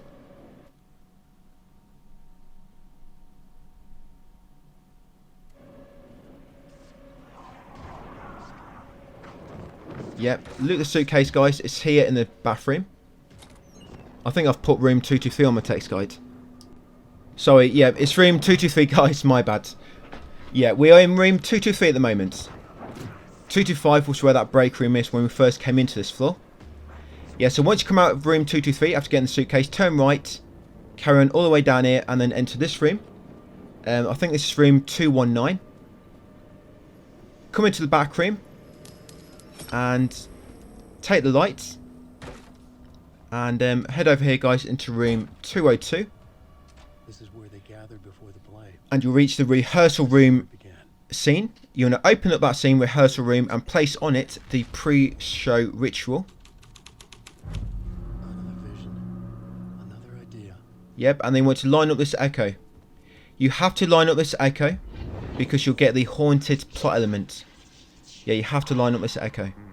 Why set up a Don't run too far away. I found out if you run too far away from an echo when it's playing, it cancels. The reason it works in that earlier chapter is because she's basically running down on the path beside it, and she's sort of still reasonably close, and then it just ends anyway.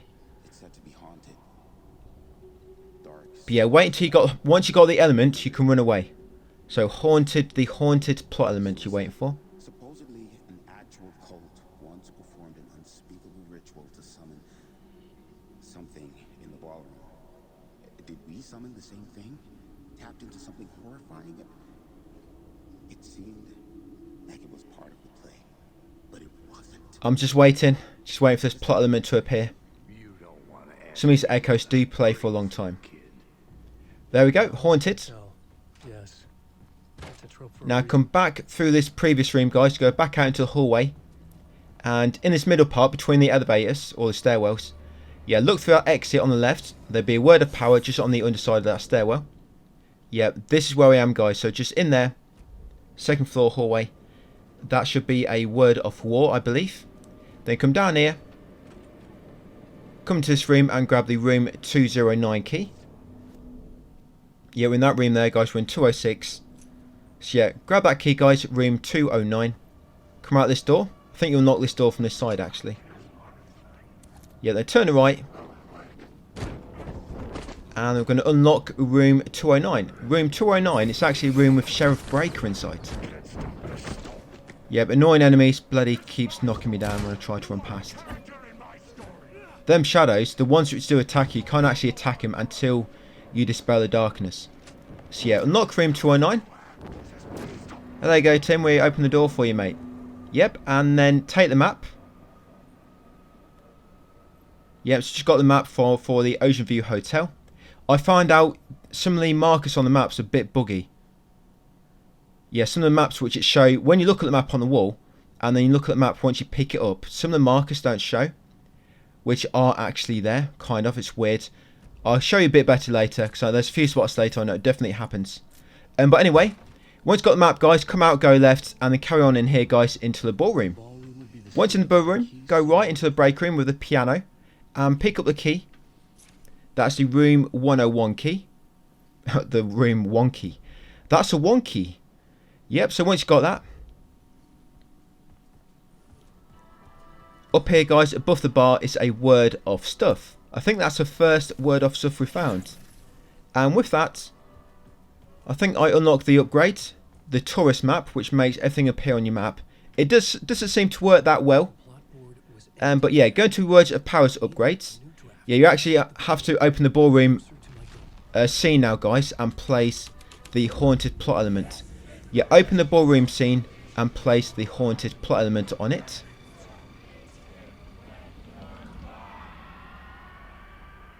And then once the echo appears, come on the stage. I'm just waiting for it to appear. I recognized my writer's room on the stage. I almost dreaded the ideas this would conjure up. Yeah, there she is. So line that up. You need this one to play out because it's going to give you the devil plot element. I think we only have one more plot element to do and then we can sort of finish this part, this chapter. So yeah, make sure you let the echo play out. I was just testing here.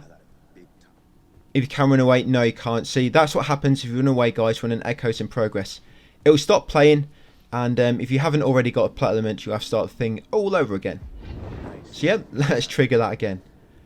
You can get sort of to the far sort of outer perimeter, you know, of the trigger area. So as soon as it finishes, you can run away. Because normally when this scene finishes, a few enemies spawn in. So, but this way, you're ready to sort of run away and avoid most of them mostly.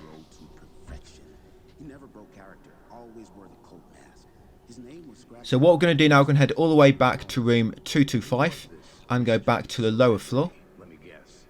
Alan Wake? I wish I could tell you. But turns out there were masks upon masks. Whoever he really was, shit got weird. Yeah, in my text guide, I would have, maybe I didn't realise I didn't do it. But yeah, going to words of power. Now you got a word of words of stuff. You can upgrade, you can unlock the tourist map upgrade. Which similar to Saga's charm, it will make everything appear on your map, or it's supposed to. So it's really helpful for finding supplies if you need to and whatnot. Yeah, so once you've got the devil plot element, come back into corridor, take the right path and just run all the way to the end, guys. And in the far right corner, that is where room 225 is. Yeah, so you remember the room, just got in there without taking too many hits, too many interruptions. Yeah, come to the bathroom, take the far door in the bathroom. This will take you back down to the lower floor. Yep, so we're back here now. Yeah, we're going to head into room 101 now. Now that we've got the key from the ballroom, there might be a few enemies in your way. Yeah, if there is, get rid of them. Yeah, so just going to unlock this door. Come inside. Now there's going to be a video in here, guys. 5 of 8 Writer's Journey Visions. That one there, that should play automatically once you come in. So make sure you do not miss that Writer's Journey video, guys. That is Visions. Get the suitcase as well, beside the bed. Yep, and then come back out into the hallway. And you want to go all the way back to the entrance hall. You know, where reception was. Couldn't get my words out then. My brain is a bit distorted from everything going on in this game. Looks like I had to kill most of the enemies to yeah, because Alan's inventory is so tiny, and especially with that shotgun, I actually get rid of that shotgun soon. I never really use it, so I just get rid of it. Do you have to fight a boss as Alan? I don't remember now. I know you as Saga, of course. You've got Nightingale, you've got Mulligan and Thornton, you've got Cynthia, you've got Scratch. You know, in the sheriff station, you've got that massive sort of gauntlet in the Lakeshore area in the Cauldron Lake. Yeah, I can't remember if you fight any bosses as Alan. Yes, that's the video we should have just got, guys. Vision. Yes, I think that's why his inventory is a bit more, you know, a bit smaller. But yeah, back to the entrance hall, guys. And now you want to attach the plot element to the entrance hall called the Devil. Yep, and then turn around and you'll be able to access this bloody stairwell. Yeah, you want to come inside now and just continue to the top.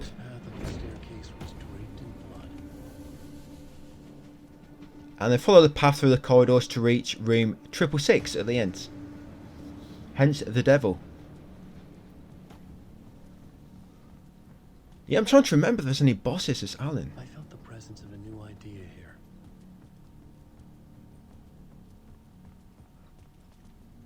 Yeah, I don't think there is. Crazy, right? Just all the bosses are a Saga. It's a strange one. I mean, it's Alan Wake's game. It's named after him, but you control other people more than what you control Alan.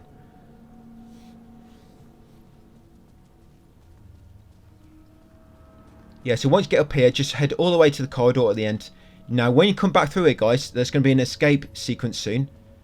You'll be forced to go one way, and then the path will get barricaded in front of you, like a floor will fall down. Then you have to turn back, go along the middle between the stairwells, and then take the opposite path. So it'll just depend, whatever path you take first, that's the path which is going to become blocked at the end. Then you'll be forced to turn around.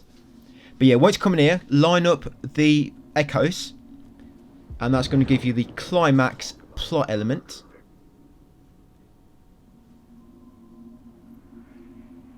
Okay, let's talk about the murder victim, the lady. Oh, finally, I finally decided to unlock that upgrade. Yeah, so you see tourist map marks all nearby supplies and points of interest. So yeah, they do sort of have to be nearby to you. But I think it works like words of powers as well, and suitcases and that, so it works really well. Obviously, it's going to be really good on New Game Plus. I think you only get 2 words of powers. Sorry, words of stuff, and the other 2 are for inventory upgrade or upgrading the charge on your light +1, which is pretty lame if I'm honest.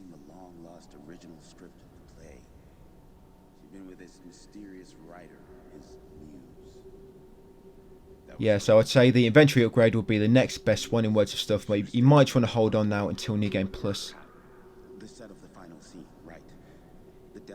Yeah, so eventually it will finish.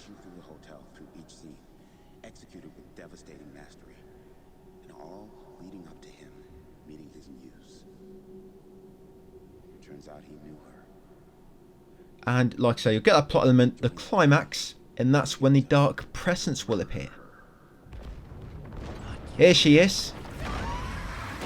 Right, so you're going to turn around. I'm going to go right. Go left if you want. It doesn't really matter, like I say. Just keep running in that same direction.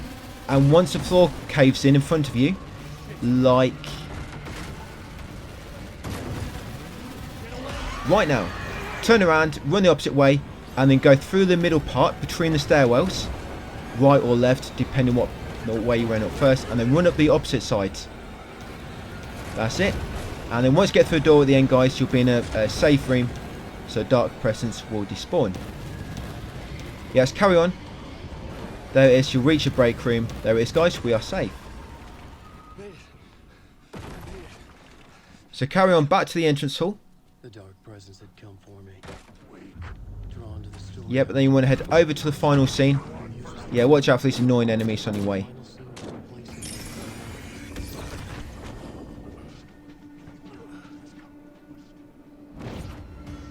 Yeah, so to the final scene, it's sort of far right corner.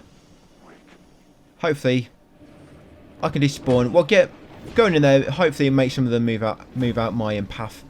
But yeah, come to the final scene, and you want to use the climax plot element. The plot board was empty again. And that will open up the path, so you can finally progress. Yeah, just carry on now.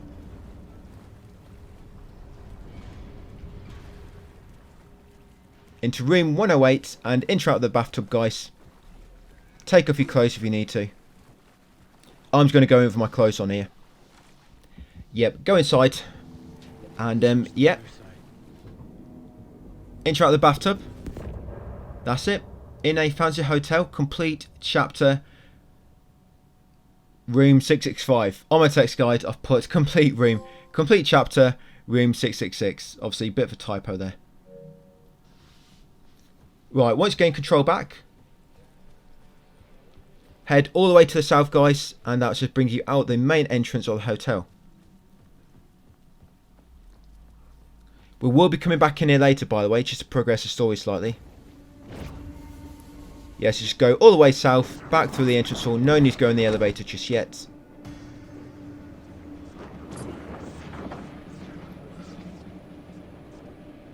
So annoying when they just grab you and lob you on the floor.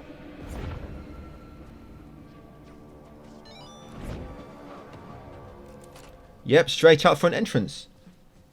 Yeah, so we're going to get this word of power, guys, to the west. Yep, this is going to be a word of aid.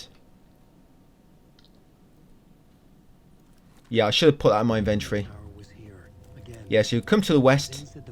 Just going to be high up on this wall. Like I say, it's a word of aid. Now, if you want that suitcase, which is underneath, which is sort of on the hotel. Yeah, see that suitcase on the hotel? There's just an alley going along the bottom of it. So all you got to do from where we are now, just go northeast, you'll find an alley. It'll run beneath the hotel, and there'll be a suitcase between two dumpsters. And that's pretty much it. I'm going to leave it. The truth is, I'm leaving it because I didn't realise it was there until I was recording this video. For some reason, I'd never seen that suitcase on the map before. But yeah, break room there if you need it, guys, on the corner of the plaza, on the northwest corner. Remember that break room for later, because right at the end, there's going to be somebody sitting near that, on a bench beside that break room, who we have to talk to. Yes, now we want to come all the way back into the Tower Plaza. Sorry, what's the name of this one called? Oh yeah, Parliament Tower. I almost said Pilgrimage Tower. Yeah, but come inside into hotel, guys, and ride it to the top.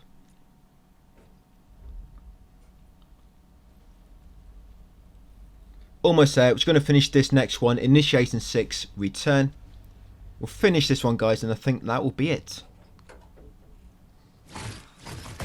Yeah, so you reach Alice's hotel again. Take the door on the left. Yeah, initiating 6, return, and then go right. Follow the path. Once you come into the living room, go right, and you'll find a TV. Now, all you got to do is move from one TV to the next. Wait for the TV to finish playing. If you do not wait for one to finish playing, the next one will not begin. I was flattened by the confusion. Do you think this Alice looks like the woman from Control? You know, the main character. The guilt. I don't know. It got me thinking. I don't know. I could barely get out of bed. Obviously, they've changed Alan's likeness a little bit, haven't they, since Alan Wake 1. So I wonder if they've done the same with the woman from Control. And Alice is actually the woman you control in Control. But I forget what her name is now, the woman in Control. So I'm probably just connecting two dots which don't even exist. Yep, so once that one's finished playing, yeah, them videos you get don't count. That's part of Alice's journey. You don't need that for a trophy. Yeah, come to this room, guys, and the next video we'll play. One morning. Oh yeah, sorry. Her name is Jessie. Oh, I don't know. I think I'm just connecting two dots which don't exist there. It was a balloon of some cartoon animal. But you never know. Maybe they are the same person. I guess we'll have to see. And I saw a little girl crying. Like losing that balloon had just ended her whole world. It was the perfect ending. But yeah, just keep following the story, and you'll see what I mean. It's a bit weird. I mean, they've got the janitor in here from Control, haven't they? Atty, I believe somebody was saying. So yeah, it makes you wonder. I don't know. They really are trying to connect these two universes. So I wouldn't be surprised. Yeah, so you play that second one, come here, and the third one will start playing. In the dark. Something I needed to see, to show. The more shadows I photographed and filmed, the more I felt like I was on the verge of a breakthrough. I submerged myself in it. I only went out at night. My search became obsessive, but I still had no idea what I was looking for.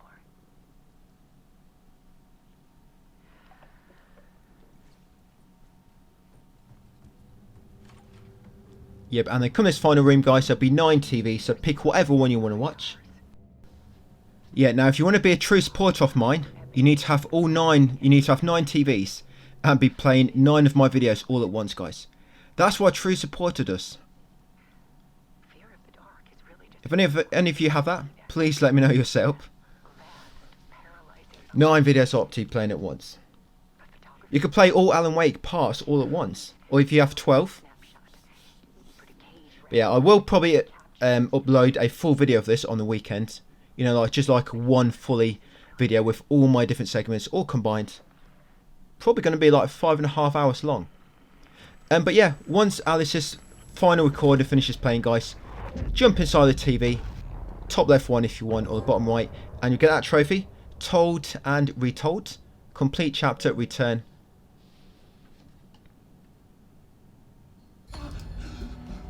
And then you'll be back in the writer's room. The memory of my edits was already fading. Terrible things would happen. Yeah, just wait for the dialogue to finish playing. Scratch was there, at Parliament Tower, undoing my work. He could use the story to escape. He could go after Alice. And then interact with the typewriter, guys. And you'll take a seat again. And this next chapter will begin masks. So this will be it for this video, guys. Yeah, a bit longer than the rest, but we've only got 2 more parts to go, about 30 minutes each. So yeah, talk to the door. So we'll be talking to the door next. But yeah, all I'm going to do, because there wasn't an autosave there, I'm just going to head into the break room. Yeah, as you see there, saved 6 minutes ago. So I'm just going to head into the break room, make a sort of autosave, guys. And that'll be it for that video. Yep, ready to jump into masks on the next one. So yeah, that's my autosave. Part 10, pretty much at the end. So we should have spawned in the break room on initiating 7 masks. All you want to do is come over to the TV and turn it on, and you'll warp inside it into the TV studio. So we're going to head into the back room, into the back corridor from much earlier in the game. Spit at that Mr. Door picture when you run past it. And just carry on all the way to the back and into the janitor's room.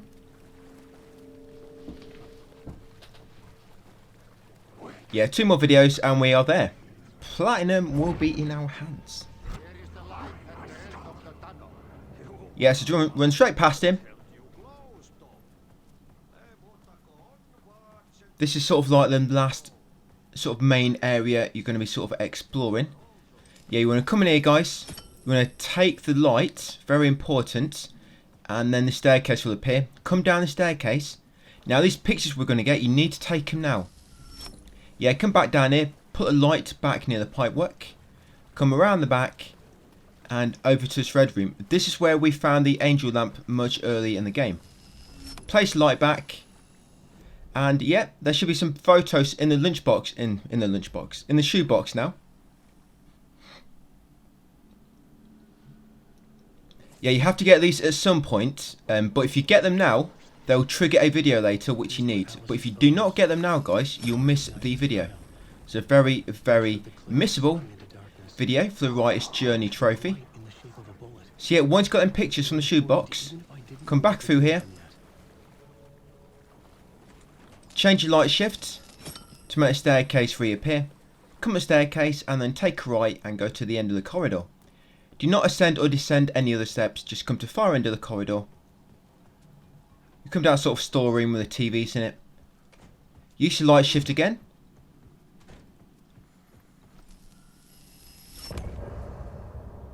Yep, end of chapter, very quick chapter that one. Yeah, you'll get a trophy, guys, behind the masks, complete chapter masks. But you'll also get a video, guys, writer's journey. This is number 6 of 8, and this is drowning. Yeah, you should have got that one there when you finished the chapter, you know, during the end cutscene. But if you didn't take them photos, you wouldn't have got it. So it's very important you take the photos before you finish the chapter. And once you get control back, come behind the TVs and back up to the surface, guys, to the street. So we need to look for Zane at the hotel now. And I did try avoiding the step, but if you avoid the step, you will not get the movie ticket. You have to come into the hotel to get the movie ticket, unfortunately. Yeah, just a break room here, guys, if you want to make a save. I think I'm going to put my shotgun away, finally. Yep, clear out my inventory. I never use it, never use that.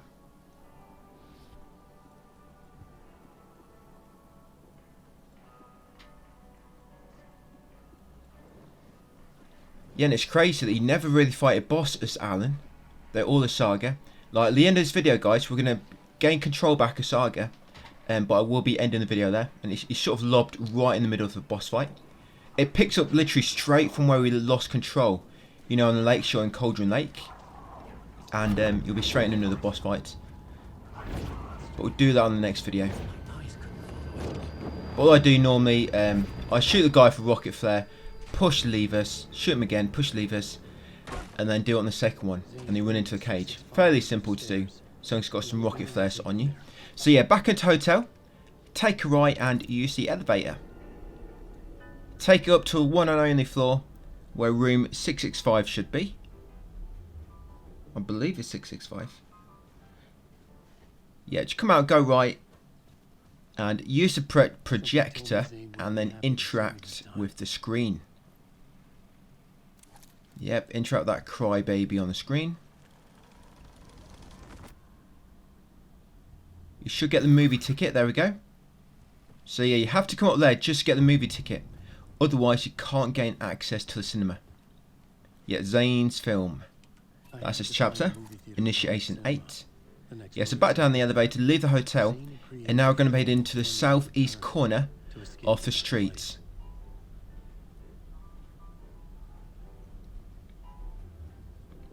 Yeah, like I say, it's pretty much the cinema's like the sort of final area you're going to be exploring. All the other chapters after this are sort of like linear chapters, just finishing the story.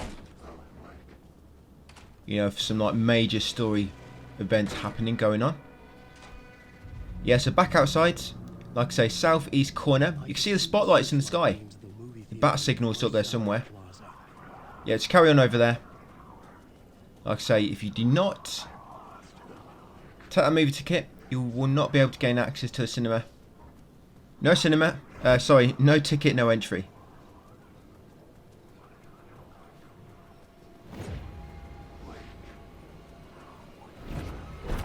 You encounter a few enemies along the way. Obviously, no need to kill them. I can't believe just how many enemies you can just run past in this game. Because the first game, you were forced into a lot of encounters, weren't you, where you had to kill the enemies. But here, just none of them. You don't have to kill hardly any. I'm pretty sure it's Alan. You could probably get away without killing hardly any of them. I mean, it's one or two, of course, but yeah, once you get here, guys, make sure you've got a hand flare ready. And pop it to destroy them nose quickly. Run into the garage and take a right and go beneath the shutter. Hopefully do not get knocked down by them enemies if you try to run past like me. So once you reach the cinema, go left to begin with. Sort of come to the east side of the garage and through this gate. And look through the window, see a darkness node. Now you want to pop that node and it will make the window, the like curtain fall down. Or whatever is blocking it. And you come to the window in the corner. And you see some darkness nodes ahead, guys. Pop all them nodes, and then when you go inside, the door will be unlocked. All this does, you don't have to go back in there, but it's going to take you to Tim's office, the final office, and he's going to give you the final map. Yes, now this door is unlocked. Come in here, go left. Here we go. Tim's final orifice. You can finally penetrate it. Yeah, so you see that word of power. When you take the map, it's not on the map. It's like bugged. Yep, and ignore that. That's a bug that shouldn't be there. You'll see on our way out later. Yep, that shouldn't be there. I've already got it, if you remember, earlier in the guide. But yeah, this word of power in the far southeast corner, which you can actually see on the map on the wall. On the map, you open yourself. It's not actually visible on it for some weird reason. And there's actually one like that in the next area as well, Poet Cinema. Oh yeah, sorry, there's one more. There is one more Tim's room that's in the cinema. Yes, he's come this far corner. There'll be a suitcase in this sort of small tunnel and a word of power on the wall. Yeah, so there's the suitcase, guys. Just in front of this truck. And the word of power is just up there. Yeah, that one does not appear on the map for some reason. That's one which is only on the picture on the wall. Right, so once done that, all we need to do now is get into the cinema.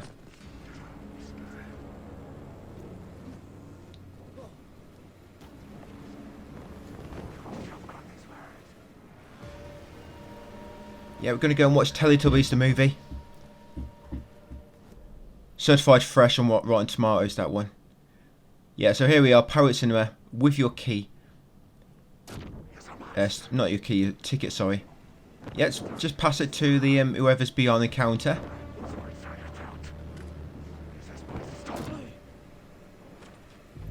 COVID restrictions are in place, obviously. That's why he's got his window closed. Yeah, so once you get into cinema, guys, if you go right, there'll be a break room. And as soon as you come in here, you're going to get a video playing called Stop Writing. That should be 7 off 8, one of the Writer's Journey videos. So yeah, make sure you get that. Very important. So yeah, Writer's Journey, 7 off 8, Stop Writing. And they're going to come up the steps on the right. And there'll be a word of power right in this right hand corner. That's a word of fix. Then carry on to the far end. And there'll be an echo. Line up this echo. You need to line that up so it'll give you a plot element. Now don't run too far away, otherwise the echo will cancel and you have to trigger it again. But you sort of get about here. And you're just within range for it to keep playing.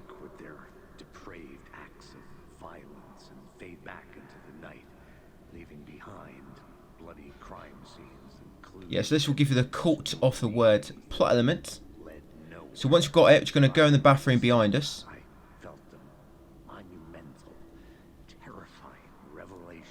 Don't worry, we do not need to sit on the toilet for 10 minutes like we did in Alan Wake 1.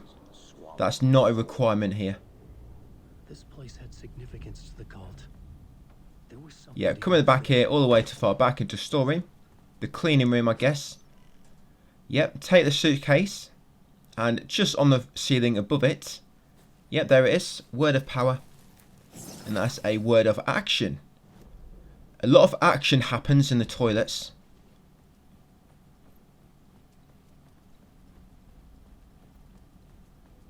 Yeah, very explosive actions as well. Yeah, then you want to come in this back room, guys, behind reception. Take the map off the wall. Yeah, all the words powers will be shown on there. And,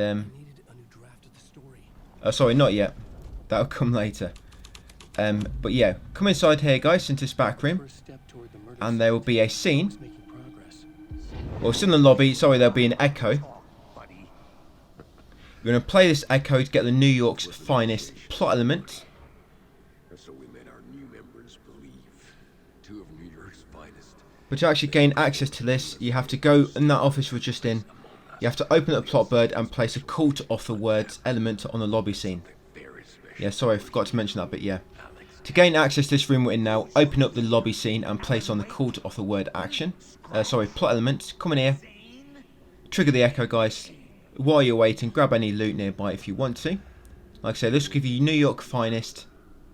There you go. So once you got that, yeah, place New York finest on it. You'll be able to get out, and now you can enter the stage. Yeah, so just come out, sort of do a U-turn, go around either side, left or right, and enter the stage, the theatre hall. So yeah, you've got another scene here. We're going to come this room at the top of the steps inside, and I'm going to open the theatre hall scene and place a cult of the word plot element on it. What that will do, when you come up here and make an echo appear, you want to line up this echo, because then you'll get the clip of the lost film plot element. Maybe it is you who's playing a role, Mr. Casey. A role carefully laid out for you. A puppet blindly performing the ritual steps for the glory of the cult. Huh? And then once you've got this, guys, you're going to open up the plot board again and place a clip of the lost film elements on the theatre hall scene. Yeah, so once that triggers that plot element from this echo, there we go. Yep, open up the theatre hall scene and place on the clip of the lost film.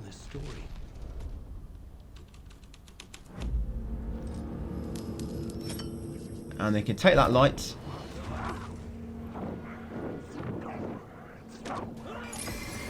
Yep, then you want to sprint down to the screen at the bottom, the big screen. And you want to place a light on the screen. Yeah, it will be some enemies have spawned now, by the way. Yeah, if you can't quite reach it there, you might have to go onto the stage in order to reach the light shift. There we go.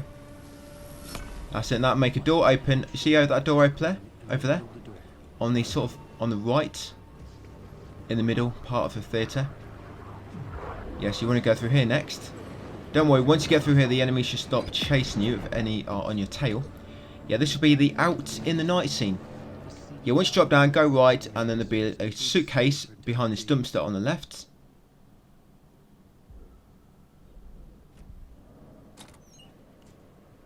Yeah, so loot the suitcase.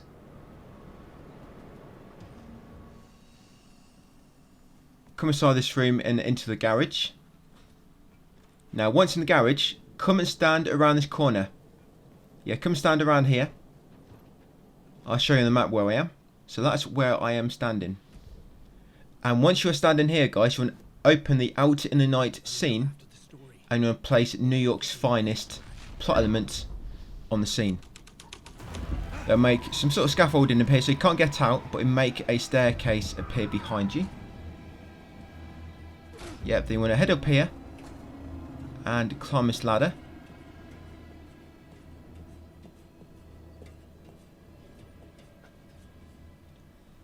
And you'll reach a roof at the top. Now once you reach a roof, you're going to go to the right once you come up to the spotlights. And there'll be a suitcase around the back. So yeah, loot this suitcase. Yep, got no inventory space left. Yep, and just on your right there, guys, it's a word of power. Yep, so we're going to get this one here at the moment. Yep, this is a word of stuff. So yep, that's the second and last one you'll find of them. Remember, they're the ones we used to grab the really good abilities. You know, like make everything appear on the map, or increase your inventory limit, or increase your charge of your flashlight.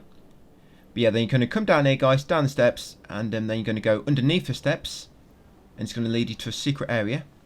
But once you get through the crawl space, turn around and look at the water tower above you. There'll be a word of lamp on it, so get that. And we come this room and you'll find Tim's final office. Yeah, so we've got most of these already, but if you look at these, some of these are not on the map. And it's that one there. That one is not on the map.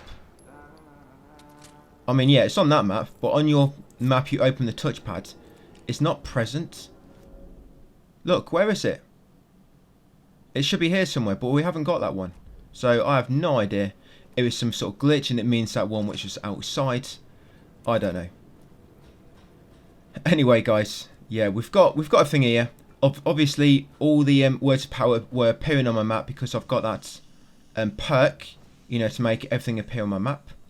Yes, you've got a break room here. I should probably heal myself because my health is a little bit low.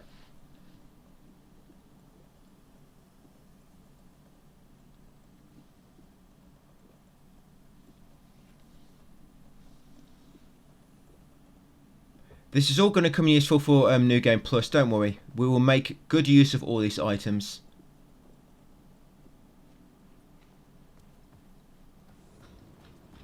Yeah, so climb down ladder straight opposite the break room. And then what you want to do, guys, open the out in the night scene and place on it the cult of the words. That'll make an echo appear, just here, and line it up. Yeah, we have to come all the way up here just for bloody echo. And we've got to go all the way back down after this. So yeah, play this echo. You got me, Mr. Casey. Because that will give you the Grand Master element. Ask that burning question in your mind. How did you do it? How did you get me into that film clip without my remembering it? Talk to me, damn it! You've seen the film? Good, good. Now, I think I'm looking forward to a nightmare, actually. He's waiting for you in the projection booth where everything will be revealed. Where he will I'm just hoping there is not a sort of collectible trophy in it. Yeah, I'm hoping they do not decide to put a trophy in for, like, find all manuscripts, for example. Because as you probably noticed, there's tons of manuscripts in the game, and I haven't really been collecting them all. So I really hope. I don't mind, you know, like upgrade all weapons or, you know, something like that. I mean, because I know where all the upgrade materials are, it's not really too much trouble getting them all again. so I know where they are. But when it comes to your manuscript fragments, yeah, we're going to have to change things up quite a bit. We'll see what they do. But they're supposed to be adding in some new story, aren't they? Some new sort of story elements into New Game Plus. So we'll see what they're going to do about that. But yeah, once you've got the Grand Master plot element, guys, let's go back along the roof and come back down this ladder where you initially came up. Go back down the staircase. And once you get down here, guys, just open up the Out in the Night. And you want to place the Grand Master plot element. Yep, and then once you place Grand Master down here, it'll make this door appear up these steps. Well, not appear, but now it's unlocked. And it's a little shortcut back into Theatre Hall. So you want to come inside. Come through here and you'll find you're back in the top of the lobby. Yes, now you want to go into Theatre Hall. Yes, watch out for any enemies. I took a nasty blow to the head there. Followed by another. He triple comboed me. Yeah, that's a bit annoying. Just wouldn't let me stand up. He really does not like my books. Right, once back in Theatre Hall. Now you want to use the Grand Master plot element. Yep, on Theatre Hall, guys. So Grand Master on the Theatre Hall. And then come to the screen and there should be a door which appears and you can interact with it. Don't worry, you can get a refund. I guess perhaps he didn't keep his receipt. I guess. Some people just don't like your books. Yeah, so once you interact with that TV on the screen, you'll spawn here, guys. This is going to be a sort of looping part again now. There's no boss on it. So to begin with, you're going to sort of just run forward and go in the door to the far left. And then in this room, take the door on the right. And you'll be back at the start again. Now head forward again.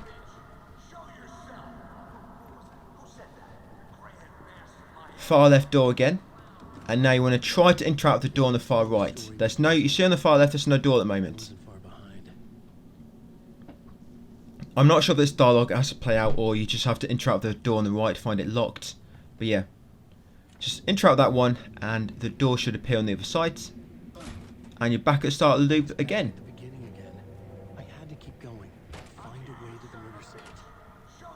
Coming to here now. And now we're waiting for the door to appear here. There should be a door there. If it's not appeared, then you might have to run to the back of the room like you see me doing. And there it is. Yeah, so now enter this doorway. And there'll be a TV in here, guys. The final video, initiation, 8 off 8. So that's the final video for the Writer's Journey trophy, guys. Like I say, that is initiation. Just make sure you trigger that. Yep, this one here. If you're missing one, hopefully you can get it on New Game Plus. You know, if any sort of glitched out for you. And then once you've got that, you want to come back outside, go in this far right door. We'll be back at the start of the loop again. Come through here. And you'll see Casey Jones over there.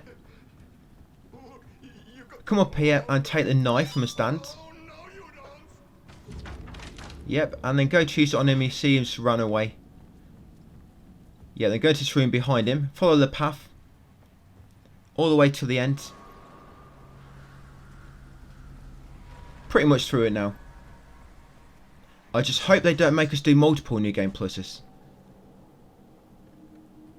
Yeah, so once in this room you have to line up the echo on the right. Yeah, you'll see why I think that's at the end of the game. But yeah, I'm just hoping it's only one New Game Plus and not multiple. Yeah, so once it's seen this echo place out, that door at the back will open. You brought the writer of the story here. You can go now, Casey. No, I'm not going anywhere before I get some answers. How was I in that movie? Why does all this feel so familiar? Yeah, it's pretty much the end of the chapter as well. And we've got a longest chapter in the game coming up. Which we are luckily going to manage to squeeze just in the end of this video. Yeah, it's a mega long chapter. But I think we can squeeze it in. Just. Yeah, so that cultist should walk through the door. But first, here is an unanswered mystery for you. Casey Jones is most definitely fictional. Are you now fictional too? There she goes. Mr. Wake. Yep, and the door will unlock. Getting under my skin. Right, so go through the door. Close for comfort. Not a separate layer, but mingling with my own reality in the dark place. And then once you come inside this room, turn around and basically go back out. And you'll find the environment has changed. Come along here, guys, and crouch beneath these fallen shelves. And up ahead, you'll find the murder site. Interact with the Moose Skull. And that finished chapter. New York City, New York's finest. Yeah, that finished chapter, guys. So you get the trophy there. The Cult of the Word complete chapter. Zane's film. There you go. Cult of the Word. No, that's a trophy, not a plot element. Place a trophy on the scene to unlock the platinum. Right, and then you're going to come down here, down the stairs, guys, and you find yourself back in the theatre. Sorry, the cinema. So you're just going to head back to the lobby. And once you get to the lobby, you're going to take all the plot elements off the scene in order to make the entrance reappear. Yeah, because the curtains are currently drawn.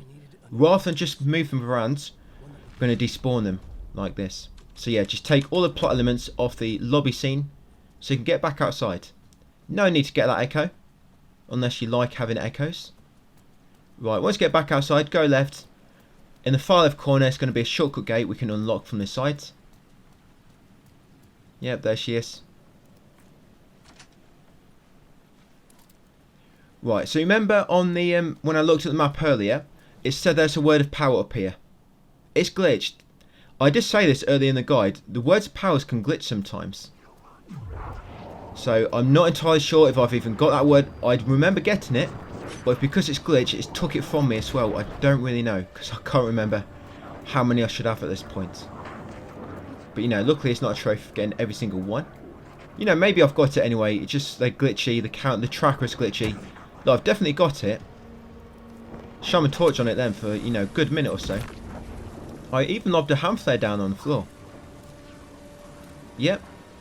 So as you can see, they can be glitchy. They can still be shown on the map, even though you've got them. But yeah, all you're going to do now is head to the phone. But you want to run past the entrance to Parliament Tower. Yeah, run past it like this. And that should trigger the phone call. I'm not too sure if it's... Depends on your proximity to the phone or your proximity to Parliament Tower. But normally just go along there, it'll trigger the phone call to happen. And then answer the phone. How many riders does it take to finish a story? One for each draft. Yep, answer the phone, guys, and then head back into the tower. I follow the steps he laid out for me. Well, you need to come to the statue first. Yeah, come to the statue. Place the photos in the shoebox.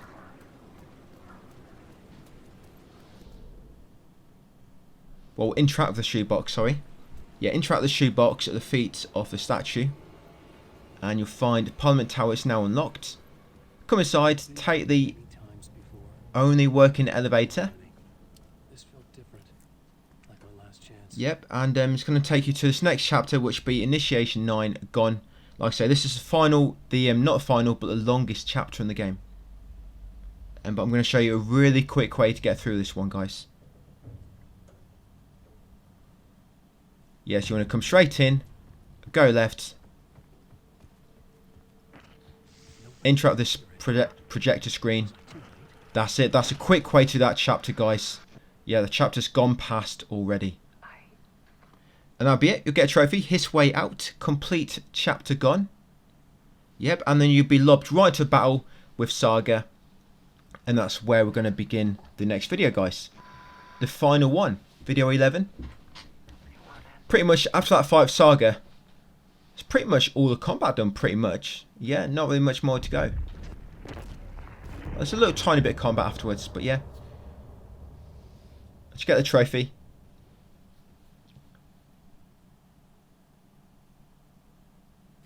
Yeah, like I say, you'll spawn in the Saga. And that's where we're going to pick up straight away. So jumping straight in, we're going to be fighting Scratchy. So hopefully you've got rocket flare. If not, just use your normal weapons. But you want to stun him, One rocket flare will do the trick, and while he is stunned, push one of the lighter rays as much as you can. He'll probably knock you off, and then use another rocket flare, and then you should be able to push it the rest of the way. I think I missed there, I'm not quite sure, but your friends will stun him eventually. It's just a bit quick if you do it yourself, of course, but yeah, normally it will take 2 pushes to move this fully if you stun Alan each time. So yeah, that's the first one done. Then move on to the next, get close to it, and then stun Alan again. Sorry, not Alan, Scratch. They look alike, very similar, don't they? Yeah, but scratch him. I mean, not scratch him, hit him with a rocket flare. Scratch, scratch. Yeah, then once you stun him, if you don't have enough rocket flares, just use your weapons, guys. Like I say, you try and stun him. Then when he's stunned, you try to push light array. And then when he knocks you off it, you shoot him again with another rocket flare, push it again. If you've got 4 rocket flares, you can just shoot him once, push it, shoot him again, push it, and normally that will do 1. And then do the same on the other. And then once you push them both into position, come inside the cage, and that'll finish the chapter, guys. Yeah, so you don't really have to kill him, you just have to push both light arrays into place and then run inside the cage. Your friends up on the cliff above will be helping you. After a certain amount of time, after a certain amount of time has passed, they'll stun him with light, allowing you to push the light array. But yeah, just a bit quicker. If you're shooting with rocket flare, push it, another rocket flare, push it, that's 1 done. Move on to the other, rocket flare, push, and then head inside the cell, guys. So once you're back as Alan, come over and talk to Esteves.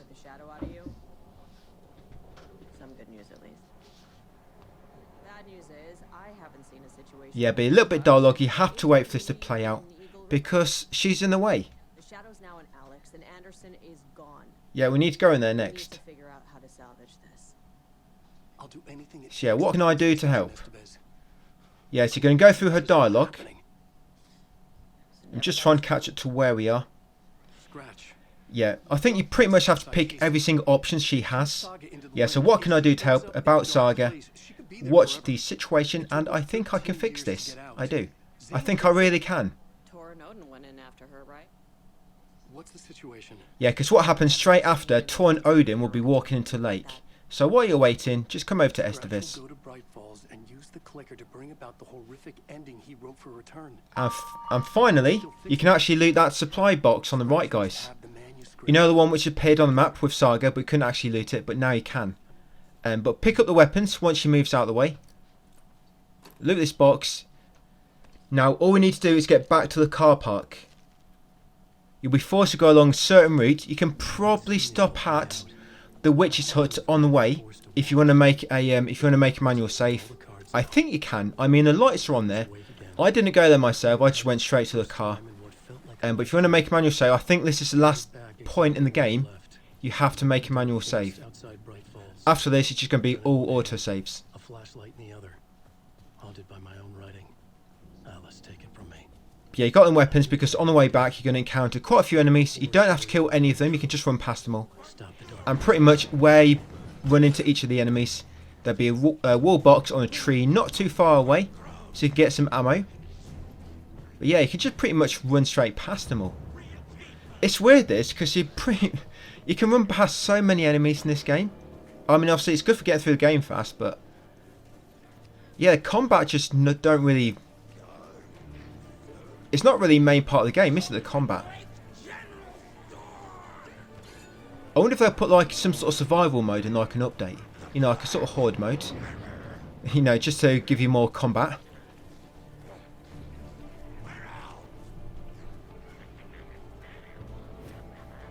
Yeah, you encounter a few safe havens along the way. Yes, I'm going across a murder site. You have to go this back way. I think the other way is blocked. Yeah, you have to go this way, I believe. Yeah, get a hand flare ready, guys. Once you get over here, you should have one. Just get a hand flare ready, because some darkness nodes are going to be up here. Here we go. Pop your hand flare to get rid of them nodes quickly. And you can carry straight on. Because you've got a flare in your hand, no enemies will try to attack you from behind. Yeah, so it keeps your rear hole clear.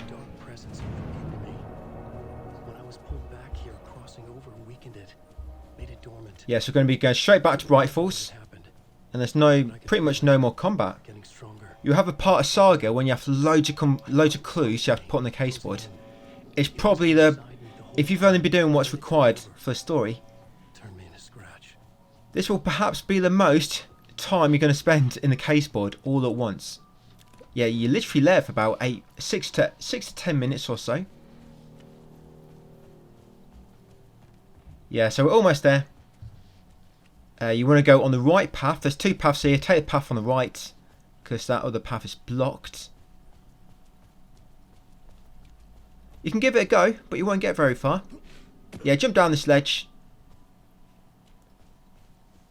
Make sure you bend your knees when you land. And get in the car, guys. Luckily, Saga left the keys in the ignition for you. Right, and we're going to take it to Bright Falls. It's always dark when we're driving. Always dark. Luckily, our headlights scare the enemies away. Yeah, so make sure you got your full beam on, guys. It'll keep the enemies at bay. And here we go, back in Bright Falls. And now it's daytime. Yes, return 8, Deer Fest.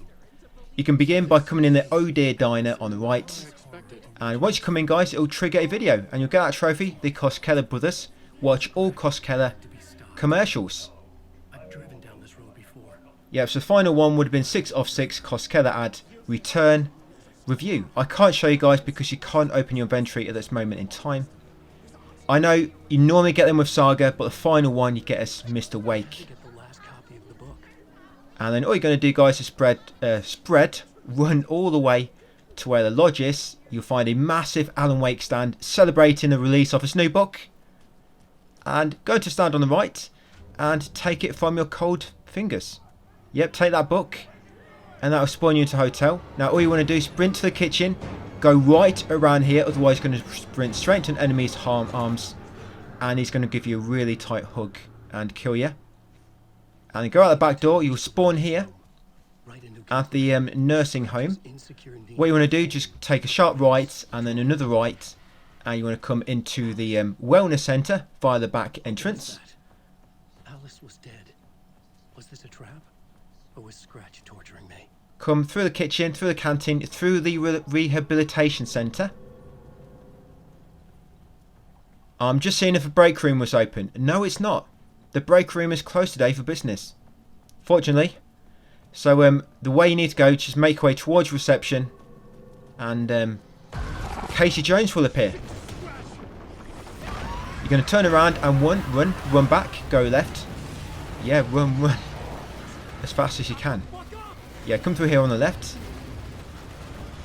We're basically going to make our way back to reception, but we're taking a long way round through security, just like we did earlier. It's a loop, always a loop. Yeah, so just going to run around in a loop. Once you get back to reception, go left and out the way we came originally. Yep, Rose will open the door for you. She's got a bed ready and a nice kinky underwear on for you. And once you get inside, yep, just shun her advances, guys. We don't have time for this. You head all the way to the top. And go left, and you'll meet the janitor, Atty. Yep, he's going to give you some garble, some gibberish. And do not look at that spiral on the door for too long. It's hypnotising, trust me. Yeah, but he'll eventually open the door for you. And Jesse is going to be waiting on the other side. And there's going to be a massive fight. Now, once you go in here, you'll be in the attic.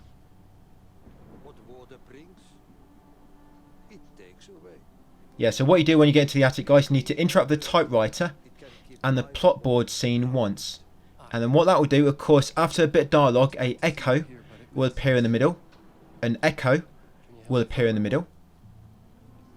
And then you line that up and you'll get the pay the price element. And then you interrupt the writer's board. You interrupt the plot board and open the writer's room scene and place on the pay the price element. You don't really have much to choose from, so unfortunately you don't have a choice. You pretty much need to do what a game tells you here. Yeah, so interrupt the plot board. Yep, and then interact with the typewriter. Return's ending was an eternal deer fest that would keep spreading. Yep, and then some dialogue will play out. And then once it's finished, a echo will appear in the middle, like I said. An echo will appear in the middle, like I said. One more chapter for Return. Just give it a moment. I think... I'm not too sure why that happened. I think you have to wait for the dialogue. Maybe you have to wait for the dialogue to play and then interact with the plotboard.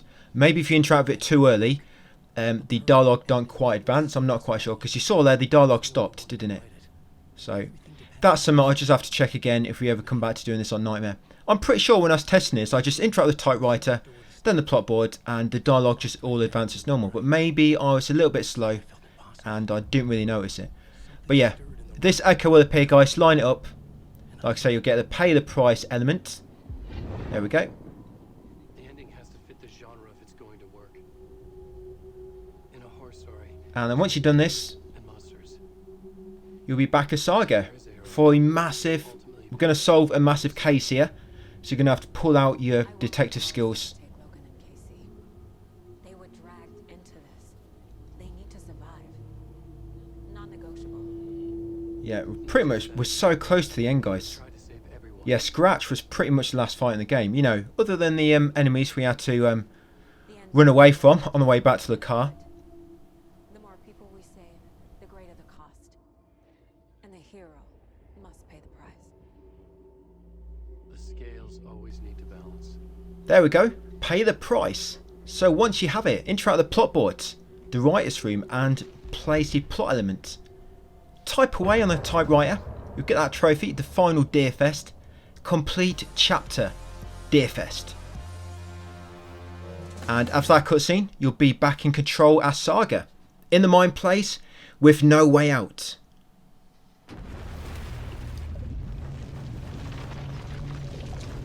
So for this one, it will appear like you're not quite sure how to progress it.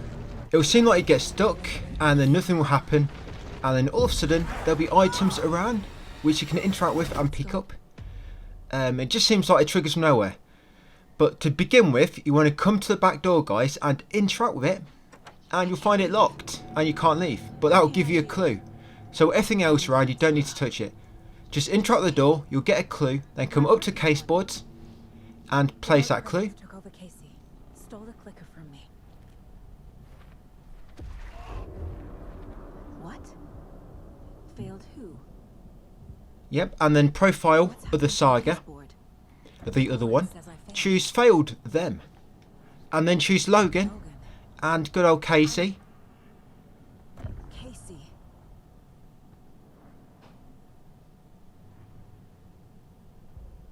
Then after that, go back to the case boards because you've got a few new clues now. And you want to place Casey, Logan, and yourself. Yep, so place them three. I'm a failure. This is what I deserve. Something's very And then once you've done that, guys, a few things would have appeared around the room that you can interact with. Interact with the manuscript pages, you'll get a clue. Interact with the TV, you'll get a clue. Their weekly ritual. Yep, then interact with the deer head, you'll get another clue. Is any of it even real? Interact with a small trolley with some coffee cups on, you'll get another clue. Watching his back. And then interact with the book on the weapon upgrade table and examine both pages and you'll get 2 clues. How could I miss that? Yeah, that's the one, guys. So you normally have to look on the case board, place a clue, profile of the Saga, place all the clues, and then you can pick up them things. Once you've picked up all them, go back to profile of the Saga for the horror story, and then profile Casey, and you'll get a clue just from clicking on profiling him. Yep, that one there. Then once you've done so, back over to case board. Now all you need to do to trigger the next bunch of clues around the room is to place any 5 clues.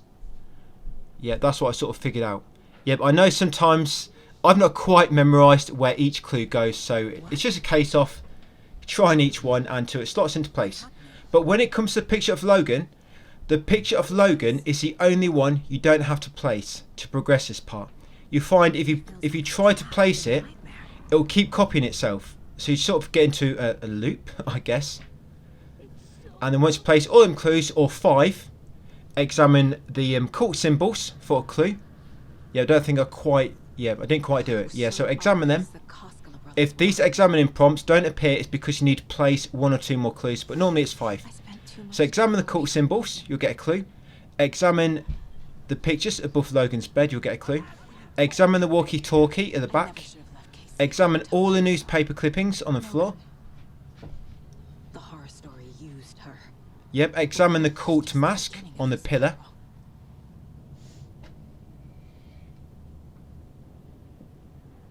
And then you want to place all your new clues you've got, guys. Again, you probably only have to place 5 clues. That's all, 5 clues to progress. But you don't need to place the Logan one. Never place that Logan picture, guys. No. Like I say, just keep copying itself and you'll waste a minute or 2. What's happening to me? And like I say, you don't even have to do it. I mean, you can see where I'm placing them anyway, so I'll give you a bit of a clue. Yeah, if I was going to do a proper speedrun of this, I would need to memorise exactly where each of these goes. I hate this, but it's all true. Yes, eventually, once you place 5, there'll be a bunch of the prompts appeared around the room. So, examine all the manuscript pages again for another clue. Examine the badge on the box near the TV. Never should have taken this case. Yep, examine the light array near the weapon upgrade table. I should have made KC stay behind. Yeah, so it's 3 this time. And then once you've done so, place all your new clues on the case board, guys.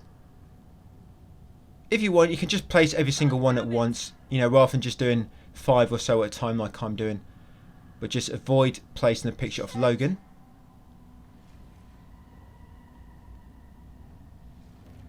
What the fuck?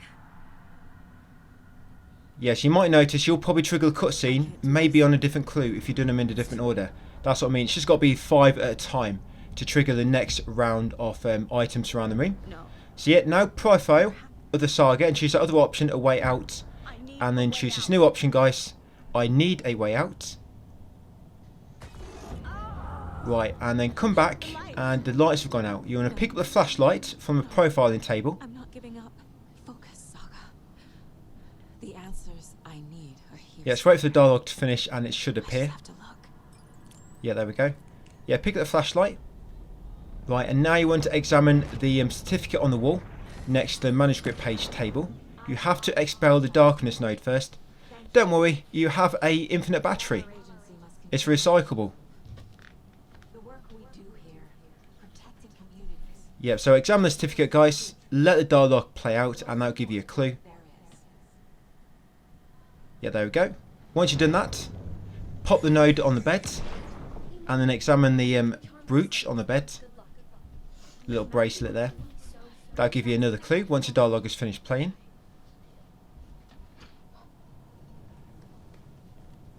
Next one is this small table to the left of the deer head.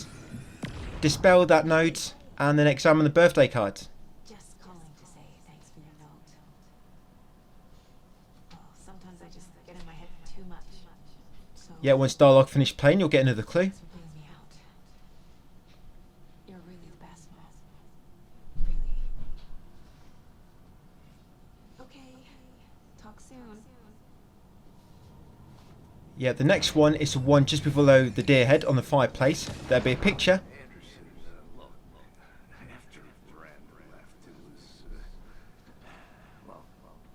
Yeah, a picture of Casey there.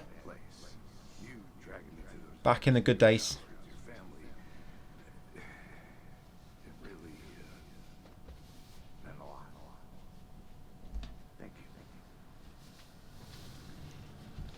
You'll get a clue from that, and there'll be another note on the weapon upgrade table. Pop that node, and then examine the whiskey.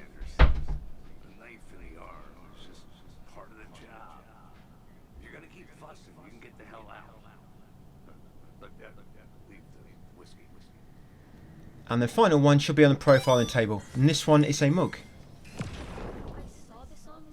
World's worst mum. Yeah, not the worst mum, but on the other side it says just lying. Just lying, you really are. Yeah, so place all these new clues. I'm not a perfect mom, but I'm doing my best. Logan was just being nice. And this should be the final bunch, guys, of items around the room. Yeah, this investigation goes on for quite a while. The longest one we've done. Casey, it's not too late. I can still... Yeah, the game, it seems to get quite... Normally at the end of the game, you know, everything speeds up, don't it? Normally, like the pace at the end, in most games, it's always faster. But in this, it slows right down at the end. Pace of the game. So yeah, eventually you have a new clue appeared on the caseboard, like a main category type thing. Yeah, you get another profiling. So yeah, open up your other saga again and choose I am leaving. Yeah, you'll get a clue off a doorknob. Place a clue off a doorknob, and then you can leave, guys. The dark place tried to That is it. Finally, we can leave. You'll get another clue, but you don't need to place it. Once you place the clue off the doorknob, that is it. Just come back and interrupt the door. And finally, we found a way out. Yep, return 9, come home. Right, to begin, you're going to head over to the telephone. I'm just trying to orientate myself because there's no map. You can't open your map at this point. But yeah, just try and figure out where you are. I think I turned left, maybe 90 degrees there. Yeah, but answer the telephone, and then you want to run to Sheriff Tim Breaker. He's going to be sitting outside the break room on the corner of the plaza. The break room isn't currently open, but Sheriff Breaker's having a little bit of a nap here. A little bit of a timeout. Talk with Sheriff Breaker, and you want to choose these options that I pick. You do not need to choose every single option. So what are you doing here? First, we're going to find out what the heck he's doing in the dark place. And then we're going to ask him. Well, we're going to tell him we need to get to Parliament Plaza. And then we're going to ask him, can I see that page, Tim? Ask him politely. Or just aim the gun at his head. And then he'll likely give it to you. But yeah, once you've got that page, that's all you need to take from him, guys. And that'll make a door appear. If you do not talk to him, this door will not appear at the back. So run past the fountain. We're basically running up to the plaza and into this door at the back. This will take you into the construction yard. I know what I need to do. The door to Parliament Tower Plaza was at the construction yard. Yep, and it actually takes you down into the subway. So you go through that door, you go left. I need to get up to the street and find that station. And that's a shortcut to the subway, yeah. If you've ever wondered what that door was for, you maybe interrupt that door early in the game and it said it's locked. You probably thought, how do you get to that door? Well, that is how. You just have to wait till the end of the game to find out. So you're going to come up here now.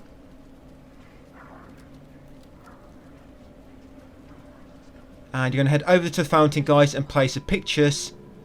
You're going to take the bullet off light and the clicker from the shoebox. Yeah, so go to the shoebox at the base of the statue, take the bullet and the clicker, and then go back down to the subway, and you're going to go back up into the previous area.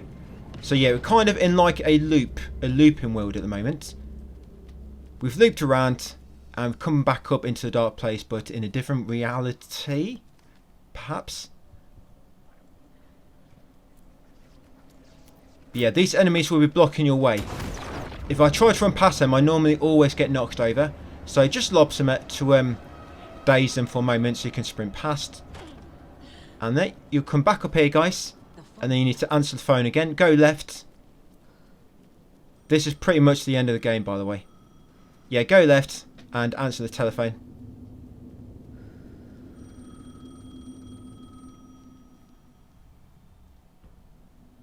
Yeah, you get a clue for Mr. Wake, Scratch. Wake is in Washington. Yep. Say to him, we need to talk. Yeah, we're going to have a little discussion now of the caseboard. So just choose every single option which it appears. That's all you need to do. You're going to have about 35 different options appear. Just choose them all. Well, if the ending has to fit this... This isn't Scratch's ending. assumed Wake escaped the dark. The ending will have to be dark. Yep, hell of a detective to come up with all these clues, one after another. Right, and once you've done that, we need to enter the fountain, so just go round the back of the fountain. Yep, down here. That's it, end of the roads. Complete chapter, come home. I believe that's the end of the game, guys. And this is it, we've finished the game, guys. You'll get the final trophies here and platinum, of course. So yeah, big thank you guys to those that you follow the whole thing. Be sure to keep an eye out if you bothered about the DLC. It will be dropping, hopefully in a few weeks, and we'll do Nightmare difficulty. But yeah, thank you for watching the whole thing, guys. And I'll see you on the next one. Hopefully, Metal Gear Solid on the weekend.